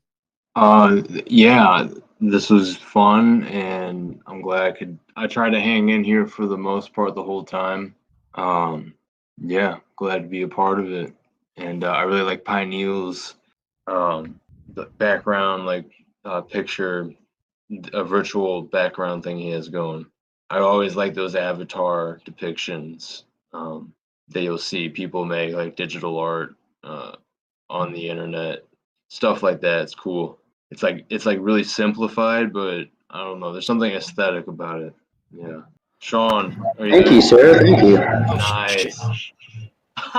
Hey, we got AK Crawling who decided to pop in. Surprise, surprise. Welcome to the stream. Hey, Thanks for everybody. being here. How are you? We're doing great. Thanks. I'm doing awesome, and I don't want to speak for the other gentleman here, but I'm doing absolutely awesome. That's awesome, man. See you be doing your thing, bro. I'm slumped a little bit, but I'm good. I'm gonna drink some caffeine in a minute. I've been so busy. Yeah, man. AK's been busy as hell. Yeah. Hell, doing all types of work. I'd love to be doing stream more often, but I have the now in my life and straight. My ducks are straight now. A lot going on. Sorry about that. Take a dab it. Your ducks straightened out. Order of operations. Yeah, I'm getting pretty close to getting where I need to be to. I might take my Essien out to the mine today with Ivan. I'm gonna take her 100 miles out, I think, maybe today. Go pick up some propane supplies at one of our other mines. And then we're gonna look at our mine that we're gonna hit first. Cool. Yeah. I mean, it's like the first long range test run, but she should be good. I've been doing all kinds of. Yeah, well, what did you think of the stream, AK? For what you did catch, I don't know how much you did catch, but I was just on relationships basically. Cool. It's like I'm fighting the words. Yeah, you know, you can't really change how everybody in society can use it. That's what I think. But it's like a mental fight basically. But very interesting subject. The way I've thought of it, I'm thinking of it. Yeah, unfortunately, you're catching the end of the show, right? We're about to we're 2 minutes. I figured I'd pop up and say hi to everybody at least. So. But actually, I'm really happy you're here because I haven't seen you in a while, man. And you know, I'm really. I never want to say hi to you. Right now. Yeah, I haven't seen you in a while, man. Just wanted to come up and say I've been paying Yeah, attention. much to respect to you, your brother, workout man. thing. And Popped in and see what you're doing. I've just been busy as fuck, Patrick. I'm sorry, but I did want to come say hi to you, bro. You're one of my buddies that you're the one that started talking to people on the internet through. Yeah, you're homie, dude. Don't worry about it. Yeah, I meant to add to the end of that last segment, but just that you know, it says the four types of relationships are family relationships, friendships, acquaintanceships, and romantic relationships. And I like how someone added that instead of ships, add union. So romantic relation unions, acquaintance unions, family relation unions, and friend unions. So I like that. And then it also says the 3 C's of healthy relation unions, I'll say now, are communication, compromise, and commitment. The compromise part isn't very important. Oh, nice. Yeah, I that's like true. that too. They're all C words. I like that. 333. Jackie Fox, 333. Where's she at? Yeah, she's probably over on Paul's channel. So, but yeah, man. Say that again. The second one you said there's one I need to work on. Yeah, it was a really good show, man. It was a good. I think honestly, it's the start of something awesome. So if this is just the start, which it is, then that's an awesome sign, because this was a great stream. So thank you for having me, Mr. Pat, and thanks to everybody out there who hung out and even just passed through. Appreciate you guys. Lots of gratitude as that one portion went. I like Langers, man. I haven't seen that brand in a while, but yeah, it was good, man. It was a healthy way to start not just the day, but the week, man. Honestly, this is a kickoff to the week, so this week's going to be great. This week is going to be great, man. Yeah, I believe so too, man. I think this is the beginning of something great, and we're gonna, push forward with this new concept that I've come up with. So, thank you for being here, Mr. Pineal, and your contribution is very appreciated. And Mr. Christos, I believe you would like to say something before we head on to the end of the show. It's 420 week too, just to add to that. Yeah. Let's really get it this year. Time to shake off any stagnant energy, especially as we move into the next season. It's all warm out. I'm gonna cut the grass. I cut my beard. I have an amazing partner. What was it now? We're not saying relationship. Union. Say whatever you want. Relation. I have a great romantic union, right? Yeah. And I'm excited for the opportunities that are revealing themselves. We're gonna unfuck this language, guys. Yeah. Hey, are you ever gonna bring her on? At some point in the future, she told me that she wants to come on. Yeah. You're direct. Oh man, if she wants to come on, then you definitely have to. I mean, it's one thing if she doesn't want to, but if she actually wants to, I mean, now you totally just have to. Unfuckery. Right, totally. How you get me thinking about if it's possible. Yeah, you guys are awesome, man. Thanks for being here, and much love and much respect to the chat. You've been a great audience today, and you're the reason this stream has been so epic. So thank you for all your comments and everyone who has given a donation as well. Much love to you people. Really helps to support the channel and keep on going and producing some good content during the whole week. From 6 a.m. or maybe sometimes 7 a.m. to 2 o'clock or 3 o'clock, all depending on what time I start the stream, I guess, right? So hopefully everybody will stay tuned. Tomorrow morning, we will be back with the Grand Rising Show number 10. And also stay tuned for later on this evening. We'll be completing the 30-day challenge. Today is day 30 of Be the Best Version of You challenge. So please make sure to stay tuned for that. Click the bell if you're not subbed. If you guys want to see the last show on OTW News for the 30-day challenge. So that challenge will continue on on OTW News and will become just not the 30-day challenge, but Be the Best Version of You challenge continued, right? So that being said, people, much love, much respect, and I love you all, and I'm really happy, and I'm very satisfied today with the outcome of this broadcast. So thank you, gentlemen, for being here today. And that being said, I'm just going to bring up this thing here. 8 hours. Right. Just hit it. I just realized. Much Holy love, shit. man. I'm going to get Peace and power and blessings and gratitude. Thank Yeah. you. Love, guys. So we're going to go with the Happy ending 420 song. week, everybody. Yeah. Positive vibes, everybody. Especially you, Mark. Yeah, let's go.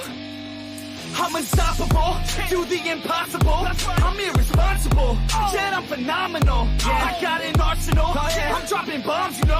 No, I'm not stopping, no. Conquer the obstacle.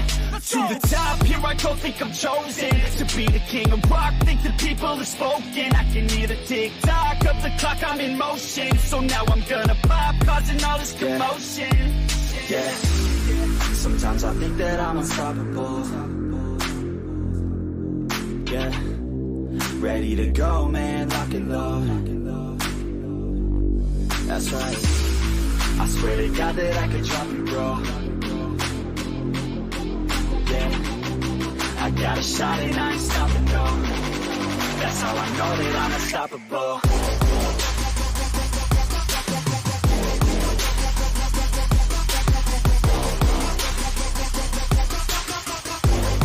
That's how I know that I'm unstoppable.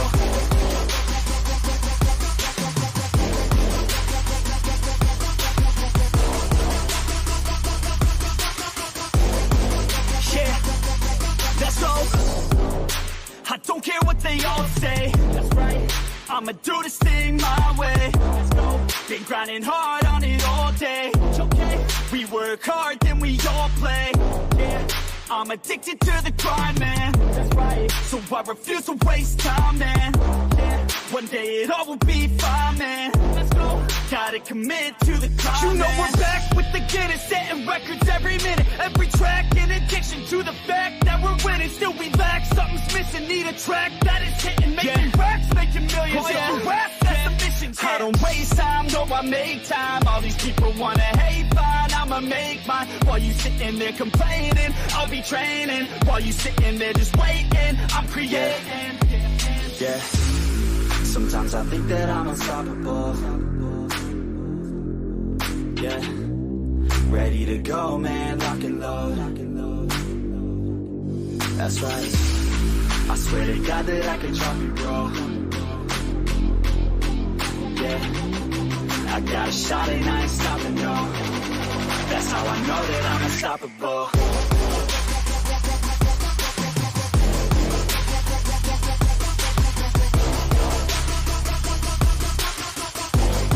That's how I know that I'm unstoppable.